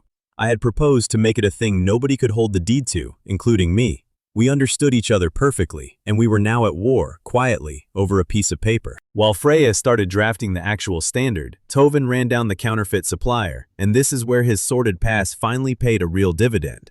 He traced the fake coolers back to their maker, took one look at the workmanship, and went still. He knew that work. He knew the man. A goldsmith named Brask, a black market contact from Tovin's own worst years. A genuine talent bent to cheap and dangerous ends. That mattered far more than just a name, because it meant the counterfeiter was not some clumsy back-alley forger. Brask was genuinely good at this, which is what made him dangerous. Good enough that his fakes looked right and worked right for long enough to get bought, paid for, and packed with a family's winner before they failed. A bad forger you can expose in a day. A gifted one, working cheap on purpose, is a much harder problem, and Thorn had found himself an excellent one. And Thorn moved before I could, because he always moves before I can. Cornered on the patent, he changed the board. He pushed through a temporary Crown ban on all unlicensed cold units, effective immediately across the whole South. All of them. Which sounds like it targets the counterfeits, until you notice that my real coolers are also unlicensed, because I just refused his license. His ban outlawed the fakes and my genuine boxes in the same stroke, and left only one legal cooler in the South. His. So now the real coolers, keeping real families fed, were suddenly illegal, and the only lawful cold in the South was whatever the Crown chose to bless. He had turned my refusal into a weapon against me inside a single afternoon. This is what fighting Thorn is like. You win the argument, and he changes what the argument is about, and the ground you were standing on is quietly gone. We needed the open standard finished and public fast, before the ban starved the very families I was trying to protect. And here the plan hit a wall that was entirely my own side's fault, and it was a good, honest, infuriating wall. Freya finished her draft of the verification standard, and it was a masterpiece, and it was completely useless, because Freya had written it for Freya. Her standard was rigorous, exact, and required a series of temperature calculations and controlled measurements that no working trader in a freezing market could ever actually perform. It was correct in every particular, and unusable by a single real person it was meant to protect. A standard a grandmother cannot run is not a standard. It is a poem about one. And we did not have time to teach the whole South arithmetic before winter. This is the sort of problem I would normally have chewed on for a day. Instead, Brenna solved it in about a minute, and it was her first genuinely clean win of the season, and I want it on the record because she has earned it. She looked at Freya's pages of calculations, did not understand a single one of them, and asked the obvious question none of us clever people had. Why does anybody have to do math at all? Why not just build the test into the box? That was it. That was the whole answer. Instead of a paper protocol full of measurements, Brenna proposed a physical, tamper-evident seal built right into the cooler itself. A structural feature that only a genuine, properly vented box could hold, that visibly broke if the build was faked, so that checking a cooler meant looking at the seal, not running a calculation. Real coolers show it. Fakes cannot fake it. A child could check one. Brenna built the standard into the thing itself. That is what I keep relearning from her. All my clever people, myself included, kept trying to make the person smarter. She made the object honest. You do not teach a whole freezing market to run calculations before winter. You build the answer into the thing itself and let it tell the truth for you, out loud, to anyone with eyes. So we built the demonstration because a standard nobody has seen is only one more claim in a South already drowning in claims. We set up a public test in the southern market in front of the same crowd, the same injured traders, the same woman with the burned arm. A real cooler and one of Brask's fakes, side by side, pushed to the exact failure conditions that had burst the first one, out in the open where nobody could accuse me of hiding the result. We ran them both hard. The fake did what fakes do. Heat built with nowhere to vent. The tamper seal Brenna design sat dark and broken because a counterfeit could never form it right. And the box strained toward the same rupture that had burned that woman's arm, caught safely this time behind a barrier. And the real cooler beside it held, seal bright and intact, breathing as designed, cold and steady while its twin failed. The difference was not a claim, it was a thing you could see. And the woman with the burned arm, the one who had sworn to the whole market that my coolers were a fraud, stood up again. She looked at the fake that had actually hurt her, dark seal, split shell, and at the real one holding steady beside it, and she said it out loud, in front of everyone, that she had blamed the wrong maker, not a crowd gasp. I did not say a single word during that test, and that was the entire point of it. The two boxes argued for me. A demonstration you can watch beats a certificate you have to trust every time, which is the exact reason Thorn wanted certificates and I wanted demonstrations. One named woman, who had every reason to hate my name, publicly taking it back because the boxes showed her the truth themselves. That should have been the win, and it was, and it lasted about as long as my wins ever do, because Thorn, watching his counterfeit narrative collapse in public, did not fold. He pivoted, smooth as ever, and made the offer that turns the whole season. Fine, he said in effect. A brilliant open standard. The Crown will be delighted to administer it. Let the standard be free in public, and simply let the Crown be the one that certifies who meets it. He could not own the cold, so he reached for the next best thing, the power to say who else may. It is a subtler cage than a patent, and a stronger one, because a standard everyone trusts is worthless the day one man controls who passes it. He lost the deed and grabbed for the gate.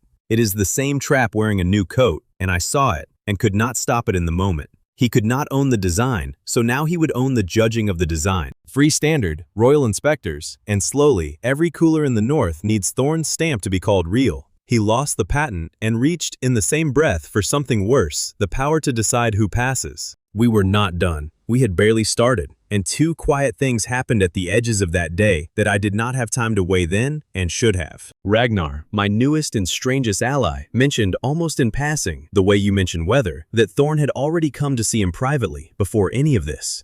Approached him, made him an offer of some kind. Ragnar did not say what, and I did not ask, and I have regretted that ever since. And Brask, the counterfeiter, cornered and exposed and facing real punishment at last, did not get punished. Because Thorn got to him first. Instead of a cell, the man who forged my name and burned that woman's arm was quietly offered a new job by the Crown's own comptroller, his talent too useful to waste on a prison. I keep a private ledger of the moments I should have paid closer attention to, and that one afternoon holds two of its worst entries. A quiet approach to my newest ally, and a mercy the Crown chose to spend on a criminal. Both filed under later, both patiently waiting. I did not learn that until much later either. Two small seeds, planted in one afternoon, that would both come back to nearly finish me. Thorn did not send an army, or a warlord, or a monster, and I almost wish he had, because at least I know how to fight those. He sent one bored man with a satchel, who walked into my main workshop without knocking, without introducing himself, and started measuring my equipment as if the whole place already belonged to the crown and he was just taking inventory. That is a whole kind of power I had never fought before, not a threat, an assumption. The inspector did not ask permission to inspect. He behaved as though his authority over my work was so obvious it did not need stating, and half my people started answering his questions before anyone thought to ask who he was. Occupation by clipboard. An army you can see coming. You can freeze it, outmarch it, wait it out. A man with a satchel and an assumption is much harder because by the time you notice the occupation, half your own people are already helping him do the paperwork on it. He had come to certify the standard in the exact way Thorne had threatened at the close of our last fight. Free to publish, he said, but only the crown gets to say who passes. The crown would decide who meets the open standard, which means the crown decides who is real, which means in about a year, every cooler in the north needs this man's stamp or it is contraband. And he had a report due to Thorne by sundown that would begin exactly that process. My tribal council did what councils do under pressure, which is come apart at the seams. Half of them wanted to appease the inspector, give him tea, sign whatever he wanted, stay on the crown's good side. The other half wanted to throw him bodily out of the valley. Both instincts were wrong, and both were loud, and the whole council was drowning in them while the sun slid toward the ridge and the report came due. Because appeasing him hands Thorne the certification power for free, and resisting him hands Thorne exactly the story he wants. A lawless northern mob defying a lawful crown official. Thorne would love either one. He had built a trap where obedience and defiance both lose.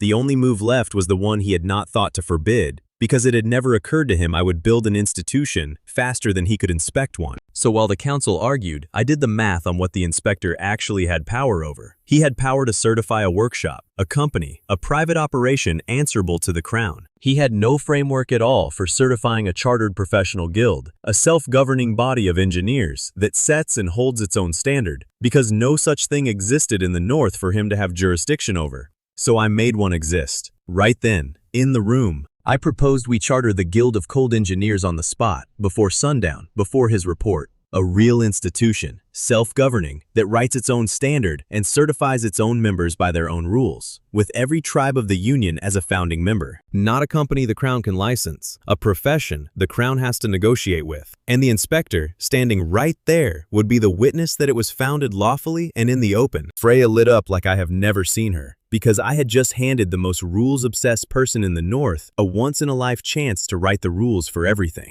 She started drafting the charter in real time, on the spot, pen moving faster than the inspector could object, turning 2 seasons of hard-won practice into founding law while he watched and slowly realized he had no form to file this under. And Mika, of all people, became the accidental face of the whole thing, which the inspector would very shortly regret finding funny. When the inspector demanded to know who these self-certified engineers were, I gestured around at my people, and the first one his eyes landed on was a small girl who had solved 3 problems the adults missed. The youngest candidate in the room. He scoffed, and the scoff was a mistake, because it made Mika the perfect symbol of exactly what the guild was for. Then came the part that was equal parts genuine ceremony and total farce, which is the founding of the ranks. Every guild needs grades, so we named 3, apprentice, journeyman, and master. Not levels on some invisible ladder, not numbers, just cloth marks and a public naming. An old and human way of saying this person is trusted to do this much and to teach that much. Status you can see, sewn onto a sleeve. I will tell you plainly why I built visible ranks into a story about refusing to hoard power.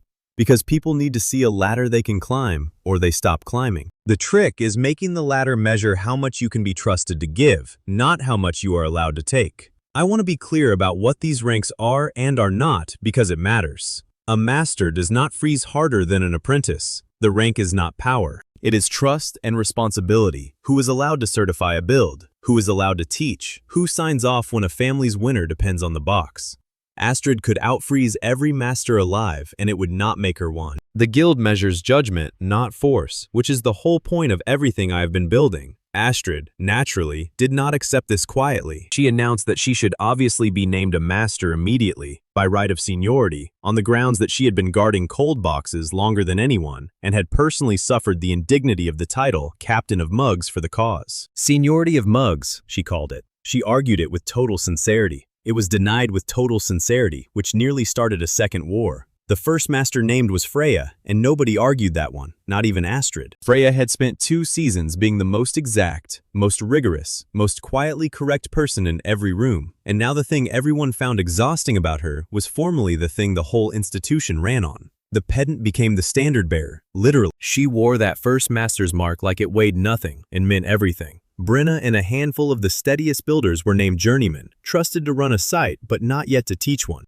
Astrid, to her lasting fury, was named nothing at all, on the honest grounds that a warrior who freezes on command is not the same thing as an engineer who understands why the box holds. But a guild founded in an afternoon to dodge an inspector is a paper guild, and the inspector knew it, and he was not done. He had one real card left, and he played it well. He demanded proof, not of the valley, where everyone knew my method worked. He pointed at the rocky highland side up the ridge, all bare stone and no soil, and demanded the guild prove its precious standard held up there, on ground it had never built on, right now. That was a genuinely good challenge, and I respected it because it was true. My whole method was built and tested in valley ground, soft earth you can dig and pack and anchor into. Bare highland stone is a different problem entirely, and I had never solved it, and the inspector had correctly found the one place my confidence outran my proof. He wanted the young guild to fail its first real test in public, on day 1. And it very nearly did. Brenna went up to solve the anchor problem live because anchoring into stone is structural work and structural work is hers. And she built it the way she builds everything, solid and huge and to the maximum, driving her supports into the rock the same way she would drive them into soil. And on stone, that was wrong and it failed, in front of the inspector, in front of everyone, exactly as he had hoped. A main support cracked. Not catastrophically, nobody was hurt, but visibly, undeniably, a load-bearing piece of the guild's very first Highland build split with a sound like a shot and sagged, on the founding day, with the Crown's own witness taking notes. The inspector did not even gloat. He just wrote, calmly, the failure he had been sent to find. And I felt the whole young institution wobble on the edge of dying in its first hour. And here's where we did the thing that decides not just this part, but the whole season, and it is the last thing an enemy expects.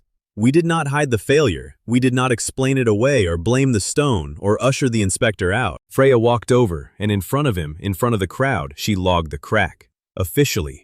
Wrote it into the guild's own permanent record as a failure the standard now had to account for. The inspector stopped writing because he had come to catch us hiding a fault, and instead, he watched us record our own fault louder than he ever could, with more detail than he had, and file it as the guild's problem to solve. You cannot expose an organization that exposes itself first. The whole weapon he was sent to use, our fear of being caught failing, went dead in his hand because we were not afraid of it. We were using it. Thorn fights to look perfect. That is his whole armor, and it is why he can never be seen to lose, and it is also the exact crack I keep aiming at. A thing that must never fail cannot afford to learn. A thing that logs every failure does nothing else but learn. That is the transparency Thorn could never match, and it is not a trick, it is the actual advantage.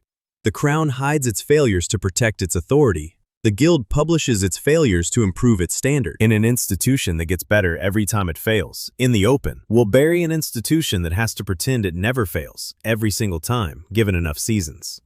I was not defending the guild's perfection. I was showing there was no such claim to attack. Then Brenna fixed it, and this one I want clean. No comic mishap, no falling through a floor, because she has earned one unqualified win, and this is it. Having failed to anchor into stone the valleyway, she looked at the rock, actually looked at it, and understood that you do not fight stone by driving into it. You spread across it. She redesigned the anchor to grip the surface broadly instead of punching deep, distributing the load over the rock face instead of fighting it. And it held. Not barely, not just enough. It held well past the requirement, past what the valley method ever managed. Because bare stone that you work with instead of against is actually a stronger foundation than soil. Brenna took her own failure, in public, on the founding day, and turned it into a Highland standard better than anything we had. No downside. No joke at her expense, just the overbuilder learning the one lesson she needed and becoming genuinely great. The inspector was visibly unsettled, and it was not the fix that unsettled him. It was the record. He had spent his career around institutions that treat a logged failure as a wound. He had just watched one treat it as a tool, publicly, cheerfully, and come out stronger by sundown than it started at noon. He did not have a form for that either. Some part of him understood he was looking at something the Crown did not know how to fight. So before he could finish his report, every tribal representative of the Union signed the charter. All of them, in the open, witnessed by the very crown officials sent to prevent this. The Guild of Cold Engineers was real, chartered, and self-governing before the ink of the inspector's report was dry, and there was now no company for him to license, because there was no company at all. There was a profession, and professions negotiate. They do not get certified. The first apprentice class was 12, and the youngest of the 12, the first name on the founding roll, was Mika. The hungry child who fainted, hoarding spoiled meat in the very first hour of this whole story, was now, formally, on the record, an apprentice of the North's first Guild of Engineers.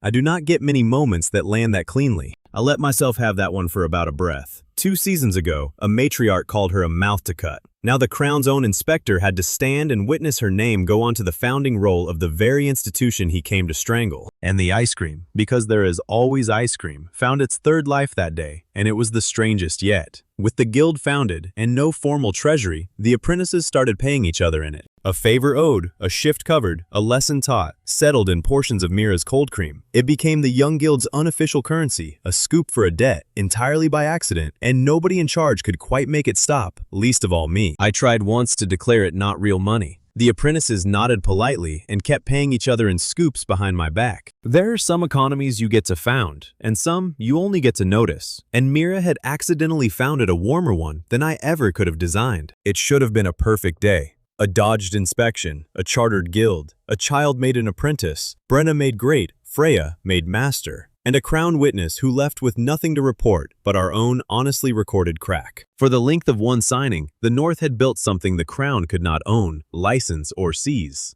And then the inspector, packing his satchel to go, said the only true thing he said all day. He looked at me, not unkindly, and told me that Thorn does not lose twice. Then he left.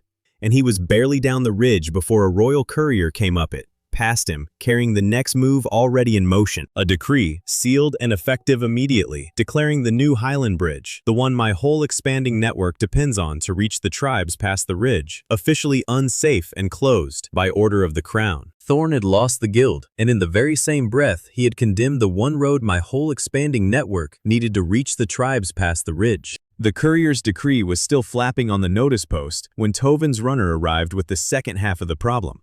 A counterfeit caravan, stamped with a crude copy of my mark, was already 4 days out from the Highland tribe. The only road there was the bridge the crown had declared unsafe and closed. Freya read the decree twice, then read it a third time out loud, slower, like she was daring the words to change on her. Nobody laughed. A normal rebuild, the honest kind, with stone piers and cured mortar, took 5 days minimum by any method this valley had ever used. We had 4 before the fakes arrived first, and sold a Highland tribe on garbage stamped with a copy of my own mark. Every family up there would stock their winter on boxes built to fail, believing my name meant the food inside would still be good in a month. I did the math out loud, because the crew needed to hear it as a number, not a feeling.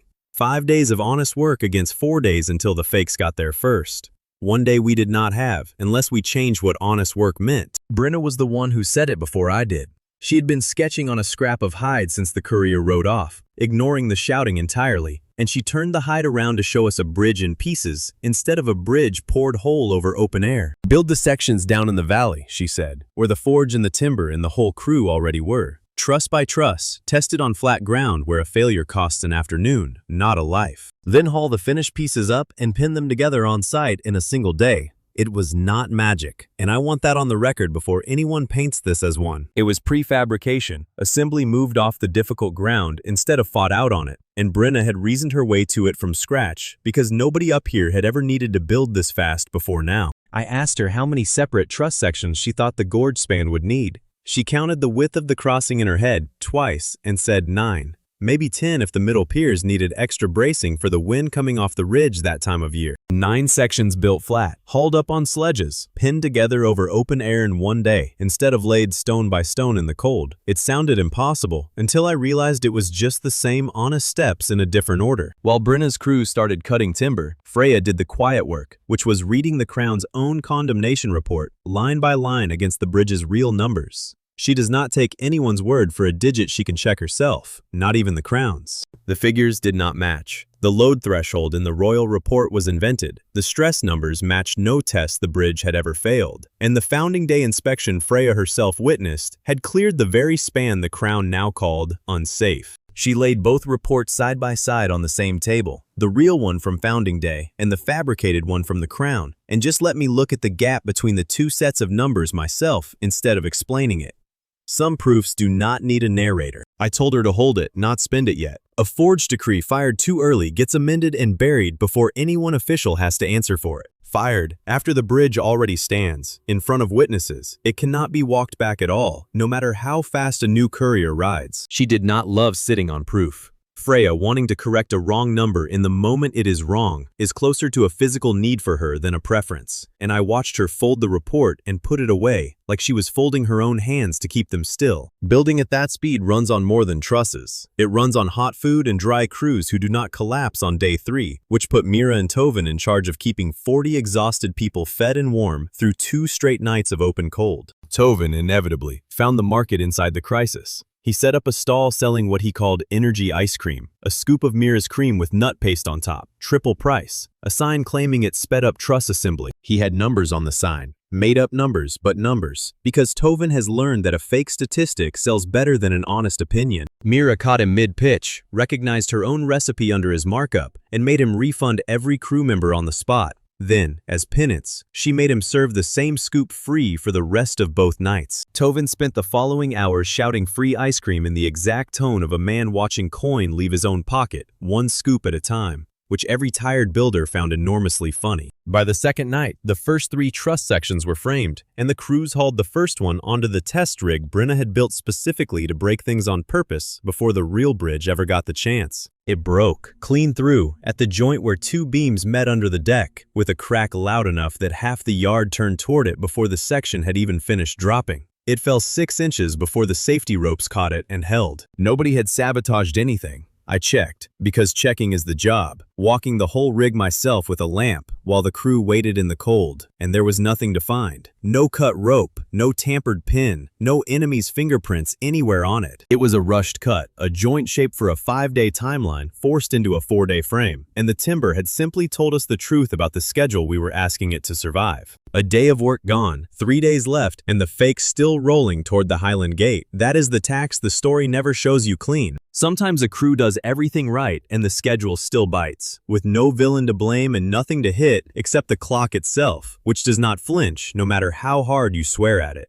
I could feel the morale sag around the broken section, because a failure with no enemy attached is the hardest kind to recover from. You cannot get angry at a joint. You can only get scared, and scared crews work slower, which is exactly the one thing we could not afford. It was Mika who found the actual answer, crouched in the sawdust with her knees in the frost, tracing the crack line with one gloved finger, while the adults argued loudly about materials and blame. She said this was the second joint tonight to break in exactly the same spot. Nobody had mentioned it because nobody else had been counting. The first failure, an hour earlier, had already been written off as one bad cut and quietly reframed without a second look. Mika does not carry the assumption that a thing is fine until it dramatically fails.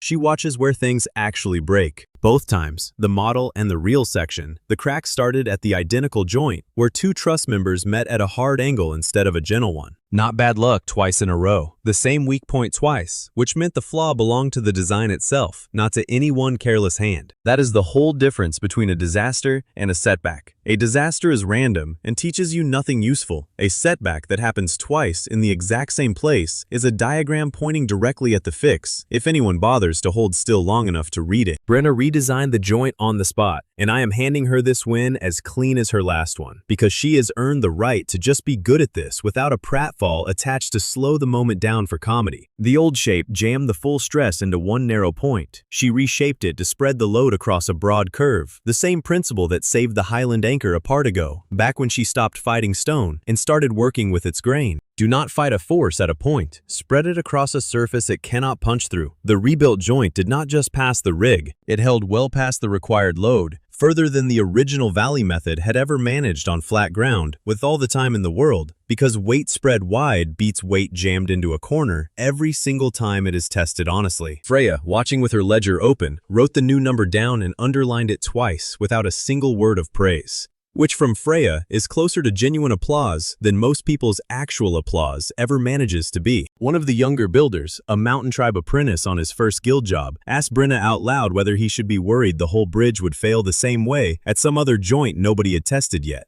She told him no flatly, and then told him why. Every joint on every remaining section now used her new shape, not the old one, because a lesson learned once gets applied everywhere at once, or it was never learned at all. He nodded like that was the first honest answer anyone had given him all week. While Brenna fixed the joints, Astrid ran the labor, and what she did not do mattered more than what she did. The old Astrid, behind schedule and furious about it, would have grabbed her own power and frozen sections into place herself, burning out to buy back a lost day through sheer stubborn force. Instead, she split the crews into rotating shifts, timed against Freya's assembly schedule, so the work ran through the night without any single person, herself included, breaking under it before the last section went up. A war mage who once solved every problem with her own body, now solves problems by building a schedule other bodies can actually survive. 100 rested hands outlast one exhausted legend every time, and it took her most of a season to actually believe that a plan could be stronger than a person standing alone in the cold, refusing to rest, daring the work to break her first. I told her once that the rotation schedule she built was the single best piece of engineering on the whole site. She looked at me like she was waiting for a joke. There was none. 100 rested hands beat one legend who cannot stand up by noon. A Lake Tribe hauler who had worked 3 of the 6 shift blocks without complaint told me, unprompted, that this was the first union job where nobody had asked him to work through pain to prove loyalty. He said it the way people say things they have been carrying a long time and finally found somewhere to put down.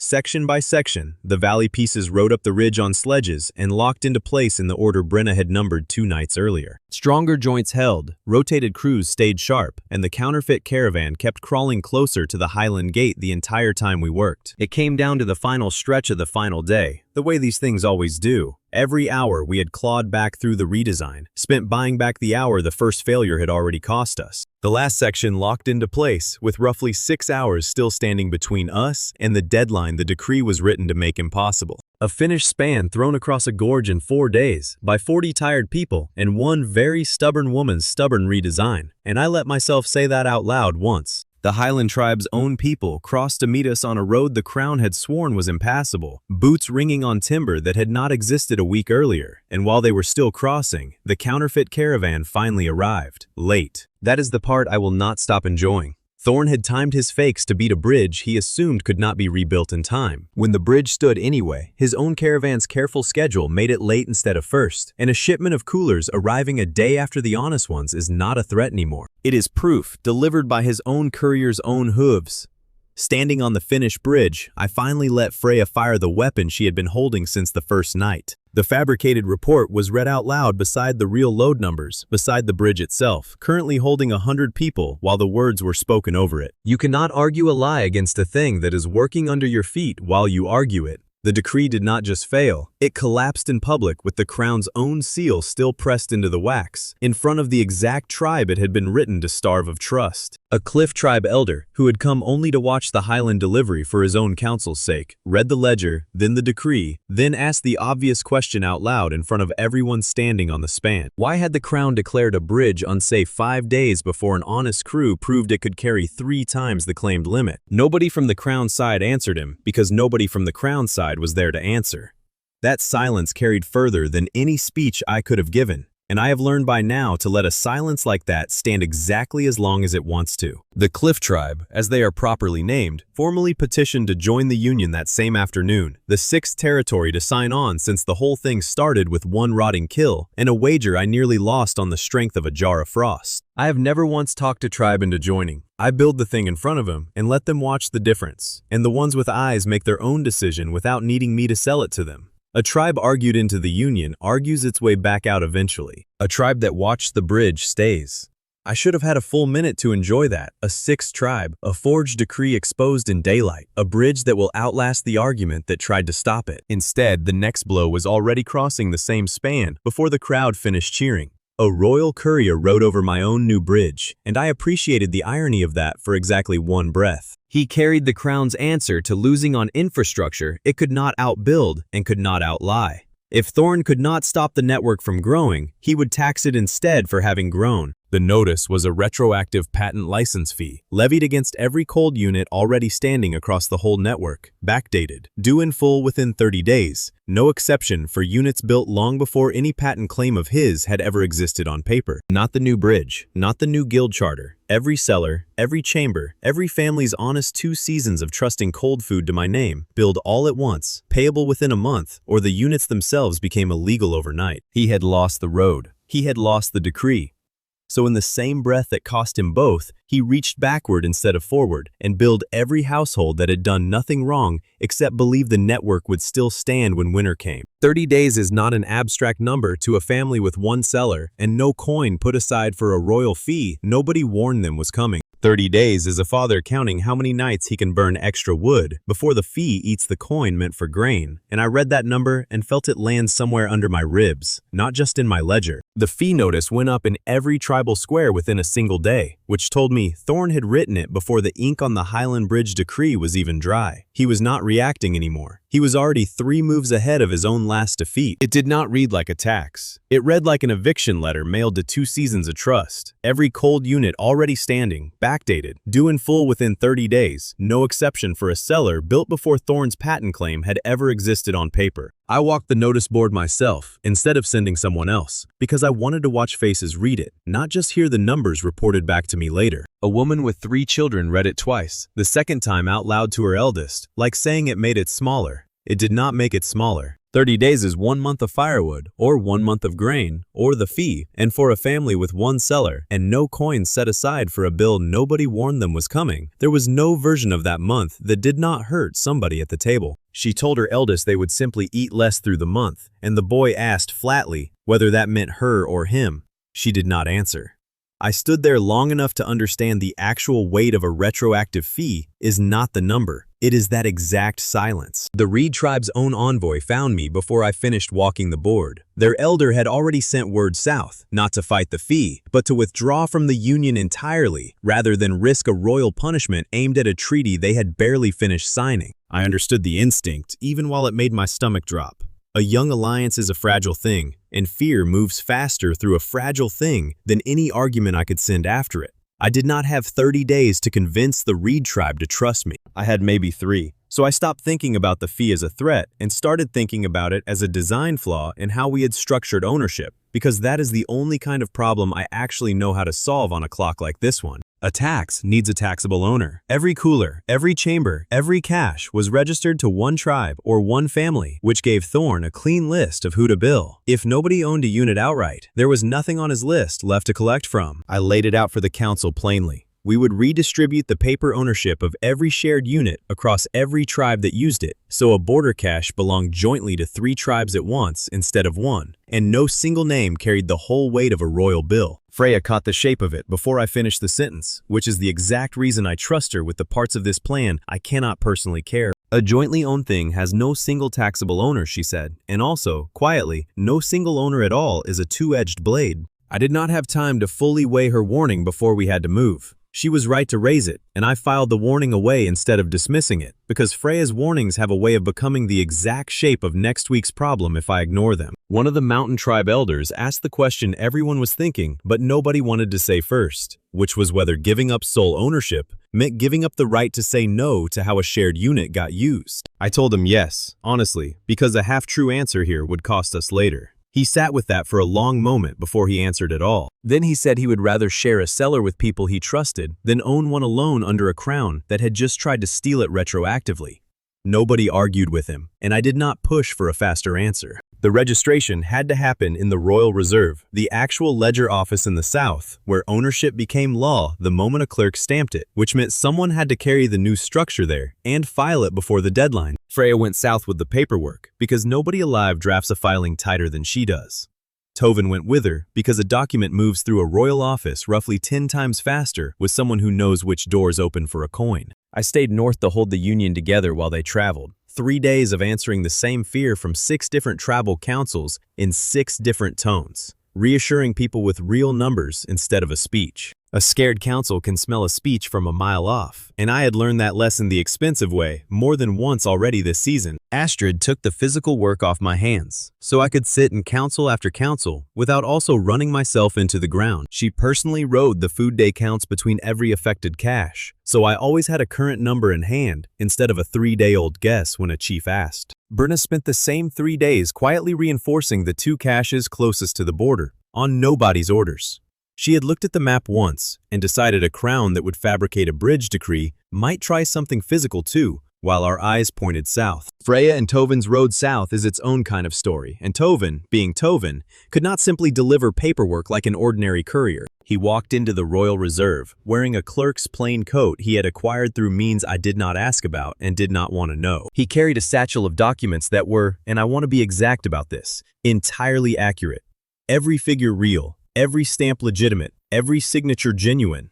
The fraud was not in the paper. The fraud was Tovin's own claimed authority to be the one filing it. He got so deep into the character that by the second hour, he was correcting an actual royal clerk's own filing on an unrelated matter, pointing out a misfiled tax column with such calm, bureaucratic confidence that the real clerk thanked him and fixed it on the spot. Freya told me later she nearly broke composure watching a wanted black market fixer teach a crown official how to do his own job better, inside the very building meant to catch people exactly like him. Some risks only work because the person taking them enjoys it too much to look nervous. By the 3rd day, a senior clerk offered Tovin a permanent post, on the spot, citing his unusual thoroughness with cross-referenced ownership ledgers. Tovin declined with real regret in his voice, and Freya said that was the only moment all week he looked genuinely tempted by an honest life. While they worked the South, the crack showed up at home, and I want to be honest about this part instead of skipping past it, because it is the same crack Thorn will use against me later, and pretending it did not happen would only make that later argument stronger. A border cache jointly held by the Lake Tribe and the Mountain Tribe, exactly the kind of shared ownership I had spent 3 days praising to 6 different councils, had gone unchecked for a week. Nobody had rotated the batteries, nobody had checked the seal, and half its stock had spoiled quietly in the dark before anyone thought to look. Both tribes stood over the ruined cache, arguing about whose fault it was, and both of them were technically correct, because both of them were technically responsible, which in practice meant neither of them had felt personally responsible at all. I could not fix this the way I usually do, by stepping in and simply ordering someone to take charge, because the whole redesign depended on nobody being able to claim sole authority over a shared unit. My own principle had teeth, and it had just bitten me. Shared ownership had solved Thorn's tax and created a second problem in the exact same breath, which is not a coincidence, it is a cost. And I had been so pleased with the clever half of the plan that I had not finished thinking through the other half of it. I stood over that ruined cache for a long cold minute because the easy fix was right there, and I knew how much it would cost me to take it. Order someone to be permanently in charge.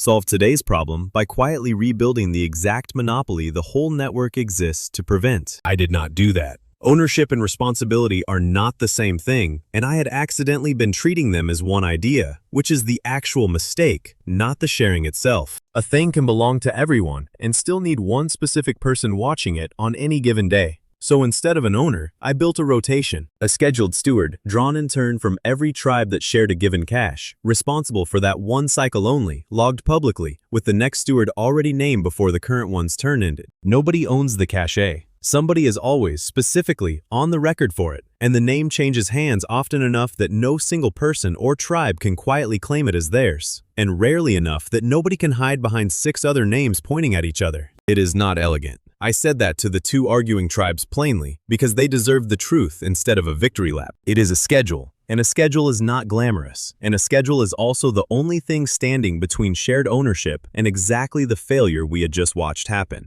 Both tribes accepted the rotation inside the hour, mostly because neither one wanted to be the tribe that urged depending a fix for the very failure they had been blamed for. The cache was restocked, checked, and logged under its first-name steward before the sun went down. The Lake Tribe elder, walking away, muttered that a schedule felt like a strange thing to trust a season's food to. I told him the alternative was trusting one person's memory, and asked him honestly which one had actually failed this particular week. He did not have an answer for that. I filed that crack away too, next to Freya's warning from 3 days earlier. The parts of a plan that almost break you in private have a way of returning later, dressed as someone else's argument, in a room you do not get to leave early. South, on the last morning before the deadline, Freya reached the part of the plan that actually mattered most, which had nothing to do with finishing the reassignment, and everything to do with the exact moment of filing counts has begun. She did not need every unit's paperwork fully reassigned before the deadline.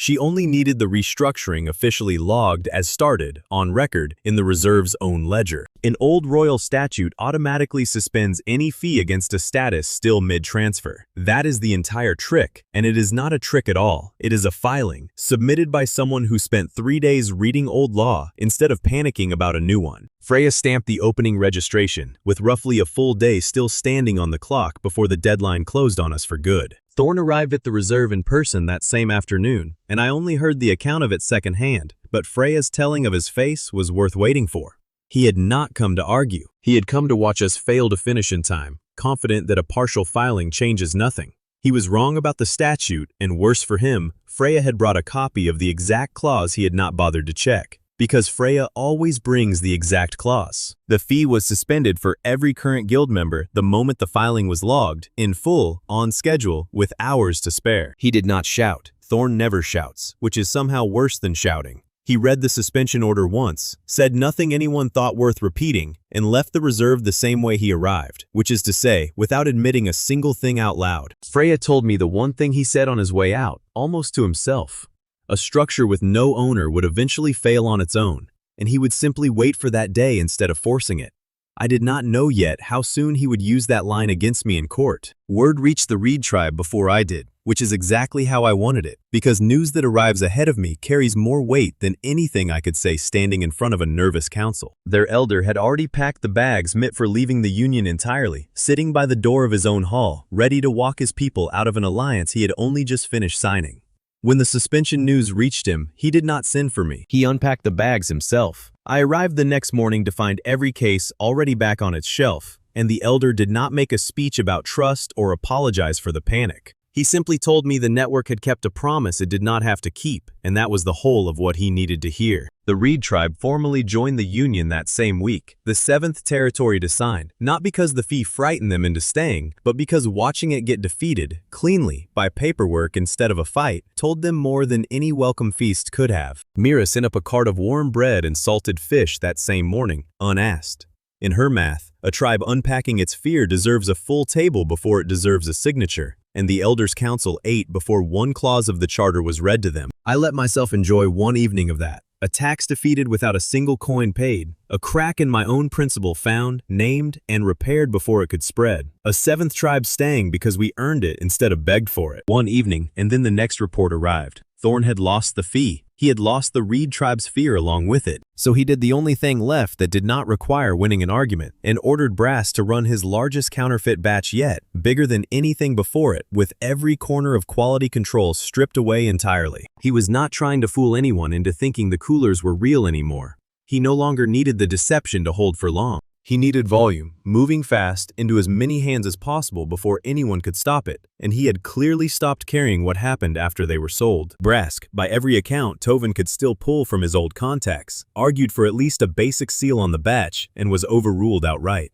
Quality control was not trimmed this time. It was removed entirely, on a direct order from a man who had stopped needing his own product to actually work. I did not know that yet, standing in the Reed tribe's hall with an unpacked bag at my feet and a 7th signature drying on the charter. I only knew that somewhere south, a batch of coolers with no working seal at all was already being loaded onto carts, and Thorn had finally stopped pretending he cared whether they worked. The groan came first, low and long, a sound wood makes only once before it means it.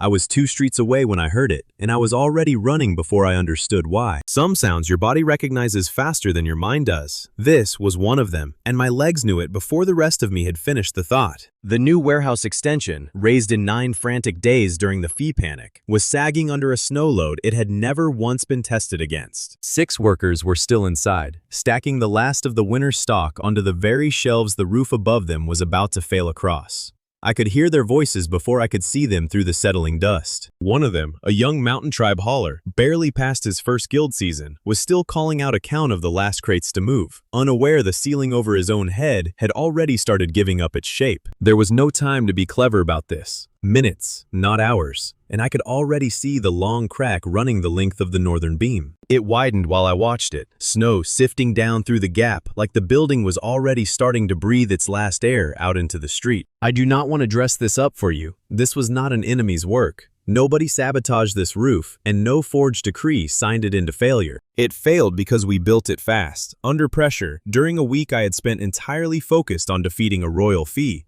Somewhere in that same week, a shortcut had gone unchallenged. I knew at once which shortcut it was, the moment I saw the beam spacing, wider than spec, thinner supports, carrying more span than they were ever rated to hold. Brenna had warned against this exact configuration when the extension was first ordered. I remembered her warning clearly. I had not been the one to overrule it. Foreman Doran had, under deadline pressure, with the fee clock running and every hand needed elsewhere, he approved the shortened spec himself. He was certain it would hold long enough. He was certain the season's real threat was Thorne's paperwork, not his own roof standing over 6 working people. This is the part of the story I have to own honestly, because it is the same blind spot I carry everywhere I go. I trust a system to hold once I have built it. I am slower to notice one specific person's hesitation turning into a crisis while I am busy watching the larger shape of everything else at once. Doran's hesitation had been there, on record, in a meeting I was not personally in, overruled by a man under more pressure than I had bothered to check that week. I had trusted the process to hold. Nobody had been watching him closely enough, myself included, to catch the exact moment it stopped holding. Brenna told me afterward that she had raised the spec twice. Once in writing and once in person, and both times had accepted his answer without pushing further, because pushing a foreman under that much visible strain had felt, at the time, like the crueler choice. I do not blame her for that instinct. I share it. Reading a system's numbers has always come easier to both of us than reading one exhausted man's face. And this roof is the exact bill for that particular blind spot, handed to both of us at once. There was no room for that thought right now. 6 people, 1 collapsing roof, and Brenna was already moving before I finished shouting her name. She ran the length of the warehouse floor with her eyes fixed upward, instead of on the exits everyone else was screaming toward in a panic. She does not hesitate on structure. That is the whole of what makes her Brenna, and it is the exact reason I did not waste a second questioning her. She called out the columns by number, not by guess, pointing to 2 load-bearing posts near the loading door, and past them, 3 purely decorative supports. Go through the north gap, not the south one, she ordered, her voice flat and certain over the groaning wood filling the whole building with noise. The south columns are already carrying more than their share, she said. The north ones will hold another 90 seconds. Trust the 90 seconds, not the panic. People trust panic by instinct, not calculation. It took real discipline to send 6 frightened workers toward the exit that looked more dangerous. Brenna gave that order without one flicker of doubt in her voice, because she was not guessing. She was calculating, the same as always, under fire this time. While Brenna held the evacuation route, Freya was already running numbers in her head faster than I could follow them out loud beside her. She called out exact angles to Astrid, who stood ready with both palms glowing faint blue, waiting for a target instead of throwing power at the whole room. "Freeze there," Freya said, pointing to a sagging crossbeam, losing its grip on a failing joint. And there, 6 inches lower, holding the angle steady in her voice. Not a wall of ice, 2 precise columns, exactly where the math demanded them and nowhere else, because a wasted burst here would cost us a worker. Astrid placed the frost precisely where Freya told her to. No wide dramatic sweep of power for its own sake. No performance for anyone watching. It was the clearest fusion I have seen all season. Magic and engineering as one single tool instead of 2 people arguing whose method mattered more. Neither of them once broke the rhythm to explain what they were doing to the other. Freya called a number, Astrid placed the frost, and the whole exchange moved faster than any argument between them ever had in 3 seasons of practice. The frozen columns held the failing joint for the exact span of time Freya had calculated, no more, no less, buying the workers real seconds. Real seconds bought the last of them the room to clear the collapsing section, instead of being buried under it while the roof made up its mind. I have watched Astrid throw enough raw power in 3 seasons to know what restraint costs someone built for force, not precision. She held 2 narrow columns and nothing wider, without once flinching toward the bigger, easier gesture. That is not the woman who mocked me for guarding cutlets with legendary magic back when this all started. That woman would have frozen the whole roof solid and worried about the wreckage after. This one trusted a number over her own instinct, under fire, without being told twice, and I do not think either of us would have believed that sentence a full season ago. One worker was still trapped near the back wall, cut off by a fallen shelf, and it was Tovin, of all people, who remembered the way through. He recalled the old service vent from the bathhouse expansion back in Season 1, a narrow crawl space nobody had used in 2 years, or thought to mention since. He went in head first, without waiting for anyone's permission, which is not the Tovin who once sold water outside a ration line at triple price for profit. He came back out dragging the trapped worker by both wrists, coughing on old dust, muttering something about black market instincts finally paying honest rent. Tovin has spent 3 seasons being useful in the exact ways nobody wanted to admit out loud were useful. A forged paper here, a smuggled route there. I do not think he expected those same instincts to save someone's life in front of a crowd like that, with nothing left over afterward to sell. Mika, meanwhile, was shouting at everyone to avoid the east doorway entirely over something only she had noticed, and it had nothing to do with the roof. Meltwater from the collapsing snow was refreezing into a thin, invisible sheet exactly where the fleeing workers' next footsteps were about to land. Nobody else had looked at the floor. Everyone else was looking up, at the danger everyone could see, while a 9-year-old watched the danger nobody else was. She redirected 6 panicked adults around it without a single one of them breaking stride long enough to even ask her why she was shouting. One of the haulers told me afterward that he had almost ignored her, almost trusted his own eyes over a child's voice in the chaos, and that the half-second he spent listening to her instead was the same half-second that kept him off the ice. I made a private note that evening, one I have not said aloud until now, to build her something better than a shout across a warehouse floor the next time she notices what the rest of us are too busy to see for ourselves. Doran stood frozen at the edge of the chaos the entire time, not fleeing, not helping, just standing there with a very specific kind of stillness.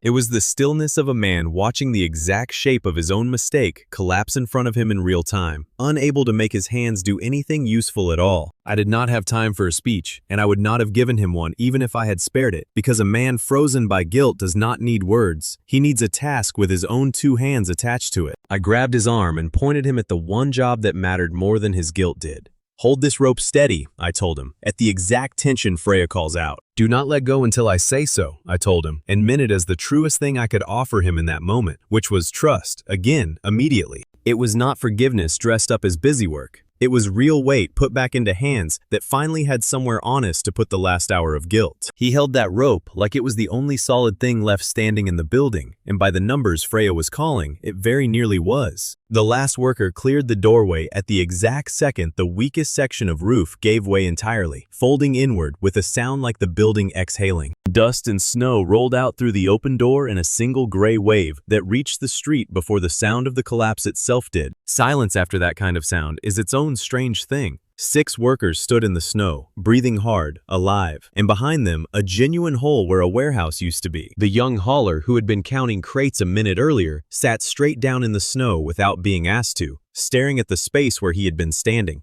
and did not get back up until Mira came over with a blanket and made him. I want to be honest about both halves of that. Nobody died. We also genuinely lost the building, and I am not going to pretend otherwise for the sake of a cleaner story. It is not a triumph dressed as a disaster. And it is not a disaster dressed as a triumph either. It is what it was, plainly, without dressing of any kind. 0 deaths, real cost. 1 structure gone. Every single person who walked in that morning walked back out again on their own 2 feet by evening. A crowd had gathered by then, drawn by the sound of the collapse itself, tribal representatives and ordinary neighbors standing at the edge of the wreckage in the falling snow, waiting to see what I would say about it. Some of them, I could tell from their faces, were waiting for the kind of easy blame I had already decided not to give them. A name to be angry at instead of a cause to actually fix. I stood in the wreckage a long time before I said anything to the gathered crowd, because what I said next mattered more than the roof ever had. I was not going to stand there and name Dorn in front of everyone as the man who caused this. That is not the discipline I have built this whole network on. I told the crowd plainly that this extension was rushed. Under pressure, I myself had let consume every hour of that entire week without exception. The guild was adopting one binding rule starting that same hour. No unlicensed shortcut builds, ever. Even under legal pressure, even under a crown deadline, even under a fee threatening to bankrupt half the tribes at once, I told them. Because a rule that bends under that kind of pressure is not a rule at all. I said it looking at the crowd, not at Dorn, and I watched several faces that had come ready to demand a name instead nod slowly at a rule they could actually use the next time their own foreman felt that same impossible squeeze. Every guild member present signed the code before nightfall. I did not demand a single signature. They had watched what a shortcut actually costs. They had watched it in a language plainer than any speech I could have written for the occasion. And a plain language like that does not need repeating twice. Brenna signed first, before anyone could ask her to, pressing her thumb into the wax hard enough to leave a print instead of just a mark. She told me later that a code without her name on it first would not have felt like anything more than a suggestion to the rest of the room. Dorn asked me, quietly, once the crowd had thinned, why I had not named him in front of everyone the way he clearly believed he deserved. I told him the truth. Naming him would have felt like justice for a single hour and cost the guild an honest builder for the rest of its working life. I had already spent enough that week on things that only felt good for an hour, I told him, and I was done choosing that particular kind of satisfaction. He did not thank me for that, which I respected more than if he had. He simply asked what I needed inspected first, and I told him the border caches under the new steward rotation, since a schedule is only as good as the hands checking it. He walked out into the snow before I finished the sentence, already making a list, and I understood that this was Doran's version of an apology, longer and quieter and considerably more useful than any words he could have offered me instead. He became the code's first and strictest enforcer, and I mean that without exaggeration, not as a tidier ending tacked onto his part of this. Every build after that day went through Doran's own inspection first, and he rejected 3 separate shortened specs in the following month alone. Each time, he cited this exact roof by name, out loud, in front of whichever crew was arguing for the shortcut, without me ever having to ask him to. Every one of the 7 charter tribes adopted the code that same day, through their own local guild reps, not because any central order reached them first. The news of a warehouse falling, with 0 deaths, simply traveled faster than any decree Thorn had ever managed to forge in his own name. Word of the collapse reached Thorn before I expected it to, and I only learned what happened on his end secondhand, through a clerk who owed Tovin a favor. He was, by every account, briefly and genuinely pleased when the first report of the collapse reached his desk in the capital that same evening. That pleasure did not survive the second report. 0 deaths. A binding safety code adopted by every member within a single day, born directly from the failure. The Union had taken a real hit and come out of it looking sturdier, not weaker, in front of every tribe watching how it handled its own mistake. Thorn does not enjoy being denied twice in one afternoon. Word from that same clerk was that he sat with the second report for a long while, saying nothing. He finally admitted, to no one in particular, that an institution which survives its own failures honestly cannot be starved out through the normal channels. The clerk said he looked, for one unguarded moment, like a man recalculating an entire season's strategy from nothing, and then his face closed back over as it always does, and the moment was gone before anyone could name it. He was, I am told, done waiting for us to fail on our own after that single evening. If failure only made the network stronger, he needed a different proof entirely, one that did not depend on our mistakes at all. By the end of that same week, he had already begun quietly arranging for a victim, and this time, he intended to build one himself. The smell reached me before any messenger did. Sweet and wrong, drifting down from the northern dugouts on a wind that had no business being warm in the dead of winter. I have smelled spoiled meat before. Every tribe has.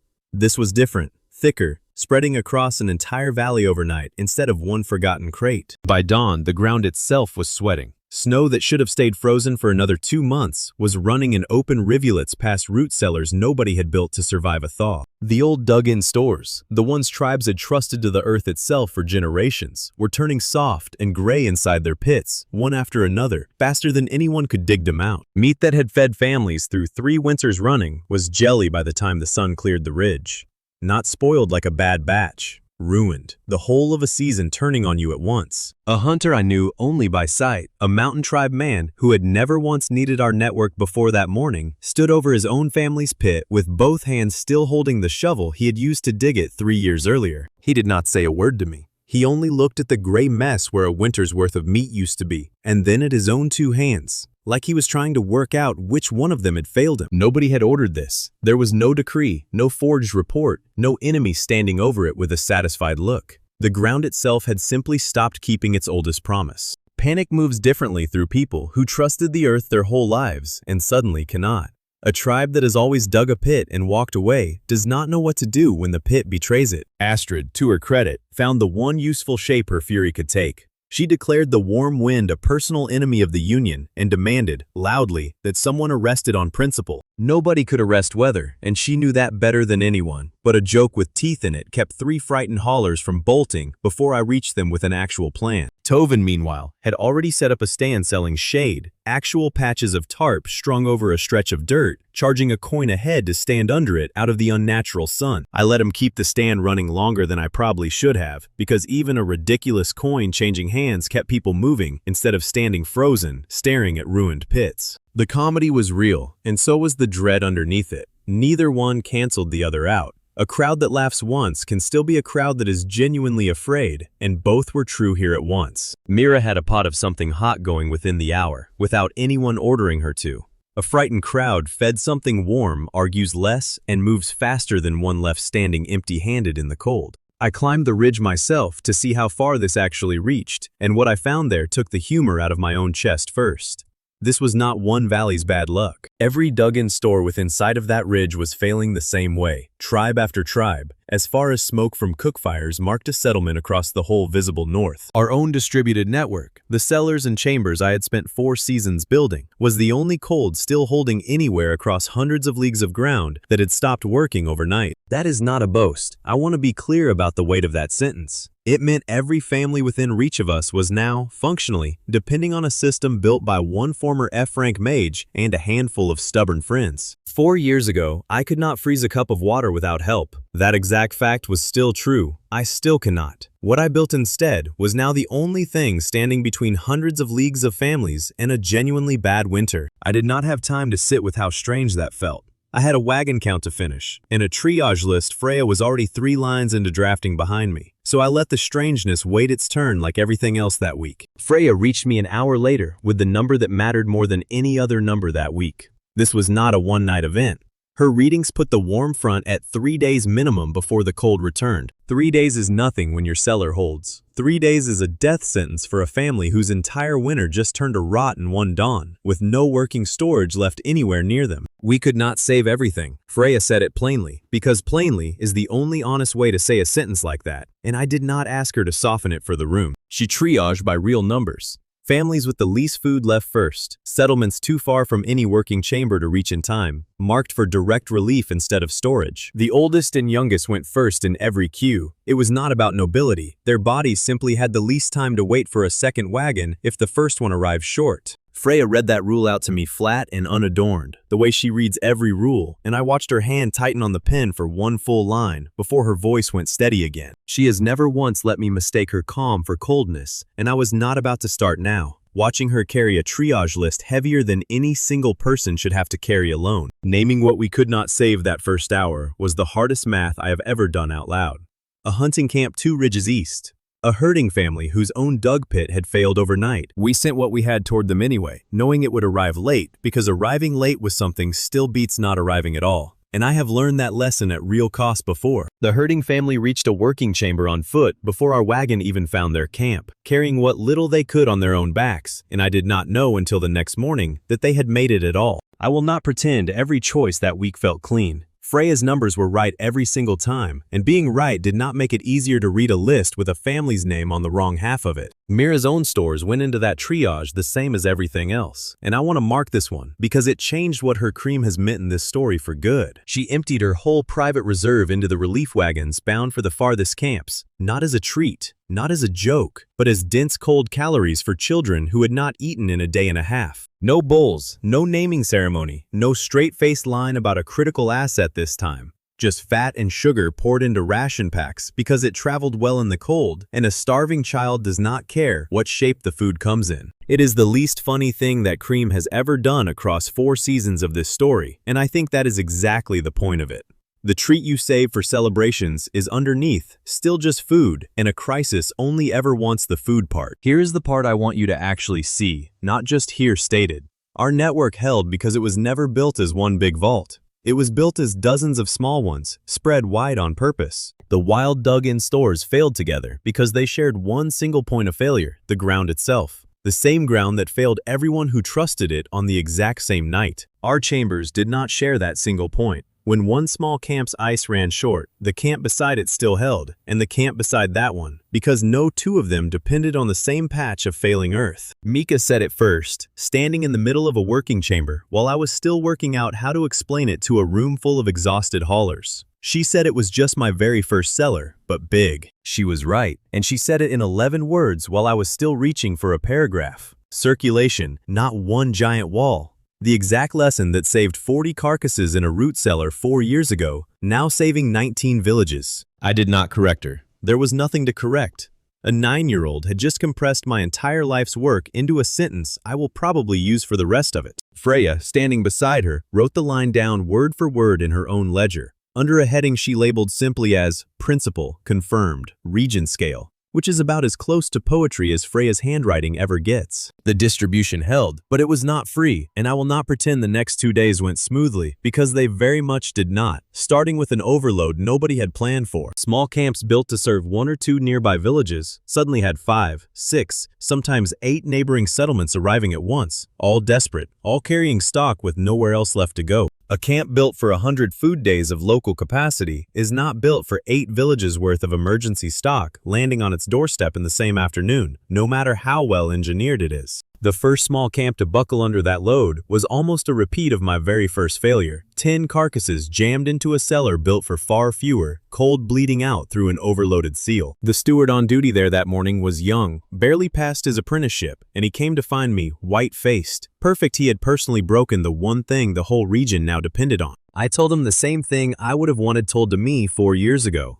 A system failing under more weight than it was built for is not a person failing. It is a system that needs to grow, and growing has a shape we already know. I felt my stomach drop at the echo of it. Same mistake, same shape, at 100 times the size. And for one bad minute, I genuinely did not know if the old fix would even scale this far. Astrid was at my shoulder before I finished the thought, already asking what she needed to do, instead of waiting for me to explain the whole plan first, which is its own small miracle if you knew her 4 years ago. It did, because the old fix was never about one clever trick. It was about moving heat instead of just blocking it, and moving works at any size if you have enough hands willing to move it. The answer was not bigger camps. It was faster circulation between the camps we already had, shifting stock sideways to wherever there was still spare cold, instead of piling it all onto one point. Astrid took that job whole, and I want to mark what she did not do here, because it says everything about who she has become since the day she mocked me for guarding cutlets. She did not freeze a single thing herself for 2 straight days.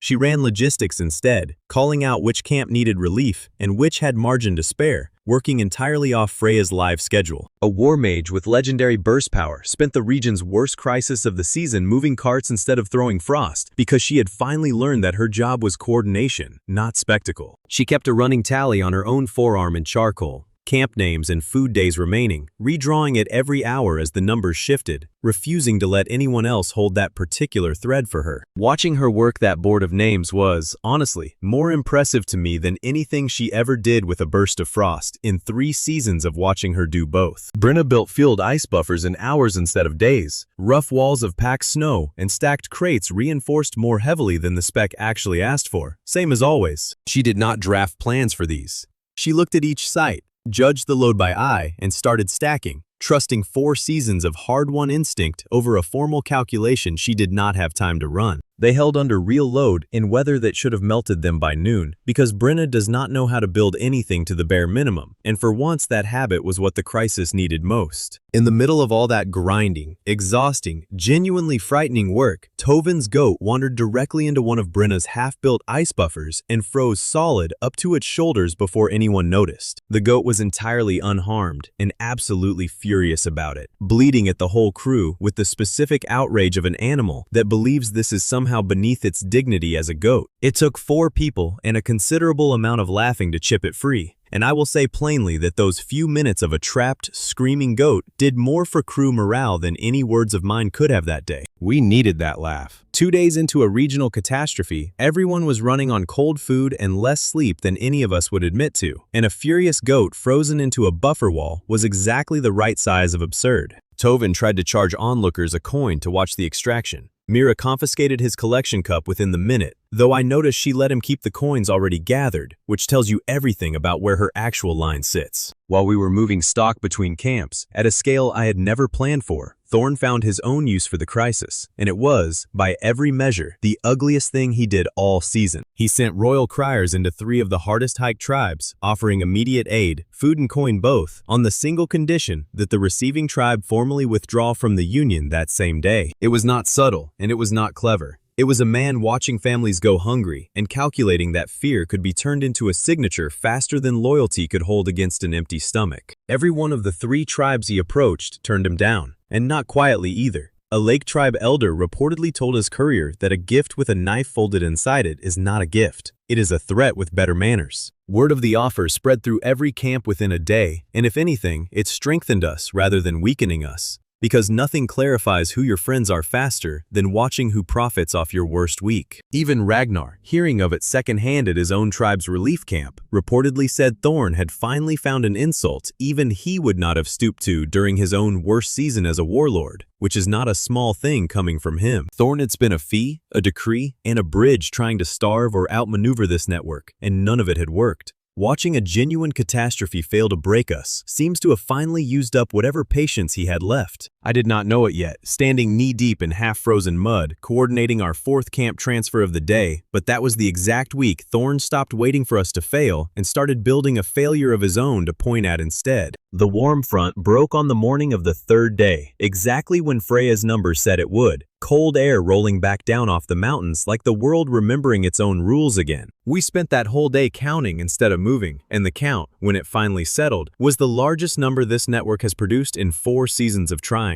19 villages, roughly 11,000 people. Not 11,000 people who received a kind word. 11,000 people who kept eating through a catastrophe that should have starved a region twice our size, carried entirely by cold nobody's crown, had ever licensed or approved. Freya read the final tally out to the assembled camp herself, village by village, and by the 4th or 5th name, people had stopped needing to hold their breath for the next one on the list. The tribal elder who had refused to trust the guild back when the inspector came, the one who watched him leave with nothing and still would not sign a single agreement, was among the first in line at the nearest emergency chamber once the thaw broke. He did not say anything to me when he took his share. He did not need to. He ate, in front of his own people, from stock the guild had kept alive with no promise of payment and no condition attached to it at all. That silence carried further than any apology could have. I have learned, across 4 seasons of this, that the loudest reversals are rarely the ones that matter most.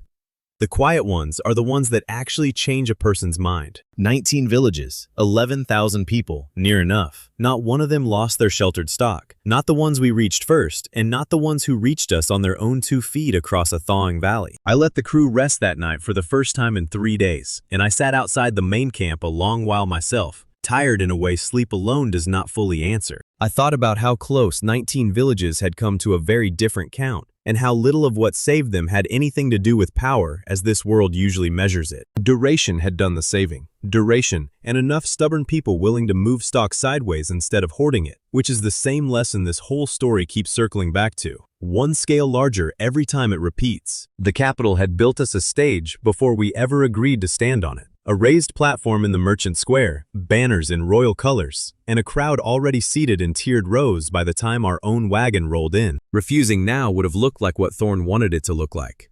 A guild too afraid of its own standard to defend it in front of the very people who would decide whether to trust us with their winter. The judge's bench sat entirely royal appointees, 5 men who had never once inspected a single side of ours, seated beneath a banner reading proof of true engineering, as if the word needed the capital letters to mean anything. Tovin walked the crowd twice before we took the platform, counting faces, and told me quietly that better than half the audience were merchants with real coin, riding on whichever side they trusted with their goods this winter. He had already worked out, unprompted, which 3 traders in the front row carried the most weight with the rest, and suggested I make sure our best work landed where their eyes would actually catch it. That number mattered more than the judges did, and I made myself remember it every time I felt tempted to argue with the bench instead of the crowd actually watching us. Master Rinnick stood at the far end of the platform, calm, unhurried, a man who had clearly done this exact kind of public demonstration before and did not need the crowd's noise to feel certain of himself. Freya did not open by attacking him. She opened by attacking the stage itself, on the record, loudly enough for the front 3 rows to hear every word of it clearly. 5 judges, she said, all appointed by the same office that stood to lose the most if the guild's standard held up in public. She was not asking Rinnock to step down. She was asking the crowd to watch the judges as closely as the contest. It landed precisely as she intended.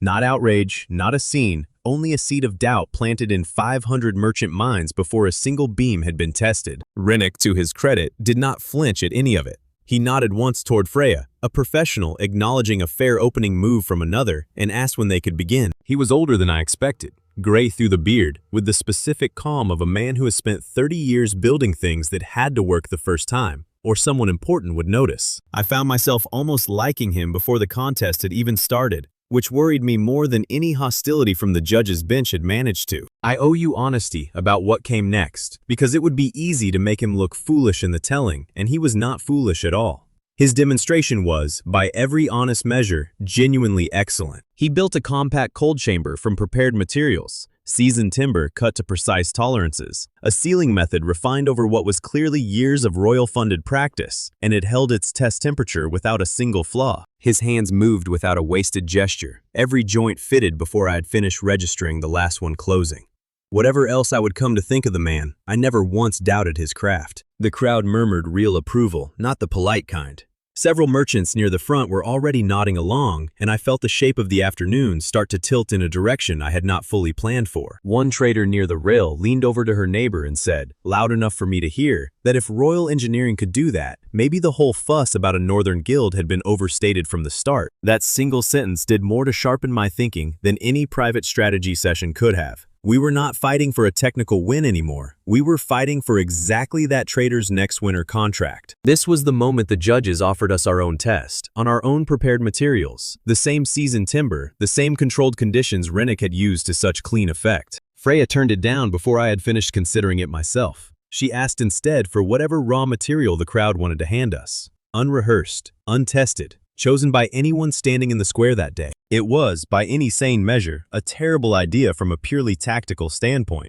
We had watched a rival win cleanly on prepared ground moments earlier, and Freya's answer was to throw away that same advantage entirely. I pulled her aside for one breath before she could announce it to the whole square. She gave me the look she reserves for a rule she has already checked twice, and said we did not build this network to win on someone else's easy ground. I understood her reasoning even as my stomach turned over. A method that only works on materials you rehearsed with is not a standard. It is a trick, and Thorne's whole argument against us has always been that our standard is exactly that. A merchant near the back offered up what he had on his cart that day, a stack of warped, water-damaged fence planks, and a crate of odd cracked pottery jars nobody had wanted to buy from him in 3 markets running. It was, honestly, the worst possible material for the job. Warped wood seals badly. Cracked pottery holds no pressure at all. The crowd laughed, not unkindly, at the sheer inconvenience of what had just been handed to us. The merchant himself looked half apologetic and half delighted, watching his own unsellable stock become the deciding factor in a royal contest he had only wandered over to see. I caught his eye once and gave him a nod. Whatever happened next, he had handed us the most honest test anyone had offered all day, and I meant to make sure the crowd remembered that part too. Brenda took one look at the pile, and her jaw set in a way I recognized from 4 seasons of watching her work. Not panic. Something closer to a woman being handed a genuine problem for the first time all day. She tried the standard approach first, the sealed wall method that has worked for us more times than I can count, and the warped planks refused to hold a clean seam no matter how she angled them against each other. I watched her hands shake once, fitting a plank into a gap it plainly would not close. And for one long cold second, I genuinely did not know if we were about to lose in front of 500 people. Astrid, standing beside the platform with the rest of us, took one step toward the material pile like she meant to freeze the gap shut by brute force and settle the whole argument that way. I put a hand on her arm without a word, and she stopped, which 4 years ago would not have happened nearly that fast. Some fights are not hers to win, and she has finally learned to recognize which ones. It was Mika's voice that cut through the murmuring crowd. Quiet but sharp enough to carry, calling out from where she stood with Mira near the platform's edge. Stop sealing it. Let it breathe like the very first one did. Half the crowd had no idea what she meant. I knew immediately. She was not talking about this platform. She was talking about a root cellar 4 years gone. the one that cracked under pride and got saved by circulation instead of a perfect seal. Warped wood cannot hold a tight seam, but it does not need to. Gaps that leak in a controlled, directed way, vented on purpose instead of fought against, do the exact job a tight seal does, just through a different, honest mechanism. Brenna heard it, and I watched the whole shape of her plan change in real time. She stopped fighting the warp and started using it, angling the gaps to vent outward in a deliberate pattern instead of sealing them shut. The cracked pottery jars became something else entirely under her hands, packed with damp cloth and buried in the outer wall as a heat sink instead of a container, absorbing the swing in temperature the warped planks let through. I have watched Brenna overbuild 100 things across 4 seasons, walls thicker than any spec asked for, joints reinforced past any reasonable requirement.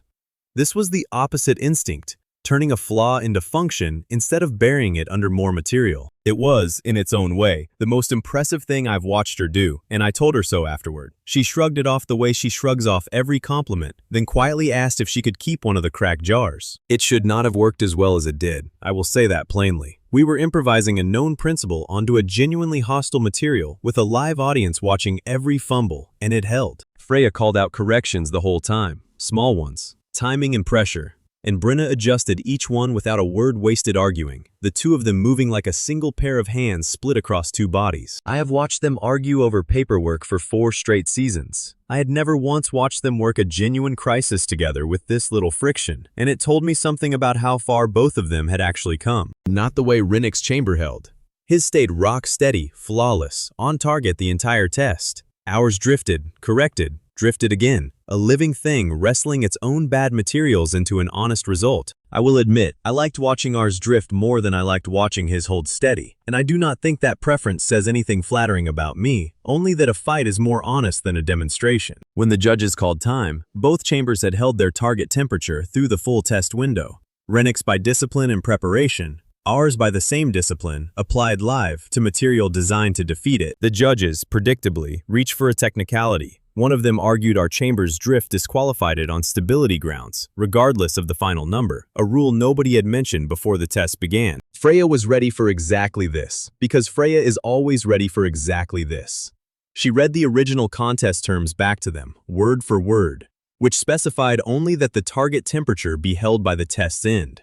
Nothing about the path taken to get there. The judge who raised the objection did not have an answer for his own rule appearing nowhere in his own document, and the silence that followed was its own kind of verdict, delivered without a single raised voice. Rennick, seated to one side, made no move to back his own bench's objection, and I noticed several merchants in the front row notice it too. A man defending his own win would not need a technicality to hold it. That was when Freya produced the second document, the one she had been holding the entire afternoon like a blade she was in no hurry to use. The Guild's own public failure log, every honest mistake we have made across 4 seasons, dated and witnessed. She asked the royal side, plainly, to produce the equivalent. A single instance of the Crown's own engineering office publishing one of its own failures for public record, ever, in any season, under any comptroller. Nobody on the judge's bench answered that either. The silence this time was longer, and I watched it move through the merchant crowd like weather, faces shifting from entertained to genuinely reconsidering what they had just watched. An institution that hides every mistake and one that publishes them all had just been tested side by side in front of the exact people who would eventually decide which one to trust with their own goods, and the crowd had noticed the difference themselves. The same trader who had doubted us at the start of the afternoon was writing something in her own ledger by the time Freya finished, and she did not look up until the notary called for silence. An independent notary, present at the Crown's own insistence to certify Rennick's win in advance, was forced instead to certify something considerably less convenient for the office that had hired him. Both chambers held target temperature for the full test. The Guild's chamber did so on unrehearsed, hostile material chosen live by the crowd. That sentence, notarized and dated, was worth more to us than any speech I could have given that day. The notary read it aloud twice before sealing it, once for the judge's bench, and once, unprompted, for the crowd standing well back of the platform who might not have heard the first reading clearly. I do not think he did that out of any particular loyalty to us. I think he simply understood that a document this useful deserved to actually reach the people who would carry its weight home with them. Rennick found me afterward, once the platform had mostly cleared, and he did not look like a man who had just lost a public contest arranged by his own employer. He looked, if anything, genuinely curious. He asked quietly whether the Guild took outside apprentices, royal engineers included, And whether I would personally teach him the vent and circulate method, his own decades of training had never once considered as a legitimate structural principle. I told him yes, honestly, on the condition he brought the same rigor to our failures that he had clearly brought to his own successes. Because a guild built on published mistakes has no room left for a member who only wants to log his wins. He agreed without hesitating and shook my hand in front of what remained of the crowd, a gesture that did more for us in 5 seconds than the whole afternoon's contest had managed in an hour. He added, quietly enough that only I heard it, that he had spent 30 years being told a perfect seal was the only respectable answer, and he was tired, honestly, of being right about the wrong thing for that long. I told him the guild had plenty of people who used to believe the same thing, myself somewhere near the front of that list, and that he would fit in better than he expected among the rest of us. I did not get to enjoy that handshake for long. A runner from Tovin's own network found me before the platform had even finished emptying, breathless, with the kind of news that does not wait politely for a better moment. Brask's newest batch, the one Thorn had ordered stripped of every last shred of quality control, was already unloading 2 districts away from where I stood, shaking a royal engineer's hand. No working seal, no honest structure at all beneath the paint, just enough of a shape to look like one of ours from across a crowded market, moving into the hands of people who had no reason yet to doubt it. Tovin was already moving before I finished reading the runner's report, calling for word to reach every district gate about a batch bearing our mark that had never once passed through our own hands. It would not be fast enough to stop every sale. I knew that the moment I heard it, the same way I had known it back when the first counterfeit exploded in the South 2 seasons ago. I had won the capital that afternoon, cleanly, narrowly, honestly, with a royal engineer's handshake still warm on my palm. Somewhere 2 streets over, the next disaster Thorn had been quietly building since the warehouse collapse was already being carried through the market gates, and no handshake was going to slow it down. Word of the capital explosion reached me before Tovin's runner even finished catching his breath. Brask's stripped-down batch had gone off in a crowded market square, and the crown had already named a culprit before the smoke cleared. Unlicensed cold magic. That was the phrase on every royal courier's lips within the hour, as if 4 seasons of witnessed, notarized, publicly tested work could be erased by 3 convenient words chosen the same morning as the blast. Nobody had checked the wreckage yet. Nobody had asked whose batch it actually was, or whether it carried a working seal at all. The phrase did not need to be true. It only needed to be fast enough to reach every district before the truth could catch up to it. I have watched Thorn lose the road, the decree, the fee, the courtroom of public opinion in the capital. I had never once watched him move this quickly, and the speed itself told me more than the accusation did. Troops were already moving, half a day out from the bridge and the warehouses. Dispatched under emergency powers nobody in the Union had been shown, let alone allowed to argue against. I had half a day to decide what kind of Union this would be remembered as. The kind that fights soldiers in the snow, or the kind that makes fighting them pointless before they even arrive. Fighting was never a real option, not because we could not have made it costly for them, but because every drop of blood spilled on that bridge would become Thorn's next piece of evidence instead of ours. A few of the younger Union fighters wanted that fight outright, and I understood the impulse, even as I refused it just as plainly. 4 seasons of humiliation from Ragnar's warlord days still sat close to the surface for some of them, and a column of royal soldiers looked, to them, like an old wound reopening all over again. I told them plainly that Thorn wanted us to bleed on that bridge more than he wanted the bridge itself. Refusing to give him that image was not weakness. It was the single hardest, most disciplined move available to us that morning. I called Brenna and Freya together instead of the small handful of Union fighters who wanted a battle plan. The bridge itself, I told them, was going to be our only weapon, and it was going to win without a single blow struck. Freya understood before I finished the sentence, the way she always does.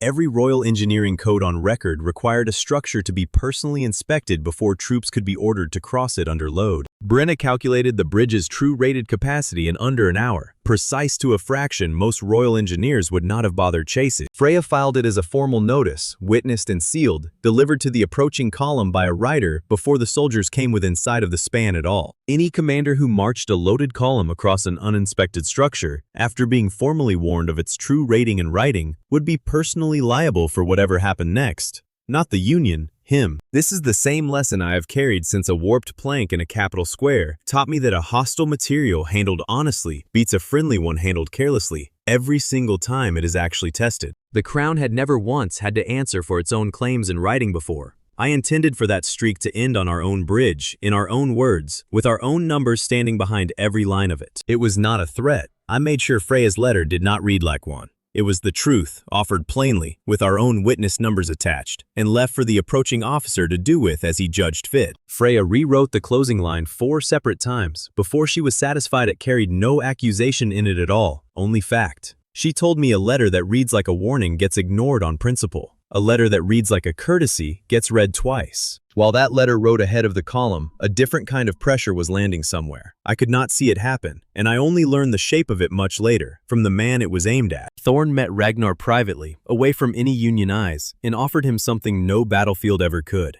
Sole royal licensing rights across the whole northern trade in exchange for one quiet thing: withdraw his support before the coming trial. Ragnar told me afterward that Thorn never once raised his voice making that offer, which somehow made it land harder than if he had. A calm man offering you your tribe's entire redemption, wrapped in paper, cost-free, asking only silence in return. I should be honest about what that offer actually was, because it deserves better than a villain's cheap bribe in the retelling. It was a real chance to erase, in one royal gesture, the memory of a tribe that once besieged its own neighbors out of desperation. Ragnar told me later that he thought, standing there, of the exact moment Astrid's frost had closed only around the detonator in his own hand at the end of that first terrible season, sparing him instead of ending him in front of his whole army. He said the offer promised to make that mercy unnecessary. If the world simply forgot what his tribe had done, mercy would have nothing left to forgive. It is a genuinely seductive kind of freedom, being handed a clean slate instead of having to carry an earned one. He told me he stood in that meeting room, turning the idea over like a stone in his palm, weighing what it would feel like to walk into any tribal hall in the north without the word warlord attached to his name before his own. Nobody offers a man like Ragnar a clean slate for free, and some part of him, he admitted, wanted to believe Thorn's version anyway, if only because carrying the truth has never once been the easier road. He did not answer Thorn that day. He asked for a night to consider it, which Thorn granted easily, the confidence of a man who believed the outcome was already settled before Ragnar had even finished asking. Back at camp, Ragnar went quiet in a way that was unusual enough for people to notice, and it was Astrid, of everyone, who noticed it first and went looking for him instead of assuming the worst. I want to mark that plainly, because it says everything about the 4 seasons behind us. The Astrid who once challenged him to duels on sight went to find him now out of concern, not suspicion. The very first instinct her mind reached for. She found him sitting alone near the northern tree line, and by her own account, did not ask him what he had done. She asked him what was wrong, which is a different question entirely, and one the old her would never have thought to lead with. She told me later she almost turned back twice on the walk out there, half convinced she was about to find evidence of exactly the betrayal her old instincts still wanted to assume. She went anyway, because the new instinct has finally learned to outvote the old one. He told her about the offer straight out, without dressing it up, and she told me afterward that she did not argue with him about it, did not lecture him on loyalty. She simply sat with him a while, which apparently was exactly what the moment needed. Whatever passed between them that evening, Ragnar did not go back to Thorn to accept. He went back to negotiate, which is a very different kind of visit. The old tactical mind that once sealed a mountain pass against us, the same mind that read terrain and timing better than almost anyone I have fought beside, or against, turned itself, for once, entirely in our favor. He told Thorn he would consider the offer seriously, but only if Thorn could put one small thing in writing first. A simple procedural confirmation. Nothing that should trouble an honest man in the slightest. Thorn, confident and careless in the way success tends to make careful men careless, signed a written admission that the emergency seizure order had been drafted 3 full days before the Capitol explosion that supposedly justified it. Tovin, who had been quietly tailing Ragnar's movements for reasons he later described as pure professional curiosity, was crouched behind a stack of crates, close enough to hear the whole exchange happen. He told me afterward, with visible pride, that he had managed to look completely uninterested in a nearby crate of turnips for the entire length of the conversation, an acting performance he rated among his finest work to date. He also admitted more quietly that his knees had gone stiff from crouching for so long that he nearly fell over standing up afterward, directly in Ragnar's path, which would have ended his career as a discreet observer rather permanently. I did not have the heart to tell him that a grown man staring with theatrical intensity at a crate of turnips is, if anything, more suspicious than simply walking past. But the document reached us regardless, so I let him have the moment. That single sign line was worth more to the Union than every royal decree Thorn had issued all season combined, because it proved, in his own hand, that the crisis used to justify seizing our bridge had existed on paper before it existed at all. Freya, when Ragnar handed it to her, read it in silence 3 separate times. then looked up and said, very quietly for her, that she had waited 2 full seasons for a document this clean to land in her hands. I do not think Thorne understood, signing it, that he was handing his own downfall to the one man in the north he had least reason to expect it from. The column reached the bridge the following morning, and its commanding officer, a career soldier named Captain Aldern, read Freya's sealed warning twice before he ever looked up at the span itself. He walked the first 10 paces onto the bridge alone, on foot, without his column behind him, testing the timber himself before he trusted his own weight to it, in full view of every soldier under his command. I watched him from the far bank through Freya's glass, and I will admit, some part of me expected a show, a performance meant to satisfy the letter of caution, while the real decision had already been made elsewhere. It was not that. He tested every plank he crossed, whatever he found in that walk, and I believe it was simply an honest structure holding exactly the weight Freya's letter had claimed it would. He turned around and gave an order none of us expected to hear. No column crosses an uninspected structure on my authority alone, he told his own men, loud enough for half the valley to hear it. Not without a royal engineer physically present to certify it first, regardless of whose emergency powers signed the order. It was not defiance. I want to be precise about that. It was a career officer refusing to become personally liable for a bridge he had not verified, exactly as Freya's letter had quietly, plainly invited him to consider. The seizure was delayed a full day while a royal engineer was summoned from the capital, a full day in which not one soldier crossed, not one warehouse was touched, not one blow was struck by either side. 0 clashes, 0 confiscated structures, a military operation stopped cold by a bridge's own honest numbers, and one officer's unwillingness to gamble his own name on a crown that had not bothered to check its own facts first. Ragnar returned to the Union camp late that same evening, the signed admission in hand, and I met him at the edge of camp myself instead of waiting for him to come find me. I did not make a speech about it. 4 seasons of history between us did not need one more speech laid on top of it. I simply told the assembled Union Council what he had done and asked, formally, whether he should be seated as a full and equal member. The vote was not close. A local warlord who once extorted half our kill, besieged our warehouse, and tried to seal a mountain pass on top of us, was seated that night as a voting member of the very union he spent an entire season trying to destroy. A few of the older council members hesitated before raising their hands, and I did not blame a single one of them for it. Memory does not clear on schedule just because a vote does. I only ask that they judge the man standing in front of them now, not the one from 4 seasons back, and let the last 2 seasons of function speak for themselves before any older grudge got the final word. Every hand went up eventually, some slower than others, and Ragnar watched each one rise without saying a word, which told me more about what this moment cost him than any speech could have. He did not make a speech either. He took his seat at the table, next to Freya's ledgers and Brenna's site reports, and said only that he intended to earn the chair every season after this one, the same as everyone else already sitting in it. Astrid, sitting across from him for the first time as a fellow council member, instead of an old rival, pushed a spare cup of Mira's cold cream across the table without a word. He looked at it a long moment before he actually ate it. I let myself feel that, fully, for as long as the evening allowed me to. It is not a small thing, watching a genuine enemy become a genuine equal through nothing but repeated, costly, chosen action across 2 full seasons. 4 years ago, I promised a starving tribe I could hold a month's meat past its rot. I did not promise, back then, that a man who once sealed a mountain pass over our heads would sit at our own table by his own choice. Some promises grow bigger than the person who first made them, and I have stopped being surprised by how far this particular one keeps stretching. The evening did not get to last. A rider reached the council table before the feast had even properly started, carrying word from the south. The trial, the one meant to settle everything Thorne had built against us, had been moved 2 full days earlier than scheduled, effective immediately. We had planned to use every remaining hour preparing our case.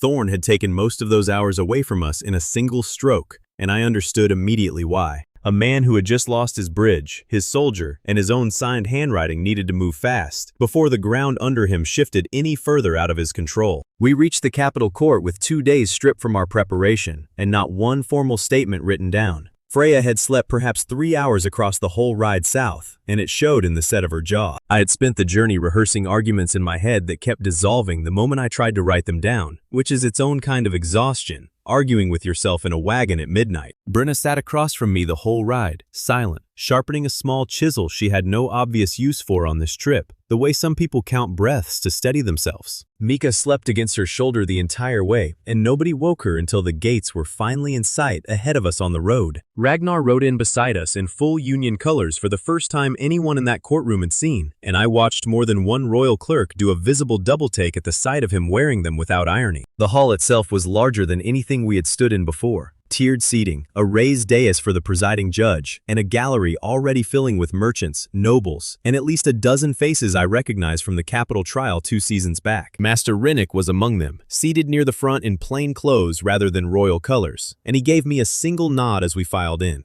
The same quiet nod he had given Freya the day he lost to us fairly. I found that nod steadied me more than I expected. Whatever happened in the next few hours, at least one person in that gallery had already chosen which side of the argument he actually trusted. Thorn looked rested. I want to note that plainly because it mattered. While we had spent 2 days racing south on borrowed time, he had clearly spent his own 2 days preparing the argument he needed. He opened without a single wasted word, and I will give him this much credit honestly. It was a genuinely strong argument, not a straw man built to be knocked down for our benefit. He walked the court through the warehouse collapse in careful, measured detail, a structure built by unlicensed methods that nearly buried 6 working people under snow and timber. He did not exaggerate a single fact. He did not need to. The bones of the story were true, and he built his entire case on top of those true bones, without once having to invent a lie to strengthen it. An organization willing to risk 6 lives on an untested method, he told the room, cannot be trusted to self-govern an entire region's winter survival, license or no license, charter or no charter. I felt the room's mood shift under that argument, real weight landing on real people's faces in the gallery. This was not a case we could simply talk our way past. It had to be answered with something heavier than words. I glanced once at Astrid, seated rigid beside Ragnar, her hands folded so tightly the knuckles had gone pale.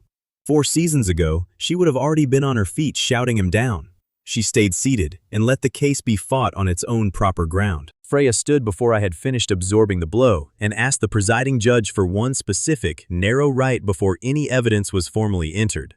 The right to present our case in an order of our own choosing, not the Crown's. It sounds like a small thing, and I nearly missed how large it actually was until I watched her use it. The judge, mildly curious rather than suspicious, granted the request without much argument either way. That single procedural right became the engine of everything that followed. Freya was not simply presenting facts. She was building a structure, one deliberate layer at a time, toward a single point she had chosen in advance. She opened with 2 documents Thorn's own case had never anticipated us bringing at all. The first was the Guild's public failure log, the one Freya started keeping from the very first day the Guild was founded. Every honest mistake we had made across 4 seasons, dated, witnessed, published without exception, including the exact warehouse collapse Thorn had just spent 10 minutes describing as evidence of our recklessness. She read the log's own entry on the collapse aloud, word for word, logged and published within a day of it happening, long before Thorn had ever thought to weaponize it against us in a courtroom. The second document was the notarized Capitol trial from 2 seasons prior, the one where an independent official certified, on the record, that our method held under hostile, unrehearsed conditions a royal engineer himself later praised. 2 documents Thorn had treated as our liabilities, transformed in front of the room into the exact opposite.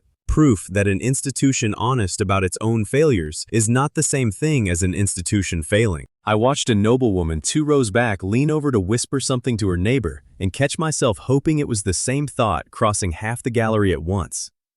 An organization that publishes its own wounds has nothing left for an enemy to threaten it with. Brask took the stand next, protected by a promise of shelter we had made him 2 seasons back, and testified plainly to the counterfeit order, the abandoned quality control, and the staged victim behind the military seizure attempt. His voice shook through most of it, and I do not think that was performance.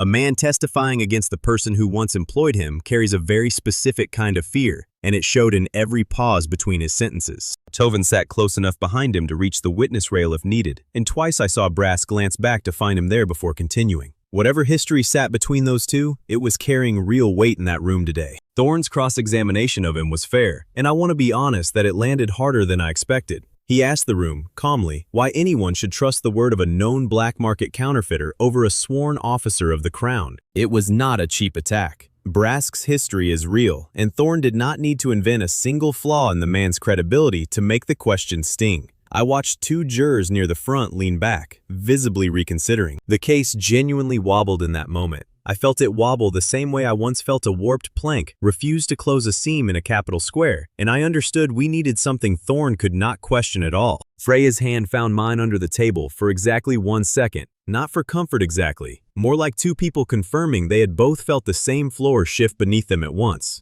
Then she let go and kept working. That is when Ragnar rose from his seat in the gallery, walked to the clerk's table himself, and placed a single folded document in front of the presiding judge, without waiting to be called. It was the written admission Thorn had signed in his own hand, confirming the emergency seizure order had been drafted 3 full days before the Capitol explosion it was supposedly written in response to. Ragnar did not make a speech handing it over. He said only that he had obtained it directly and honestly, and that his own history gave him no particular reason to protect the man who signed it. The presiding judge read the document once, then read it again, silently, his eyes returning to the date at the top a second time before he looked up at either side of the room. He did not gasp. He did not announce anything to the gallery. He simply set the document down, folded his hands over it, and asked Thorn directly to explain how an emergency order could predate its own emergency. That silent second reading told me more than any uproar from the crowd could have. A single, specific man, whose entire job was reading documents for this kind of contradiction, had just found one he could not explain away. The gallery, to its credit, stayed just as quiet, waiting on the judge rather than reacting ahead of him.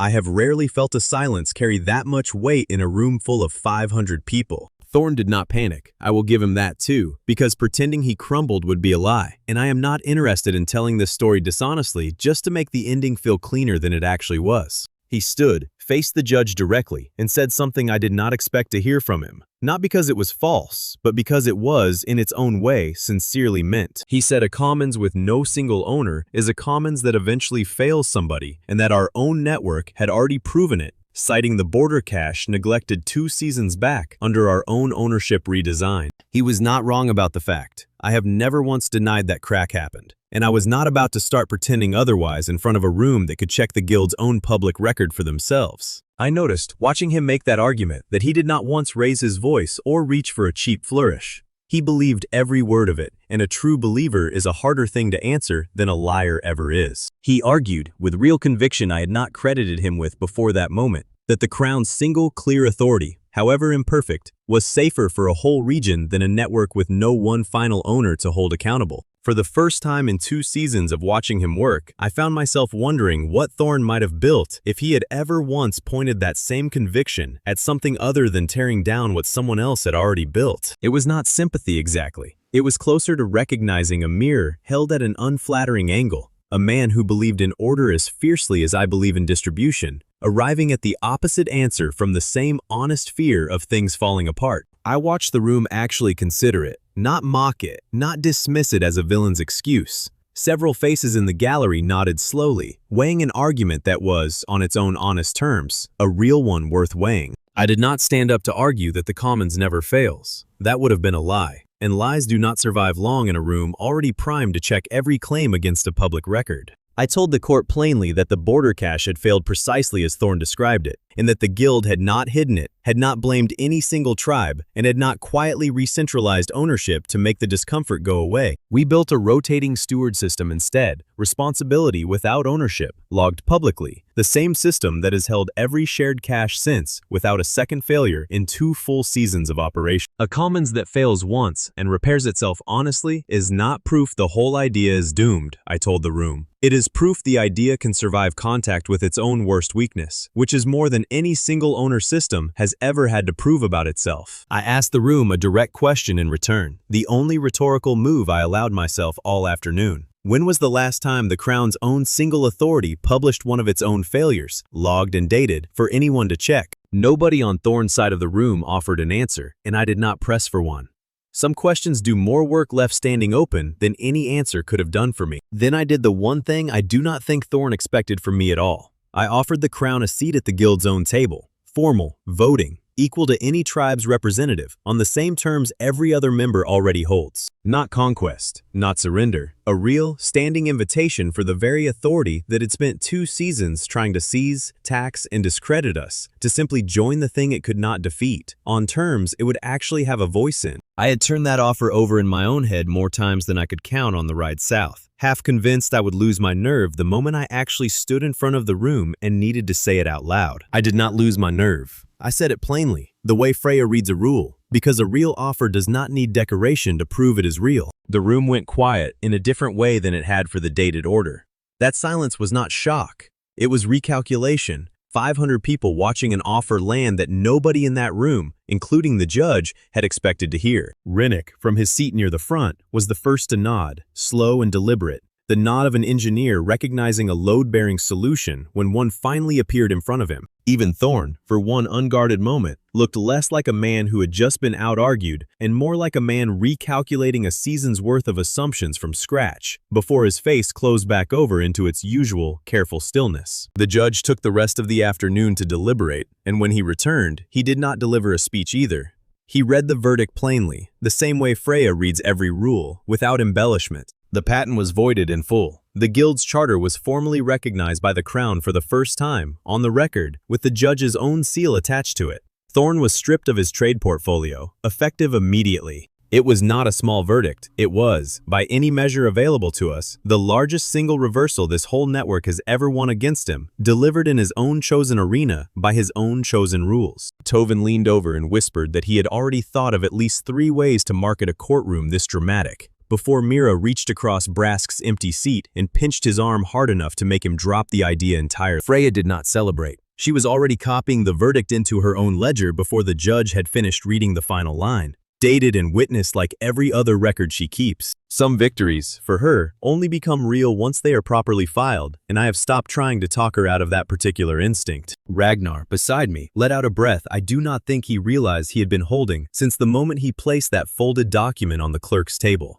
Astrid reached over and gripped his shoulder once, hard, and said nothing at all. Thorn did not argue the verdict. He did not storm out, and he did not offer me a single word on his way past our table, which is exactly the kind of silence I have learned to expect from him by now. I will be honest about what did not happen next, because it matters more than what did. He did not shake my hand. He did not concede the larger argument. He left that courtroom still convinced, entirely, that he had been right. Every other enemy this network has faced eventually found a moment of recognition, a name spoken aloud, a hand offered, a seat earned.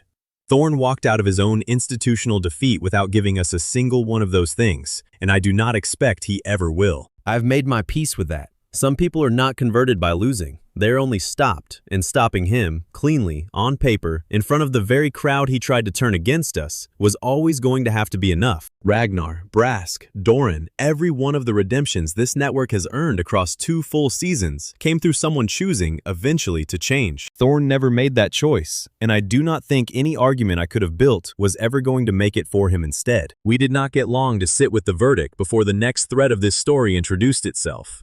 A court clerk found me on the steps outside, slightly out of breath, to say a foreign herald had arrived and was waiting. Colors none of us recognized. A ship, the clerk said, still docking at the southern harbor, flying a flag that matched nothing in any registry the Crown's own office kept on file. I did not know yet what that herald wanted, or what his ship was carrying under the tarp his own crew refused to fully uncover at the dock. Freya was already at my shoulder, ledger open, asking whether we should send word ahead to the harbor office or simply go ourselves and see it firsthand. I told her we would see it ourselves. Some things a ledger cannot prepare you for in advance. I only knew that whatever this network had just survived, in a courtroom 2 seasons in the making, something new was already waiting outside the door to meet it, flying colors none of us had ever once seen before. 7 chairs stood around the charter table by the time the sun cleared the ridge, one for every tribe that now called itself part of this network, and an 8th chair standing empty on purpose at the head of it. That empty chair was not an oversight. It was a message, left open for the Crown's own representative, a seat offered, rather than seized, the kind of gesture Thorn never once understood we were capable of making. He spent 2 full seasons trying to own, tax, or discredit this network by force, and never once considered that the door had been standing open the entire time, waiting for anyone willing to actually walk through it as an equal. Representatives from all 7 charter tribes stood behind their chairs that morning. Eli's home tribe and Ragnar's,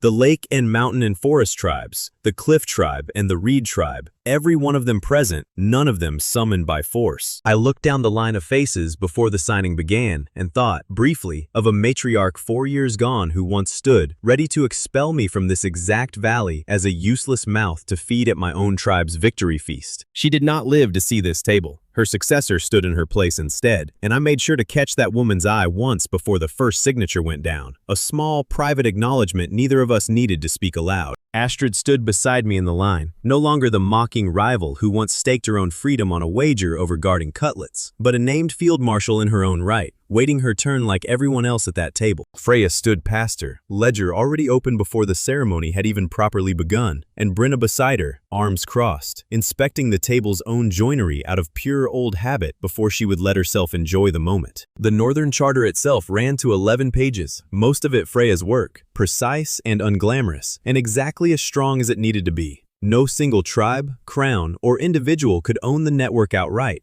now or ever, by its own written terms. 7 signatures went down that morning, one steady hand after another, and I signed last, deliberately, because a founder's name belongs at the bottom of a document like this, not at the top of it. Ragnar signed third, his own hand steady, and I noticed the tribal elder beside him, the same council member who had hesitated raising a hand for his union seat 2 seasons back, sign his own line without any hesitation at all this time. Some trust takes 2 seasons to fully arrive. Watching it finally land, in ink, on a document neither the crown nor I would ever solely own, was worth every one of those 2 seasons put together. The inventory that followed took most of the afternoon, and I want to give it its proper weight because 4 years of work does not compress cleanly into a single sentence, no matter how badly a tidy story wants it to. Bridges stood now where there had once been only dangerous fords, 7 of them across the network, each one built to Brenna's own standard, each one load-tested and logged the honest way. Roads were mapped that had once been rumor and guesswork. Safe passage marked mile by mile between every charter tribe, maintained by rotating stewards instead of any single owner's private toll. The safety code born from one collapsed warehouse now governed every single build across all 7 territories. No exceptions, no unlicensed shortcuts, adopted the same day it was written and never once revoked since. Guild ranks, once a local curiosity, founded on the spot in front of an unwilling royal inspector, were now portable across every tribe in the charter. An apprentice trained in one territory recognized instantly in any other. Master Rennick's own name appeared on that inventory too, folded quietly into the guild's certified ranks list. A royal engineer who once tried to discredit us in a public square now listed as one of our own working members. I found his name on the page and read it twice before moving on. The same way Freya reads a number she has been waiting a long time to see confirmed. It was Mika's morning that I had been waiting for most, if I am honest about it.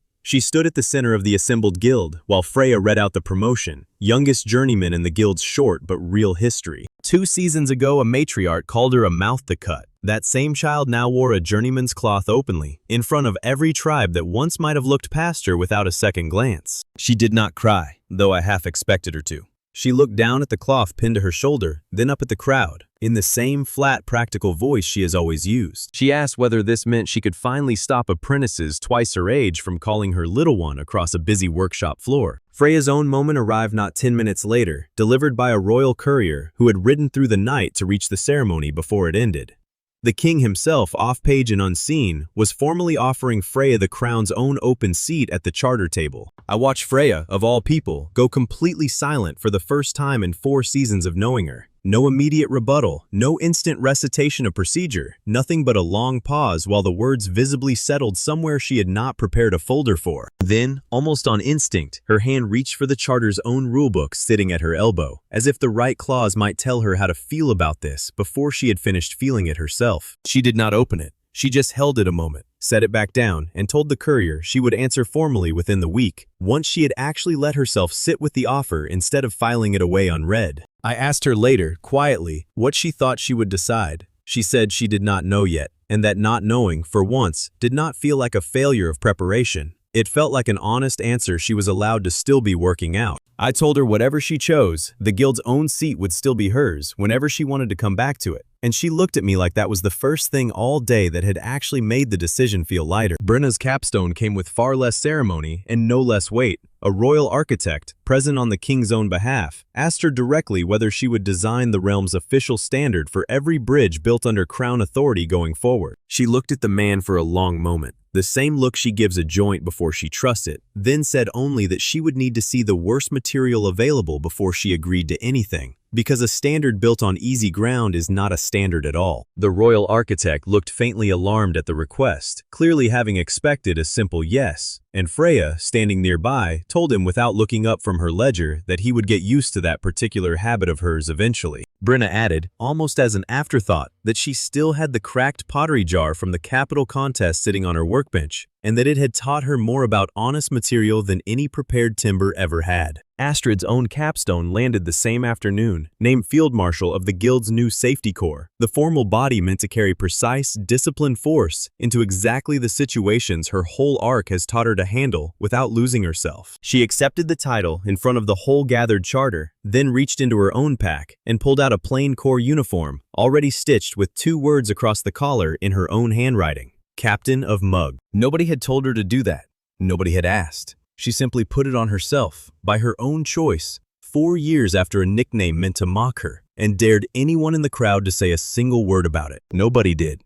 I do not think anyone in that crowd wanted to be the one to find out what happens when you mock the field marshal of the safety corps to her face on the day she chose her own name for the first time. I told her, once the crowd had thinned, that she had come a long way from the warrior who once mocked me for guarding cutlets with legendary magic. She said she had, and that duration had turned out to be worth more than a burst after all. 4 seasons late, but finally believed all the way through. Tovin, predictably, had already set up a stall at the edge of the ceremony grounds, selling what he called official charter merchandise, small carved tokens bearing a crest he had, as far as I could tell, invented himself an hour earlier. Mira caught him mid-sale and demanded to know where he had gotten official approval for any of it.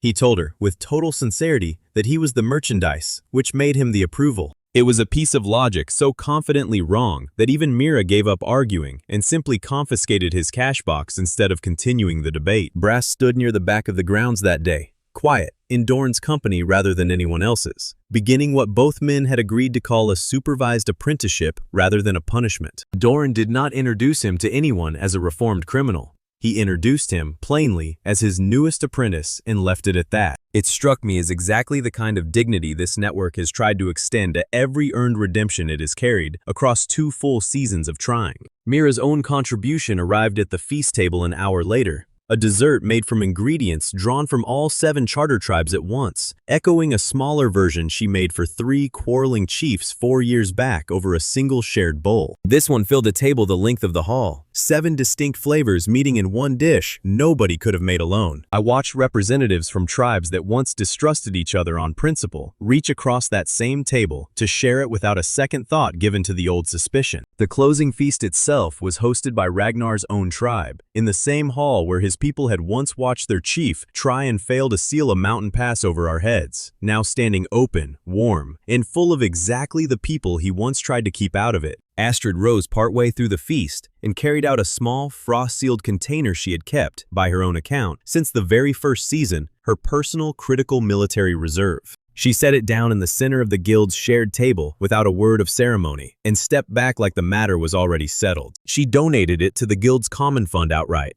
the last of her old private hoard given over to everyone at once, and I understood, watching her do it, that this was the actual close of a joke that had run 4 full seasons without ever once going stale. I will not pretend I did not feel that particular moment land somewhere it mattered.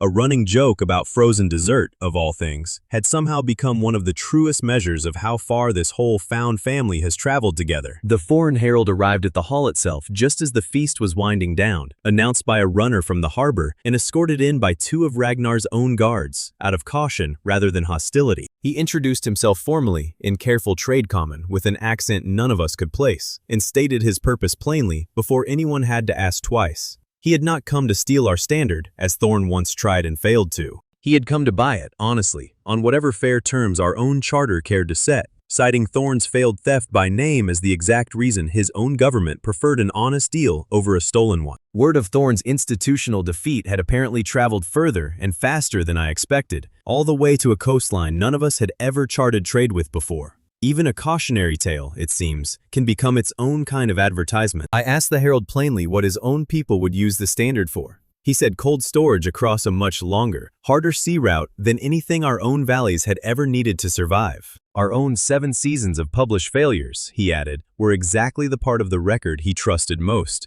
which is a sentence I never once expected to hear from a stranger off a foreign ship. Freya was already reaching for a blank contract page before the herald finished his sentence, and I let her lead that conversation, because negotiating fair terms with an honest buyer is precisely the kind of problem she was built for. Tovin inserted himself into the negotiation within minutes, offering to broker introductions to every merchant guild worth knowing along the southern coast. And the herald, to my genuine surprise, seemed to find him useful rather than exhausting. Ragnar watched the whole exchange from across the hall with an expression I have come to recognize as his version of quiet approval, arms crossed, saying nothing, missing nothing either. While the adults debated terms at one end of the hall, Mika, unprompted, carried a full bowl of stew to the shared shelf at the center of the room and set it down without asking anyone whether there would be more tomorrow. 4 years ago, in a much colder hall, a hungry child hid a scrap of spoiled meat because she did not believe tomorrow would have food in it at all. Tonight she gave away a full bowl without a second thought because she has never once had to doubt it since. I did not point that out to anyone in the room.